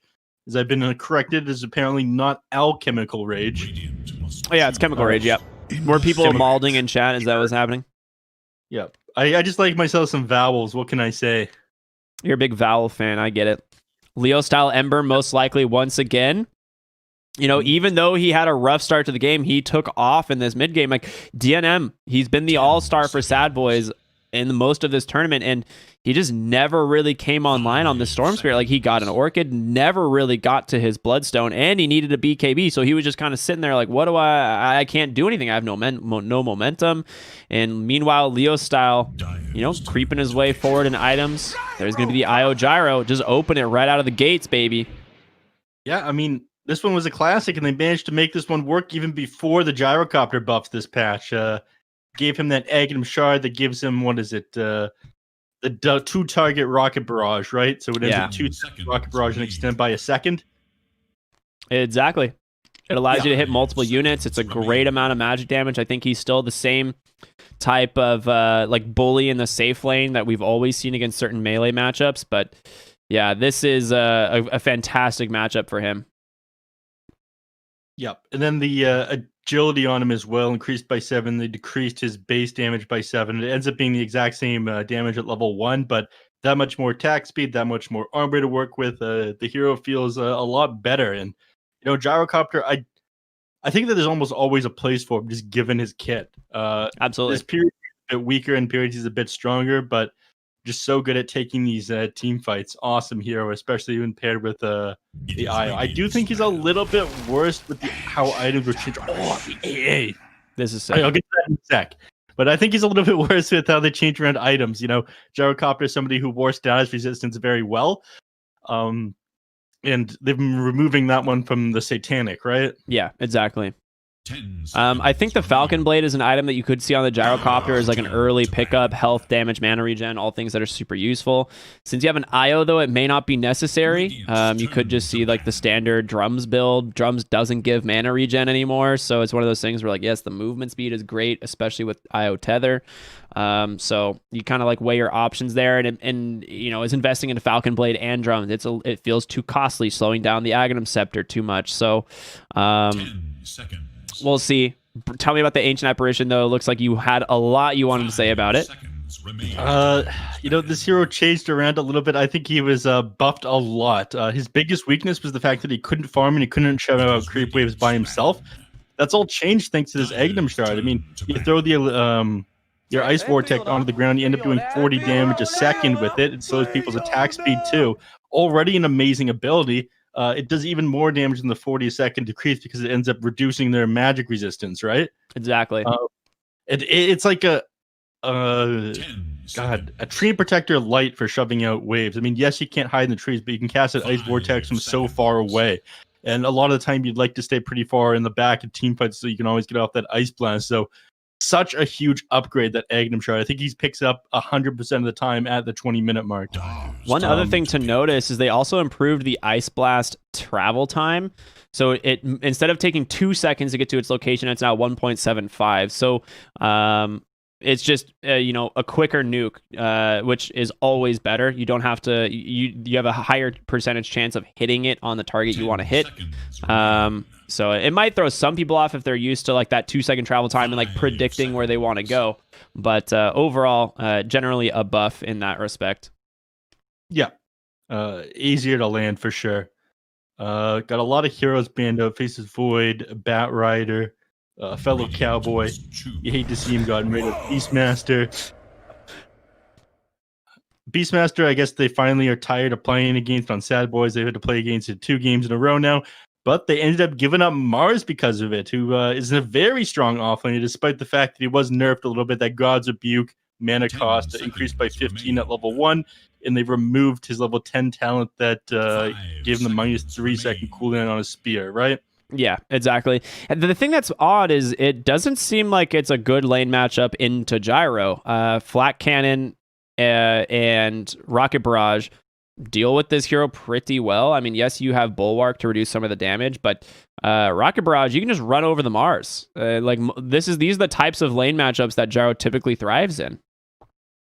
Yeah, I think they're thinking post-laning phase, which is one of their issues in game number 1, where they mostly thought inside the laning phase. Outside the laning phase, Mars, he has the arena to work with, so none of the projectiles from Gyrocopter are actually going to get out or into the arena from the outside. So if they can fight around the arena, well, they'll be able to take this Gyrocopter on no problem. Wow. Very early BKB and kind of dance around the in and out of this arena, though. It can get difficult to get the ideal arena up in team fights, as you want to use it on your initiation a lot of the time. There is a lot of damage on the side of Thunder Predator, and okay, I was gonna say they need some way to reduce it, and they pick Night Stalker from Moo here, which is fantastic. We've seen this Night Stalker show up big time in some games just because of Crippling Fear. And I mean, this is a really good Crippling Fear game already. Ancient Apparition, if you throw the Tracer for your ult and then just get silenced, you're like, okay, bye. Saving this ult for next game type of thing. Throw that Ice Blast over to the next game. Yeah, exactly. It's so rough. But yeah, I mean, this is a fantastic pick. If they can't shut down the Night Stalker early, he can definitely run away with it. Now, one thing, if I'm Sad Boys right now, I am 100% banning the Naga Siren here. Naga Siren just seems really strong for their lineup. If MNZ plays it, it's a great counter to the Night Stalker. It gives them setup for the arena, the Ember Spirit, the AA, like everything. Mm-hmm. I mean, you're going to need to build a BKB on the Naga Siren for sure against a Night Stalker, just so he can't blink on you, then stay on top of you with that Crippling Fear. You have to be able to get off your illusions. I mean, if you're underneath the Naga Siren illusions, you end up dying. You're forced to move away. But if you can get her first, it's kind of stick on her at the top, start the team fight and stop her from getting that ultimate off. You're in a very good place. Wraith King banned out on Sad Boys. That would have been a pretty good pick for Thunder Predator, I feel. If they end up getting the Aghanim Scepter, I mean, your Ice Blast is always going to get off. Your Skywrath Mage is always going to be able to go through his entire kit. Your Mars can get his spells off. Ember Spirit, I don't think pairs quite as well with the Wraith King, but still, it'd be a solid setup there for sure. It's a hero that also dominates Night Stalker in the beginning of the lane stage too, which is something that is kind of scary. So they may end up just banning out. I mean, in my opinion, I feel like it is Naga Siren, but it could be something else here that they go for. Just heroes that really push Night Stalker out of the lane phase early. And do combo well with their team. I'm just trying to think what that would be. The Faceless Voids band. PA still in the pool. And she's pretty good, especially at dealing with the IO, because she can just jump the back line. They got rid of the Shadow Demon, which I don't think is necessarily a counter to whatever carry they plan on picking. It would just stop them from being able to chain stun them up with like the Searing Chains, with the Spear of Mars. It's an excellent save from Skywrath Mage's ultimate and from Ice Blast. So taking the save out of the game is a good move. And I think PPD was thinking, okay, he sees the Shadow Demon, that means they plan on taking the Spectre. And I'm not necessarily sure that was the case. I mean, the Spectre is probably safe, though, right? Because it does just win the lane against the Night Stalker, and then it can always blow up the IO. And that's the scary thing. There's your Oracle. Okay. Let's just say from a chain stun. They added his shard, so they brought back the invisibility on false promise with a 0.3 second delay. Oh, is that what his new shard is? Yes. That's super cool. I did not know that. Seconds remain. Missed that one. God, I guess Thunder Predator, they've got a minute of reserve time to fall back on now. I mean, We I'm have still to, looking at PA and Naga Siren as pretty good heroes here, right? Yeah. Naga Siren, I can't think of that many things here. You got a decent front line already with Mars. I think you can get away with going a hero that likes to sit back and farm a little bit. I mean, what's the chance they just last pick the Alk again? Okay, they take Terrorblade. Make the ultimate. I was Definitely. skeptical of Terrorblade because of the magic damage here coming out from Sad Boys, but they don't seem to be worried. Which is interesting. Do you think he'll end up going something like a Mage Slayer this game? That would be hilarious. I mean, I feel like Mage Slayer just slows you down too much. Like Terrorblade needs just raw stats, and Mage Slayer is just damage. Like it's magic resist, agility and damage. I think, isn't it? Or attack speed. It's something like that, and then it puts the debuff on your enemy. But interesting pick. We'll see. I mean, MNZ has been a. What was it? Both the Gyrocopter and Void Spirit. But Yeah. Again, you don't have enough HP even with the extra magic resistance on Terrorblade to go that far out of your way, spend all that money on the Mage Slayer if you want to tank up. I think you just go your regular items like your Eye of Scotty. You get Mars to build a pipe. You get your other supports to build a Glimmer Cape for you, and then just press the buttons onto you, as they say. Now, the question here is, can Sad Boys close it out fast enough, right? Because they do not want to go into the scaling Terrorblade, especially with, the Ember Spirit. Like, every single hero on this team does pretty well in the late game, and you're running a very defensive draft here with Io and Oracle, so you need to try and end this out quick. The crazy thing is you pick this all into Ancient Apparition. Yeah, you did, which is a bold move. I mean, Night Stalker's going to have his work cut out for him, forced to jump onto the back line there and get the Ancient Apparition. And I can talk to you real quick about my business idea. Oh, Ricky. I like the business ideas here, Neff. Fill me in. These teams clash. You got the headphones for gamers with little cat ears on them, right? Yeah. Except a cowboy hat headphone. Ooh. Okay, it needs to be done. You heard it here. Someone make it happen. Give us tiny cowboy hat headphones. Is anyone from HyperX listening, or anyone from generic headphone brand listening in right now? Make it happen. Woo, that's true. For you. A lot of cowboys run into this issue where they need to wear headphones, but their hat gets in the way. This is a good point. And you don't want to cut your cowboy hat or anything, to make room for the headphones. You thought that I was going to do that this morning. Yeah, I was like, dude, what? You got a knife? What are you doing? Sacred. Gonna hit a 3-man God's Rebuke. DNM, Resonant Pulse doing some damage. You actually cannot fight this, I don't think. And DNM, he might go down here if they can close the gap. MNZ rotating over, just pops the meta. Slaps him down. First blood for the Terrorblade. Oh, Lord. This is the worst case scenario. Yeah, I mean, the shoe's finally on the other foot here, Ricky. 2 games in a row now, DNM managed to get first blood and have the advantage over Leo Style on the laning phase. Now it goes over the way of MNZ. Can he beat Leo Style mid without that gold advantage? We're going to find out. They did manage to get the runes here, so they do have the ping advantage there on Io. Bottom is able to snag it, but I don't think you can kill this Ancient Apparition. Moo's coming down for this as well. I mean, you are too slow on the Night Stalker. It is daytime. All right, Terrorblade, the one thing they have going for him is he did commit meta for this kill, right? So you do have an easier time in lane right now as the Night Stalker. PPD just continuing to chase down the AA, but he will finally give him the break he needs. And AA ends up solving up as he heads back to lane. He's pinging people out, but nobody else is a care in the world. They're busy CSing away in the various lanes. PPD actually wins these trades just due to the fact that Fortune's End is a bit more and his auto attacks him faster. Very low base attack time on Oracle. He also has a lot more regen. He's forced the salve already. PPD doesn't get the block on that camp, and he gets the voice line immediately. Oh, no. He's going to be forced to salve on the high ground. So just some regen trades here. In the lane, though, like I said, I think Moo's pretty okay with this. He can... Oh, doesn't get the last on the range creep, but doesn't get denied. And this is mainly just because, like I said, the meta was committed, you know, for that first blood. MNZ, I think, is okay with it because he gets a lot of bonus gold, but Night Stalker not nearly as zoned out of the lane as you would expect. So, how do you think this is going to end up going here in the bottom lane?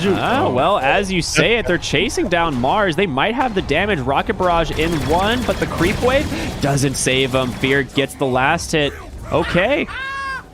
Well, it's going pretty good. This is kind of what I expected, honestly. Gyro, like I said, thrives in these types of melee off-lane matchups, and Rocket Barrage is a pretty good spell. It's only level 1 Rocket Barrage, too. It's just going to get worse, I think. Yeah, Gyrocopter's got 7 armor as well, so he's already reducing physical damage by 31%. These God's Abuse aren't doing a whole lot to him. And Snake King is keeping his HP topped up even more on this IO. Yeah, they don't have a lot of mana to work with here, but it's just going to be some good harassment damage for sure. And Sladen, I mean, you're 0 armor on a Skywrath Mage, so you can't really afford to trade against an IO and a Gyrocopter. Mid lane, we haven't really talked about it. DNM versus Leo style. I mean, he's on his Ember Spirit, which is, you know, one of the best heroes for Leo style. We've seen him do incredible over and over again. Courier makes the ultimate sacrifice. Well, Leo style, he's having obviously a better time now that DNM doesn't have that first blood gold advantage that he's had in every other game, and I think he's pretty happy about that one. I mean, it's rough when the enemy starts with like almost like a full extra null talisman over you, right? Yeah, I mean, that's exactly what he does. He started every lane so far with a free null tally, and that does not feel good. Ooh, Searing Chain's off the mark. That might be a ping thing. Yeah, that might have just been a misplay thing. I'm sure he like has the timing for his ping down on situations like that. Leo style, rookie mistake by him, not something you'd expect to see. Yeah, Leo style doesn't make mistakes. DNM farming really well in the mid lane too, though. It's pretty much dead even, right? Based on the creep wave right now.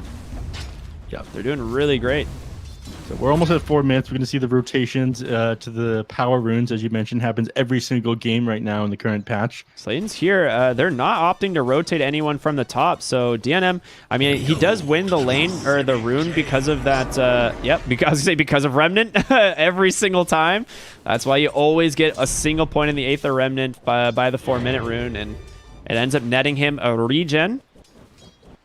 Yep, you're just slightly too early throwing out those Searing Chains there on Leo's tile. So not 1 but 2 misplays for the Searing Chains so far.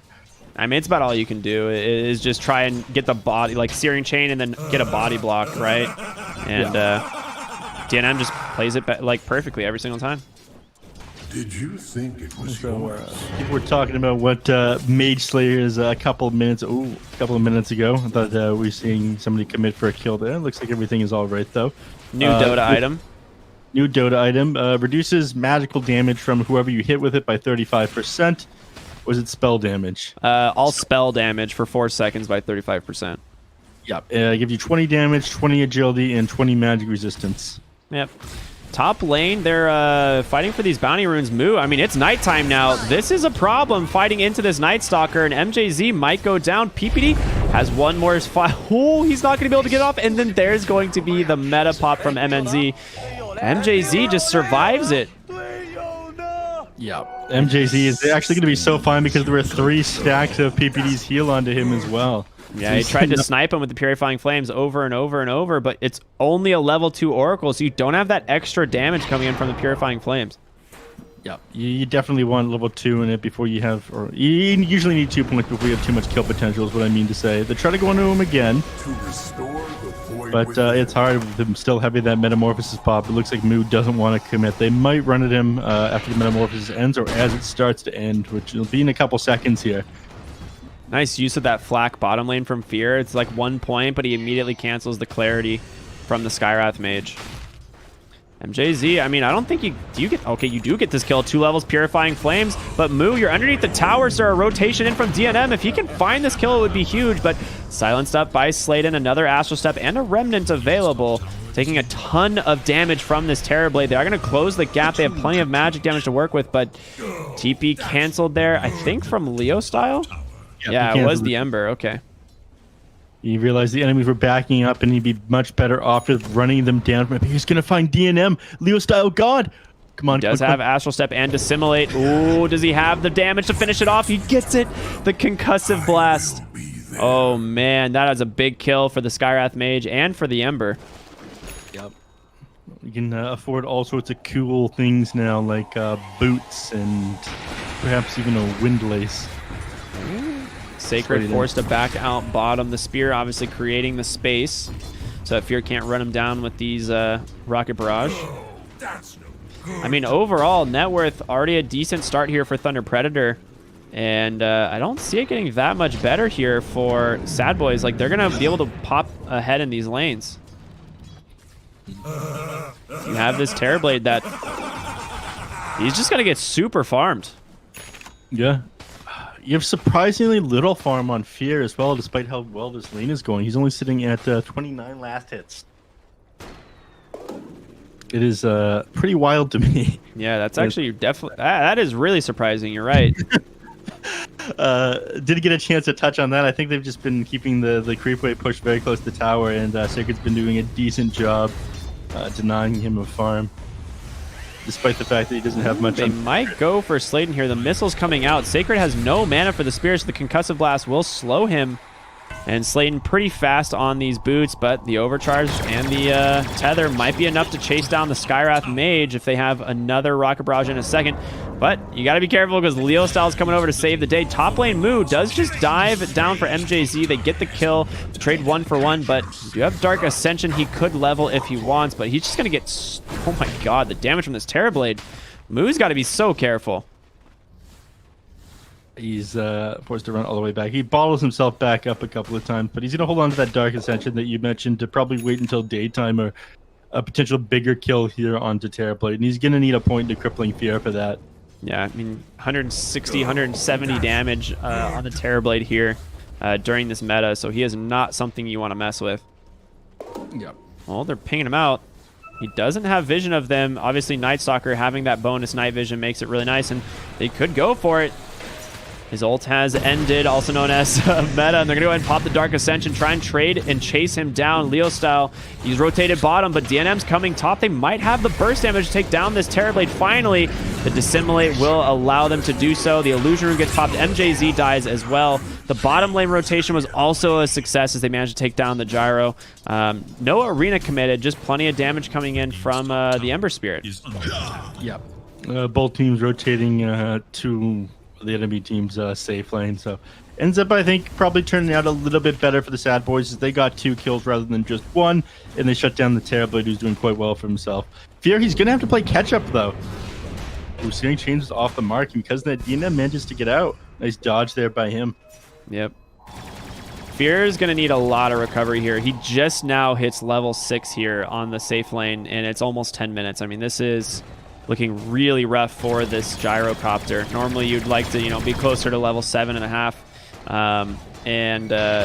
He doesn't have many points in flak. Like, you went 2 in the missile, 2 in the rocket barrage, so your ability to farm is very slowed down. Does have that chipped vest at least. Gets a broom handle. He might just keep that himself, but we'll see. Might just go to the Night Stalker. It depends, again, the HP regen of the chipped vest versus how much are you taking up these neutral creeps, or do you want extra damage from the flag cannon? I'd like to see the broom handle handed off to the Night Stalker. We'll have him have that much more rundown potential against MJZ and Sladen. DNM, I mean, he might find Leo style mid here.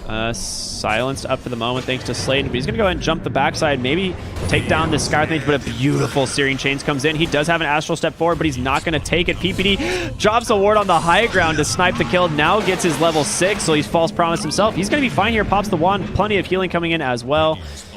He should survive this. Yeah, more than enough. Look at that heal. Very nice.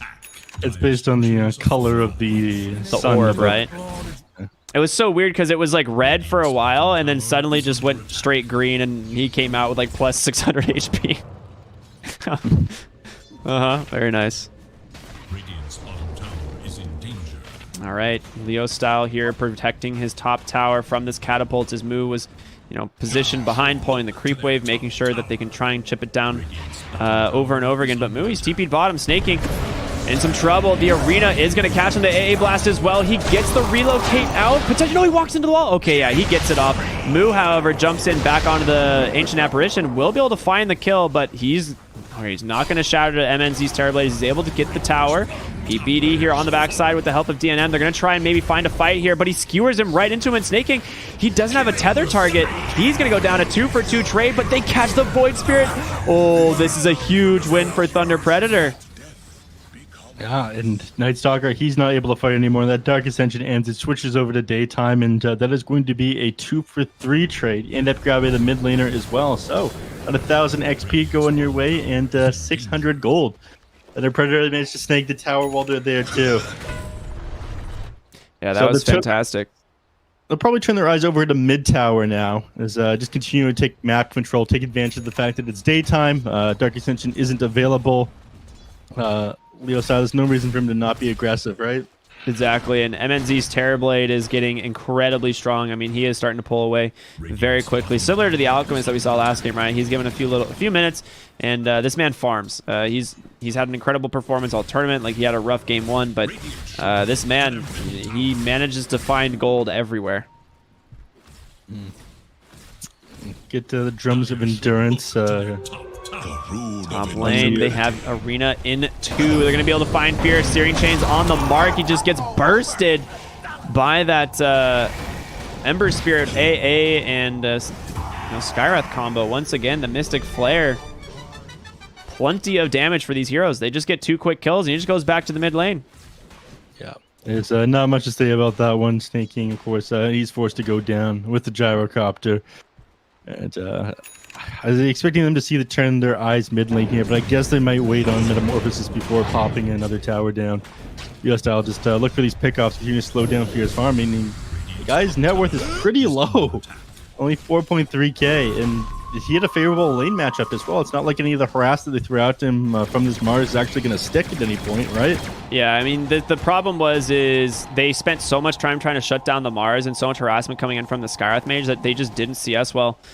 Sacred once again baiting them perfectly. Snaking, going for the relocate. It will be able to pull him out. No, he doesn't. He gets perfectly silenced by Sladen. Another 2 kills potentially here in the top lane as they chase down Snaking. The Ice Vortex providing enough slow. He's got God's Rebuke, a couple auto attacks, and another finish off here with a spear. They get to Terrorblade finally goes down bottom.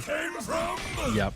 I mean, that's all Mu, right? There's no way you're going to get your center off once he's on top of you with that crippling fear. Leo style might even go down. There's a lot of damage. Yeah. Stuck around just a little bit too long. PPD, never worried. Had false promise the whole time. Okay, I mean, that's a 2-for-2 at the end of the day, and a large gold swing going the way of the Radiant. I mean, Dark Ascension. Oh, Mu going for the TP out, but he gets saved by PPD. Oh, the Fate's Edict. Dang, that was close. Yeah, PPD's got quick reaction time there. Ends up dropping the Fate's Edict on him instead of the larger cast range False Promise. So, nice job there by him. Keeping the Night Stalker back in. Mu, he definitely didn't want to go down after quitting that town portal scroll. He probably knew that he was teleporting inside that Skywrath Mage ultimate, right? Yeah, absolutely. He 100% was just relying on PPD to save him. He's like, I'll be fine. No big deal. Peter? Peter. Bring back the old school Peter baby rage. That was a good one. Peter! My fart. Top lane, DNM trying to scout out for his team. Spear off the mark from Sacred. And they will be able to get a nice Searing Chains onto the Void Spirit. A very mobile hero, does have his Yules completed. So a nice itemization here as he's going to go in towards that Aghanim Scepter. You definitely need the Yules this game, right? Yeah. He definitely... Man... MJCB is kind of broke this game. DNM might be in trouble. I mean, Sladen's rotating over, gets a silence onto the Oracle, and Sacred is here as well. On the backside, look at Mu, though, just chasing after the AA by himself. You're just isolated, sir. All 5 heroes from Thunder Predator quickly bring him down. And that's a big gold spree as well. 435 on over to Sacred's Mars. Oh, a relocate in? Snaking? Not ideal, or rather a relocate out. I mean, he's just super dead. We'll get false promise for the moment, but AA Blast just shatters him. Sacred finishes off PPD with the Ice Blast. He shatters underneath that spear as well, and there's a Metamorphosis onto the mid tower committed. I don't think they'll be able to get Roche off of it. That one is still a little bit scary. I did not realize you could shatter during false promise. Oh, absolutely, if you drop under the threshold. Yeah, crazy. All right, Mu almost able to close the gap there, but Missile still going out to Leo style. Slight chains, again, keeping them at bay. They just can't do anything. They are struggling really badly here. I mean, DNM's Void Spirit, he's got some farm, but it's not enough, it seems. Like, they really need this Gyrocopter to come online, and he is the lowest net worth of all the cores. Like, Fear doesn't even have his Aghanim Scepter yet, and he's still 1,300 gold away. DNM here, he jumps really deep onto the back line. He's got to be careful. The AA Blast is there to simulate to dodge out some of the damage, and he will survive. They will catch the stun onto the Ember, actually, and he's going to go ahead and Remnant himself to the side. Mu trying to make space, but a Searing Chain's holding him there. The Sacred Blink catching form with this arena, and now they're just going to get ran down. The Terrorblade is here, just trying to back as a squad. You have no false promise. Looks like they're going to disengage, but Mu able to pull the attention of Leo style. Ends up taking him down on the back line here. Going the drones with endurance is a little bit interesting. I don't feel as if it's as worth it anymore now that it doesn't give you the mana regen. I think that was an important factor of it. Bottle passed to Sladen and then back to Leo style, I imagine. They have 2 bottles? They do. Water boy Sladen over here. Oh, gotta love it. You know, every team needs a water boy. Yeah, make sure to stay hydrated, everybody. They need to change that to a Monster Energy bottle or something. Yeah, I'd appreciate that. That'd be funny. Yeah. Just put the M logo on it. Oop. 2 tournaments that did that. There was the Kit Kat shared tangos on what was that tournament called? I have no idea. It was like a copy of Midas Mode 2. Yeah, I did not know. I did not see that one. Ah, damn. Ooh, what a convenient DD rune you have here, sir. Don't mind if I do. 500 damage Terrorblade as I'm going to start wailing away at this Roshan. They scan it, you know, they're like, okay, we got to go contest this, but it's might be too little too late here. You lose the ward you have on the high ground. You do have Mu, Dark Ascension in 5, but Roche, it's already dead. You cannot contest. MNZ now has Aegis Manta almost to his Eye of Scotty. He did all of that without any minus armor as well. Roshan brought down in no time at all. And like you just mentioned, only what, another 1,000 gold left till he's got this Eye of Scotty, and they're playing against a number of ranged heroes again. Io, Oracle, Gyrocopter. Oh, that is some good drops there. Bull Whip for the Io. Terrorblade gets himself an Imp Claw of all things. yeah, that bonus damage, that critical strike after he pops the Metamorphosis is going to work wonders on the heroes on Sad Boys, and they're going to struggle to get back into this. I mean, they do have the damage. They can set up some great things with Mu here, but he's going the Aghanim Scepter rather than a Blink Dagger. I think right now they're concerned about clearing out the illusions and having AoE damage. This is just an I don't know if it's the right play. Yeah, I mean, this is just an incredibly late Ags coming out from both of these guys. Like, we just see Fear pick up his Ags on the Gyrocopter, you know, almost 20 minutes into the game. The previous time we saw the Gyrocopter, I think he had this around 16 or 17, but he also had drums. So you can just see how much slower this Gyrocopter is this game. He will start to farm pretty quickly, but nothing is going to keep up with this Terrorblade. Middle tower is under attack. MNZ is having an absolutely insane game this time around. Last time there's a lot of trust placed in his teammates to keep him alive after that initial stun. This game it's the MNZ show though. Just very heavily out farming this Gyrocopter. And I don't think anyone's going to stop him taking this tier 2 tower in the top lane. That'll open up the outpost. Just hammering away at it. I mean, Mu trying to finish up this Aghanim Scepter. He's only 200 gold away. It will help a little bit with this base defense, but they'll also need to be nighttime. They need to fight under this Dark Ascension. If they end up being able to disengage and reset the fight, they're just down. Oh no, PPD. That's a big death. He does have buyback. You are going to lose the tier 2, but like you said, Mu will be able to get his Aghanim Scepter here, which, I mean, Dark Ascension plus the level 4 Void is pretty substantial. It is a lot of damage in fights. And Fear, I mean, I don't know what he just managed to buy, but he's going for something. Where's his courier? Oh, it was a Tome of Knowledge. So not anything super important there. Your base under siege, brothers. Yeah, you have lost your Fortify, and it is going down incredibly quickly. There's a Catapult here as well. You're going to have to make a move. You might just end up losing your rack before you even set up a defense here. I mean, Mu's wrapping around to the backside with DNM. He pops an Arcane. No, what rune was popped there? Yeah, an Arcane onto Mu. So you're going to have a lot of these Voids coming out, but he almost dies immediately. They managed to take down AA, Sacred falling low. Yeah, he's just dead on Mu. They chased him down to the backside. MNZ and Leo Style make quick work, and now you're all trapped inside of the arena. You die in front of your base on 4, and now DNM's going to go down as well. You have 2 buybacks. They couldn't do anything there. In Fear, he wasn't able to commit the flat cannon because of that arena. He had to hold it until everything fell down, and they already lost Mu on the back line. They just lost everyone for almost nothing. Ancient Apparition and Mars had already done their job, so the Rax goes down after, and they lose every hero after they take the Rax for that matter. Or sorry, no, the Rax is almost taken. Oh my god. Yeah, they were smoked back here, right? On, you know, DNM and Mu. And like Mu just gets focused and pulls way out to the back, and on the front all they get is an Ancient Apparition while Mars Arena's 4 heroes. And you're just stuck in there with a Terrorblade. Yeah, what are you gonna do? I don't think they realized Mu would go down that fast. I mean, the guy melted like paper to this this Ember Spirit, and so much damage coming on the rest of them because of MNZ, and all they have to do is rinse and repeat. This Aegis is up for another 50 seconds here. Mid lane, they are going to find AA and chasing after this Terrorblade. He does have Aegis and Manta. Will pop it now. The Sunder, Fear, gonna get False Promise, but you cannot fight this unless they can take him down.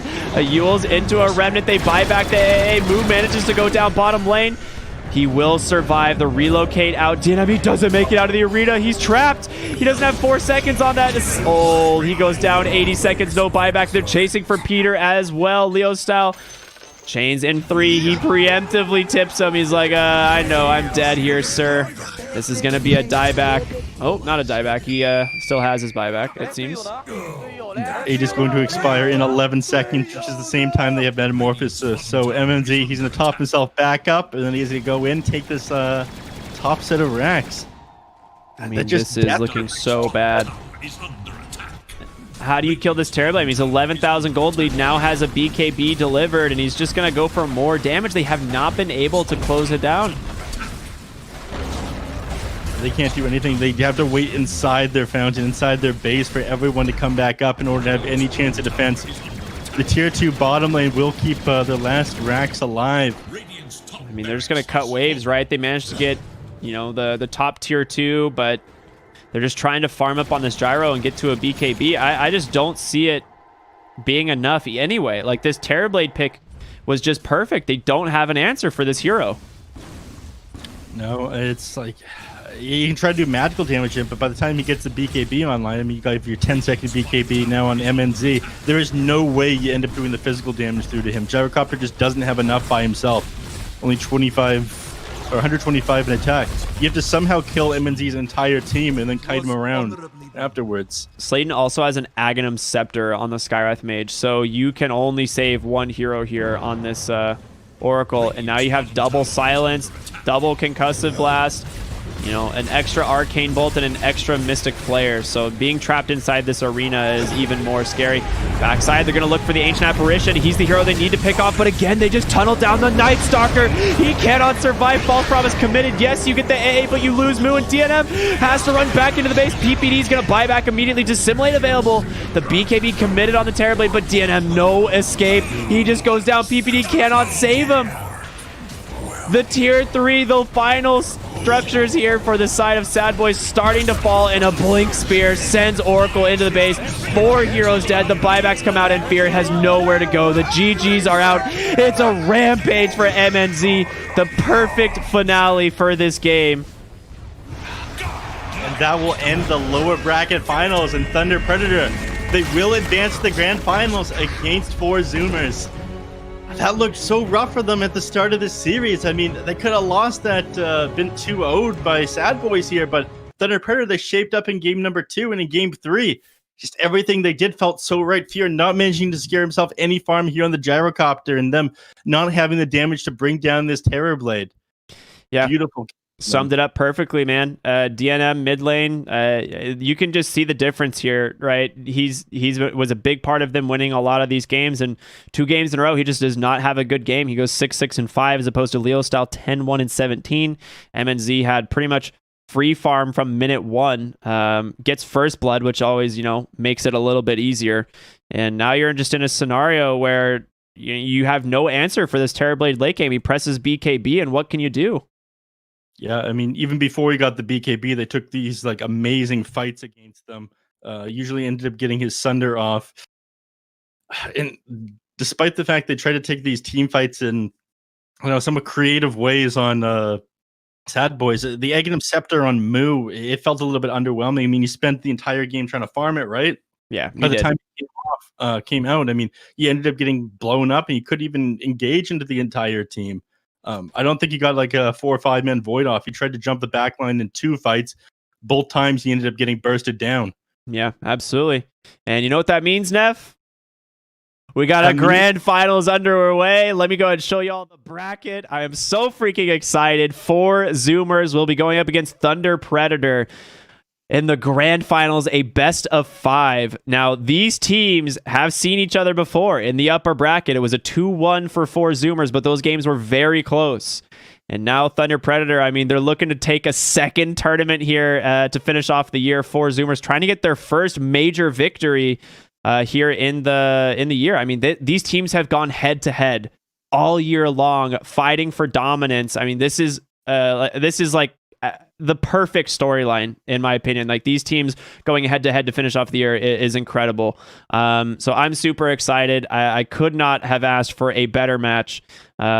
What should we expect here, Neff? I mean, these teams coming off of incredible highs, and Thunder Predator look borderline unstoppable, but 4 Zoomers have looked amazing as well.